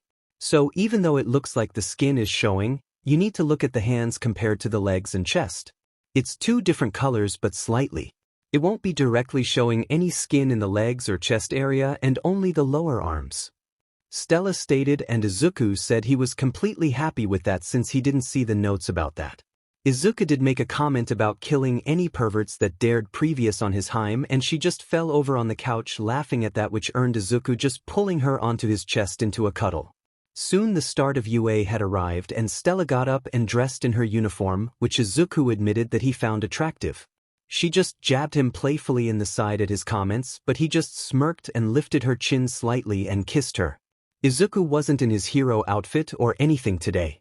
Instead, he was just in a business suit that made him look a lot like his father. Icky, you know how you always thought you were like your mother? I think you look far more like your father, just with green hair since you stopped adding white in now. Your hairstyles match more now, and you have grown out of most features that look similar to that woman.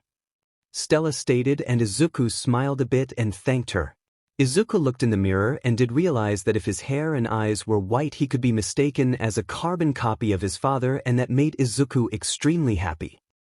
Stella, what do you think would happen if they find out my identity and I just quickly turn my hair and eyes white in front of All Might? I think it would be a fun sight to see if he mistakes me for my father. I kind of want to see his reaction. Izuku said with a smirk. Stella just rolled her eyes at him and sighed. Icky, just be careful with All Might. Remember to not let your anger consume you or you will sleep on the couch, Stella said as she pinched his side, and he gave in and said he would be careful. Soon, Izuku drove Stella to UA and dropped her off. Izuku was going to the local office branch today to do some work and check in with how the operations are going for their Japanese businesses. Stella, on the other hand, soon arrived in the classroom of 1A. She entered the room to find Shoto, Todoroki, Katsuki, Bakugo, and Izumi Yagi. There was also the boy that called Yagi out at the presentation by present Mike during the exam. The boy was talking to Yagi and apologizing to her for calling her out when she was clearly paying more attention than him and was a better person. Stella just ignored them all and took a seat near the front door. Soon the entire class was filled with people and they noticed there was one extra person with one less desk. Ikki said the teacher for 1A is his uncle, which he's unsure if he hated Ikki or not due to his previous quirkless statues. However, one thing is clear, that someone will be expelled if not more people, since Ikki said that his uncle had a habit of expelling people.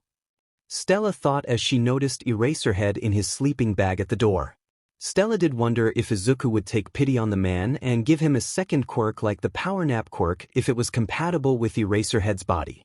However, she was pulled out of her thoughts when he started speaking. "Everyone shut up, I am Shoyuta Aizawa. You will call me Aizawa-sensei. Now put these gym uniforms on in the changing room and get out to the training field in 8 minutes or I will expel you," Aizawa stated, and Stella just got up and quickly moved to do it. This caused everyone else to get moving as well, and soon everyone was in the changing room.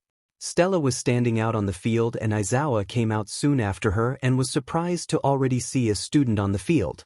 He looked at her and she looked at him.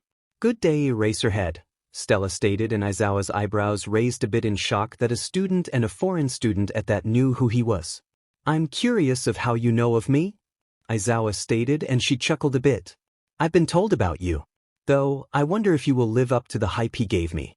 "We can only see, sensei," Stella stated, because in all honesty, she hoped Izuku had more family that loved him than just Hisashi. Izuku was unsure of Aizawa since he never came to help him, but he always did send birthday cards every single year. Izuku himself honestly hoped the man wasn't like his previous parents, but Izuku was afraid to break the mental image that he has of his uncle, who he thought was cool since Eraserhead fought nearly quirkless all of the time. Eraserhead was about to ask who told her, but the other students came out and he kept his mouth shut, but he was watching her more closely now.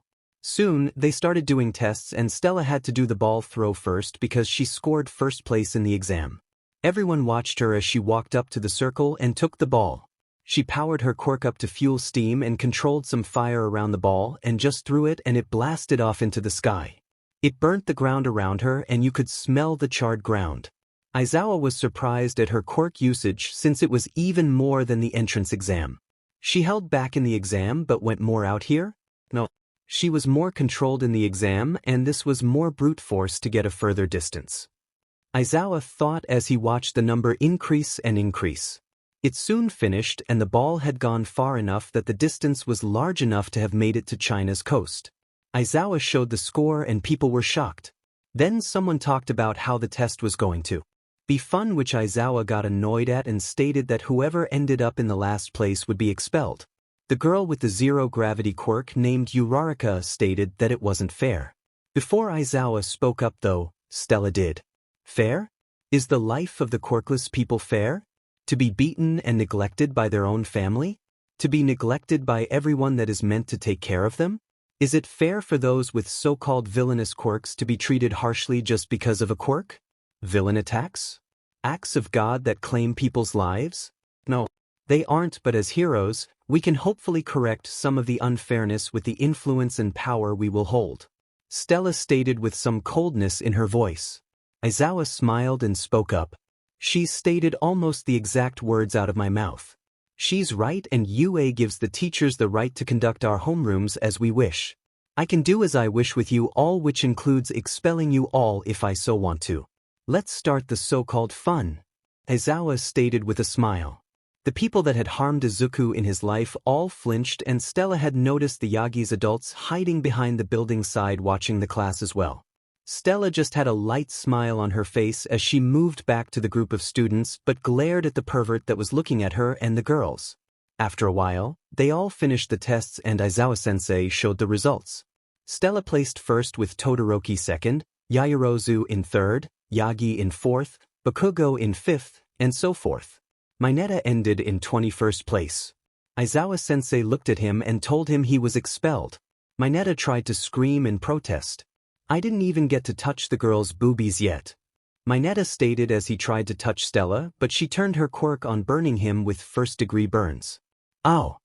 he yelled out as he felt a fabric wrap around him. Aizawa had grabbed him and was glaring at him. Congratulations, you are now under arrest for attempted sexual assault, Izawa said, and Stella had a smirk on his face. He told everyone else to go back to the classroom and introduce themselves to each other. That is how Stella found herself in front of everyone introducing herself. Hello, I am Vermilion, Stella. I was born in France before moving to America with my parents for the family business that they expanded. I recently moved to Japan with my boyfriend who I've been with for several years because he had to do work here in Japan and we wanted to stick together. My quirk is called Phoenix Queen, Stella stated, and a lot of the girls wanted details about her boyfriend. She just shook her head and said it wasn't the right time to reveal those details. The girls just pouted and Stella sat down. Soon they were allowed to leave and Stella noticed Izawa was looking at her when she left. He likely has gotten suspicious based on my little speech from the tests and the fact that I said me and my boyfriend moved here for his work which would match the pro hero hunter. I wonder, Eraserhead, will you let Izuku down as they did? Stella thought as she left and got into Izuku's car right as he pulled up. Izawa was watching in the distance but had no way of seeing into the car due to the tiny-nighted windows. Third POV. Izuku Midoriya woke up in the morning to find his girlfriend missing from his chest. He looked at the clock and saw there were about 2 hours before it was time for her to go to school. He got up and decided to look for her, and the first place he looked was the bathroom, and he found her there standing completely naked, and he froze.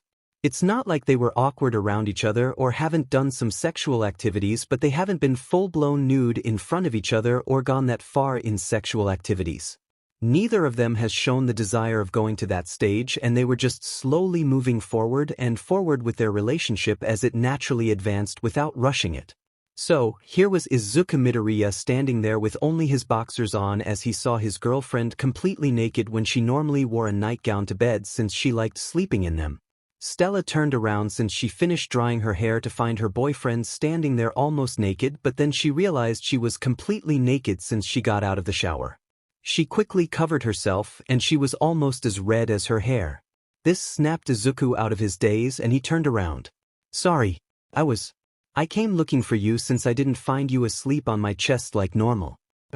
I'm sorry I didn't say anything, I was just in a daze at the sight of Izuku was stuttering now and had a large blush on his face until he felt Stella pressed up against his back, which made him freeze. It's you, so it's fine if you see me like this, but I'm not ready. I'm not ready to go the full way right now since we are still a bit young, okay? She said with some stuttering, and Izuku quickly turned around and hugged her. He rubbed her back and kissed her forehead. It's okay. I'm willing to wait for centuries if it takes that long. We have almost all of the time in the world to take our lives as slow or as fast as we want to, Izuku stated as he kept kissing her forehead.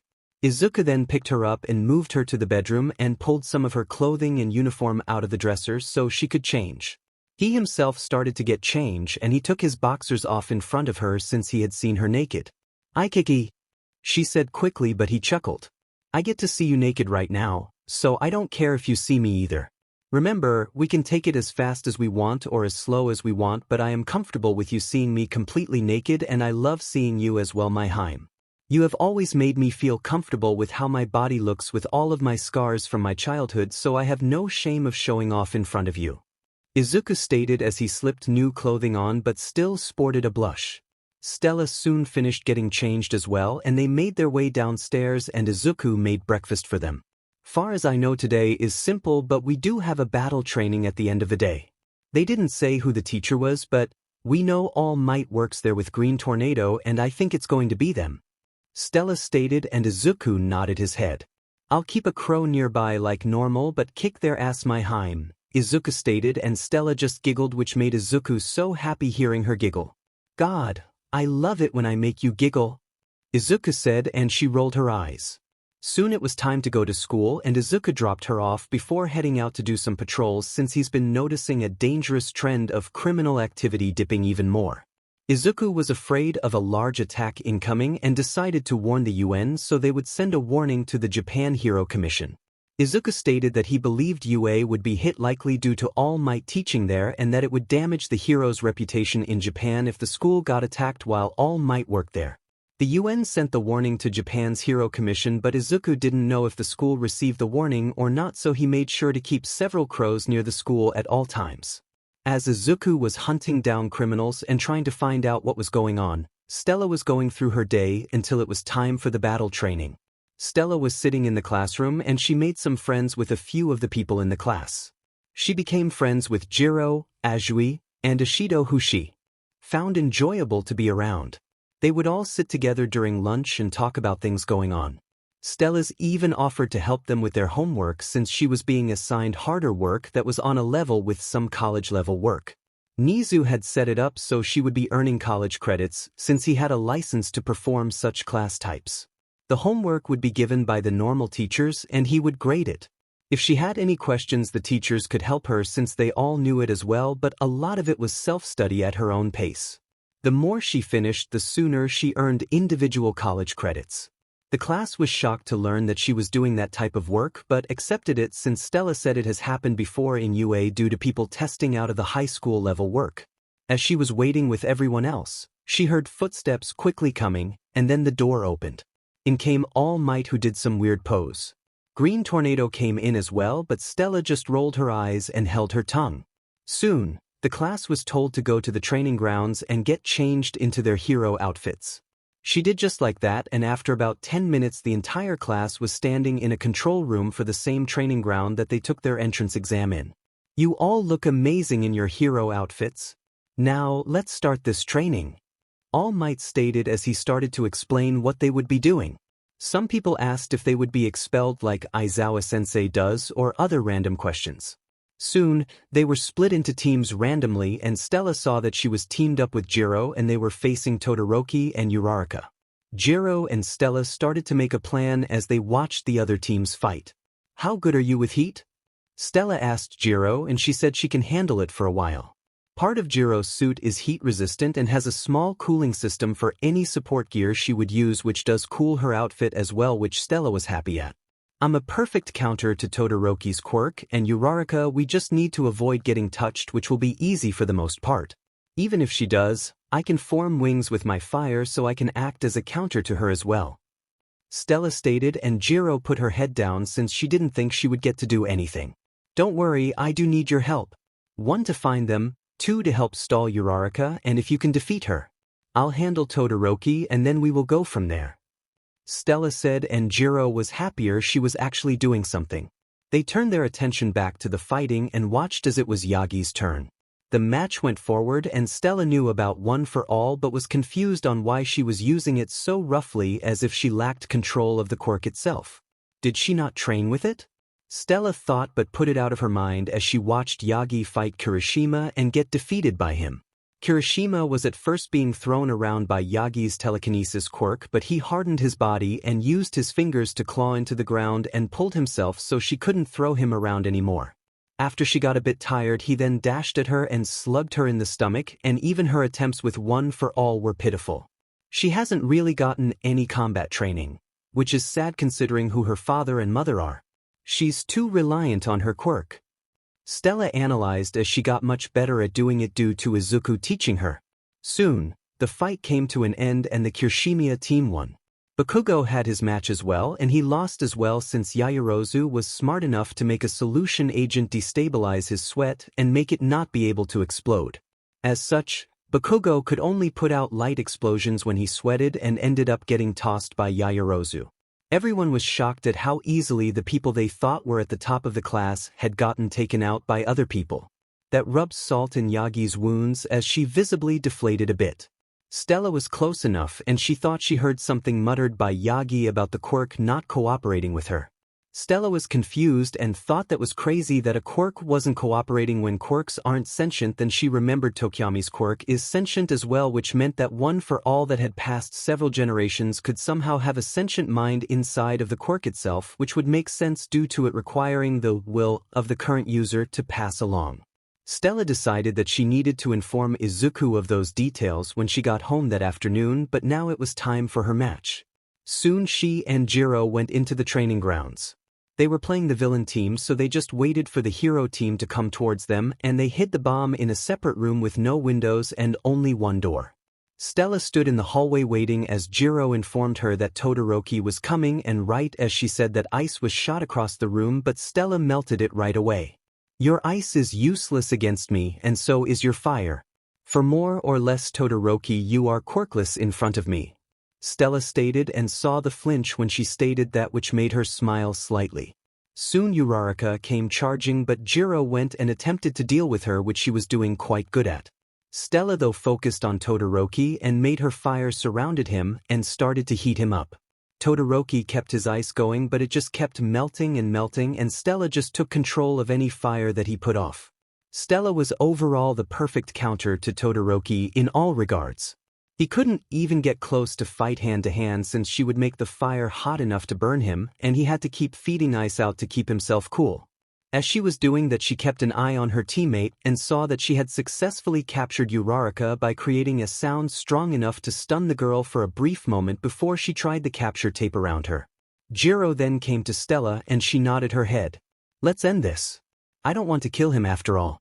Stella then dashed forward with the capture tape out and used her fire to hide her approach. Right as she got up close, she broke the firewall that she had created and wrapped the tape around him quickly before he could even react. The match was called and they were all told to return to the control room. Stella came back into the room and was congratulated by every one of her friends for doing such a good job at taking out Todoroki, and Jiro was congratulated as well. Soon the teachers got everyone's attention back and they talked about how the match went. After talking for a bit longer, they were dismissed and let go for the day since that was the last class of the day. Stella was walking out of the school when her friends that she made came up to her and asked if she wanted to walk to the station together. Sorry girls, my boyfriend always picks me up in the car, Stella stated, and the girls looked at her funny. Stella, how old is your boyfriend since none of us are at the legal age to drive?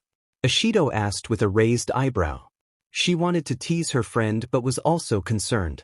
Stella just chuckled a bit. Don't worry girls. He's the same age as us. He has a special job that provides him certain legal protections and rights that allow him to drive even though Japan's driving age is higher for cars than America. Stella stated, and they nodded their heads as they heard a car pull up in front of them and the window roll down. Hello my Haim, the male, said in the car, and all of the girls looked at the individual and saw Stella's boyfriend and they all felt he looked familiar and like they should know him, and honestly they should. Izuku though had changed his hair and eye colors to white like his father, so no one would directly match him to the missing posters. Hello, Ikke. These are the friends I've made in the past few days here at UA. Girls, this is my boyfriend Izuku Midoriya. We've been dating as I said in class for several years now, but we knew each other as friends for years before that as well. Stella stated as she introduced Izuku to them all and them to him. Izuku waved at them and greeted them all. Azui was blunt when she spoke. So Midoriya, what do you do for a living, since Stella said your work brought you two to Japan? Also, call me Tsu. Azui asked, and Stella coughed at Azui's bluntness. Sorry, Tsu, but I legally can't tell you since you don't have the ability to know about it. Just know I work for the United States government doing work here in Japan currently, but Stella does know what I do since she was read into my job since she came with me per my request to my employers. Izuku stated, and the girls nodded their heads at his statement and accepted it since Stella did confirm that she knew about his job. Soon she got into the car and they drove away, but what neither of them saw was Eraserhead, who was leaving the campus but was in shock when he saw the person in the car. He was trapped in his thoughts because he was sure he saw Izuku Yagi, but the hair and eye colors were completely different. Did he get a quirk to change it? Vermilion said Izuku Midoriya, so let's see if I can dig into that, but I think it might be good to inform Nizu though since I don't want to scare him away if he is my nephew. Aizawa thought as he turned around and headed into the school building and went straight for Nizu's office.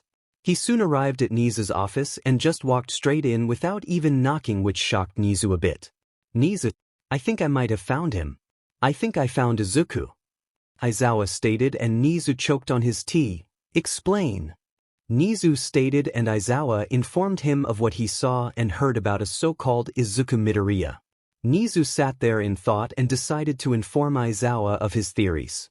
I think the pro-hero hunter is Izuku. Also, if I remember correctly, the last name Midoriya is the same as the most powerful businessman in America. The thing is, how did they meet and Izuku ends up like this? Aizawa just keeps an eye out on Stella, and this is Izuku Midoriya. You might be right, and Izuku had someone change his eye and hair color.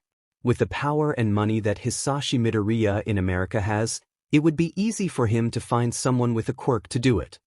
Nizu stated, and Aizawa nodded his head. They felt so much hope with the likelihood of them finding Izuku once again, but the question is how big of a change has he gone under since he left and now returned? Nizu though was glad that Izuku seems to have gone down the path of being a hero, but the question is how did he get a quirk, and Aizawa wanted to know that as well, but they would have to wait to get their answers for now. Third POV. Izuku Midoriya was not a man easily angered. Izuku could get annoyed and upset, but true anger from him was hard to come by. There are only a limited number of people that have achieved truly angering him, and that list contains Inko Yagi, Toshinori Yagi, Izumi Yagi, Katsuki Bakugo, and Shoto Todoroki, but now it contained a few more people on that list since someone decided to touch what belonged to him. Someone decided to touch Stella Vermilion and threaten her life, and now Izuku Midoriya was truly angered. That is what Izuku felt when he came to the USJ and found his lover, his future wife, his soulmate harmed and injured with the rest of her class at the hands of villains with one of those creatures created by the doctor. It was at that moment that the doctor earned a place on Izuku's shit list and was going to end up dead if Izuku had his way. However, let's explain how we got to this point, shall we? Izuku had gotten up that morning to feel the embrace of his girlfriend against his chest. Izuku had taken to just sleeping naked over the past few days with Stella since they had seen each other naked already once. Stella threw a fit about him doing it, but in the end accepted it, and Izuku could tell that she secretly enjoyed it since she decided to get naked as well, and they both just started to sleep like that for the past few days. They never got sexual with any of their actions but just enjoyed the warmth of each other's bodies. Now, Izuku enjoyed waking up to the sight of his lover on his chest in full view, but today he felt off, as if something was going to happen, and he decided to be prepared for it. He looked at the clock and saw that there were several hours before Stella would need to go to school. As such, Izuku got out of bed and started looking over all of his quirks and making sure he could easily summon them up to be used quickly since he felt as if something was going to happen. As he was doing that, he also called and warned his UN and American contact about his feeling of something happening today. Now, for a normal hero, they would take the advice with a grain of salt since they could be wrong, but Izuku wasn't a normal hero. Instead, he was a special agent and he had all for one. His warnings were not to be ignored. As such, the UN sent Japan's Hero Commission a warning to warn all of their hero schools of a potential attack. However, they warned Izuku that they were unsure of if Japan's Hero Commission had sent the warning out even though the UN ordered them to. Stella soon woke up and found Izuku mediating. Stella broke him out of his meditation and they got dressed quickly and enjoyed breakfast before Izuku dropped her off at the school. Before she got out of the car, Izuku gave her a warning. Stella, just be careful today. If you go off campus or anything, alert me so I can watch via the crows since I feel a lot of tension in the air today. Something is going to happen. Izuku stated, and she nodded her head and gave him a kiss before getting out. See you later, Ikki, she said, and he waved back before driving off. Izuku decided to go do some hunting of criminals and see if he could lock down his gut feeling of why he was on edge today.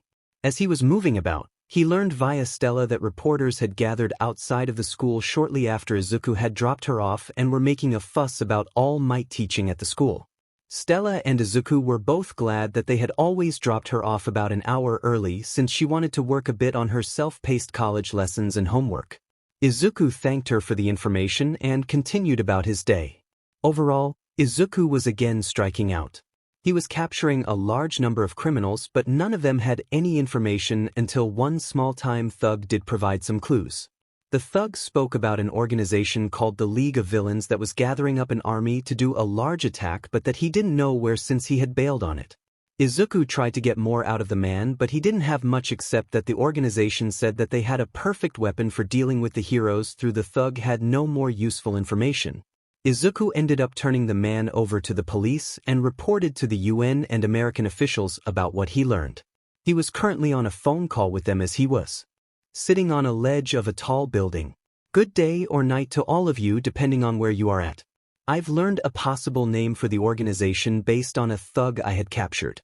I've gotten as much as he could provide, but I was right about an organization gathering for a possible attack on heroes.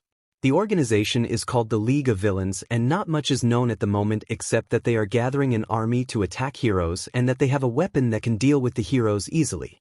There wasn't much of a description of the leaders since the man couldn't remember it. I'm assuming someone in the organization has a quirk that allows them to cause some form of memory loss to help hide their operations. Izuku stated, and the officials asked how he was sure that the weapon was the same as the creature from New York. Izuku confessed that he had zero proof but that it was weird that a villain organization would have some so-called weapon that was capable of dealing with the heroes when they were still gathering a large army. It would be weird if they had a large number of these weapons on hand for them to still gather an army. My guess is they have a limited amount right now, and this is their second test run of using the weapon after learning from New York. The villain army is to ensure the weapon doesn't get taken out too easily and to contain most of the hero's time while the weapon does the most damage. Izuku stated, and the officials thought it over and had to agree that Izuku's assessment was a valid one. As such, they recorded the information about the possible organization and told him to report once he had more. As Izuku hung the phone up, he received a text message and memories from the crows at the same time. The alarms at UA had been triggered and the front gate destroyed. Izuku teleported right away to a building near UA and looked at what was going on. He saw the press pushing into the campus and causing problems.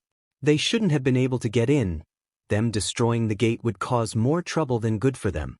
Izuku thought as he had a crow watching Stella from the windows to make sure she was okay. He also sent her a telepath message telling her that he was outside the school and that it was just the press. He then received a text message thanking him. Izuku just sent a message back telling her to be safe, but while he did that he reviewed the memories that he received from all of the crows around UA and saw something off in his memories. He saw a man touch the gate, but his crows weren't in a good position to get a clear view of the face. Izuku only saw that the male had a light skin color and light blue hair. Izuku watched the man in his memories as the man put a hand on the gate with all 5 fingers and the gate started to decay. Interesting, a 5-point contact decay or disintegration quirk?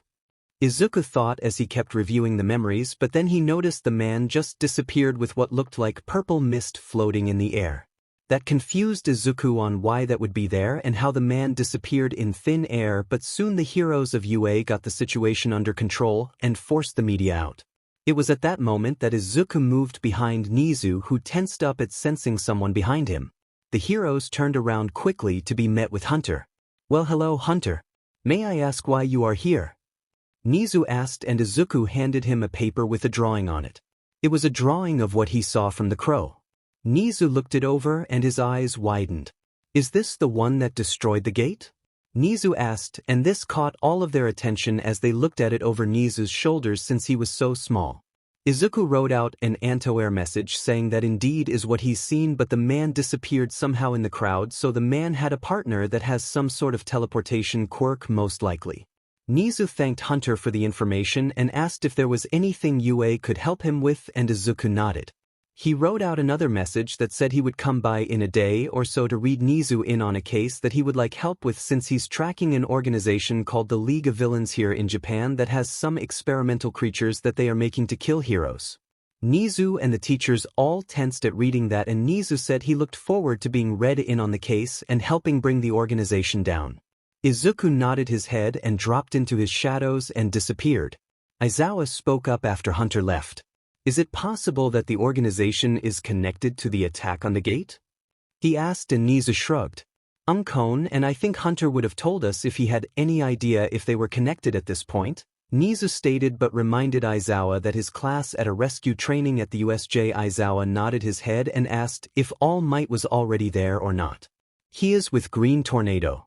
So, it will be you, 13, All Might, and Green Tornado all there for the rescue training, so if anything does happen then it should be fine," Nizu stated, and Aizawa nodded his head as he left to go to his class.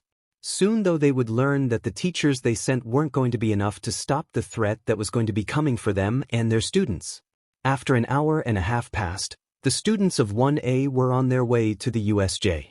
They were all in their hero outfits and sitting on the bus. Hagakure decided to strike up a conversation, and the topic was Stella's boyfriend, which caught the attention of Aizawa since it could give him and Nizu some more clues.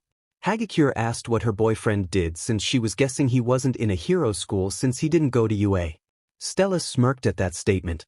My boyfriend works for the American government in a way. He was sent here to Japan for work that I can't talk about, but Jiro, Tsu, and Ishido have all met my boyfriend for a brief moment when he picked me up. Stella stated, and Ishido jumped in the conversation. Indeed, and I must say that he appears to be a gentleman, and I'm really curious about his job since it grants him the ability to drive even though he is the same age as us. Ishido stated, and that caught everyone's attention since they knew you couldn't drive a car in Japan unless you were 18. Aizawa was just connecting the dots and knew that the hero license gave some more privileges but not enough to legally drive unless the American government pulled some strings, which were possible, but that would mean that Izuku was highly valuable to them. Stella, what was his name again? Tsu asked and Stella spoke up. His name is Midoriya. Izuku Midoriya, and he's actually Japanese, but he moved to America with his father at a young age due to his family situation. Stella stated, knowing what she was doing since Izuku had given her the okay already to start leaking some information. They both knew that Izuku's true identity would get out sooner or later, so Izuku wanted Stella to have some fun with it and leave the people in his past dying to know more information. Yagi, Todoroki, Bakugo, and Aizawa all widened their eyes when they heard the name and that Stella's boyfriend was from Japan during his childhood. Aizawa texted Nizu the new information, which only just reaffirmed their theories that Izuku Midoriya is Izuku Yagi. However, they couldn't do anything at the moment with it since Aizawa and 1A arrived at the USJ. This would set of a list of changes and make many secrets be revealed and old scars uncovered that many thoughts were closed. This was going to be the changing point of many people's lives. However, as Izuku started to move some things around and prepare himself for the night, he heard a sound come from behind him, and he grabbed a metal pole. Okay, sadly the chapter is over. And if you enjoyed the video, just leave a like and subscribe with post notification, so when the next chapter is ready, you will be notified. Okay, see you in the next video. Bye.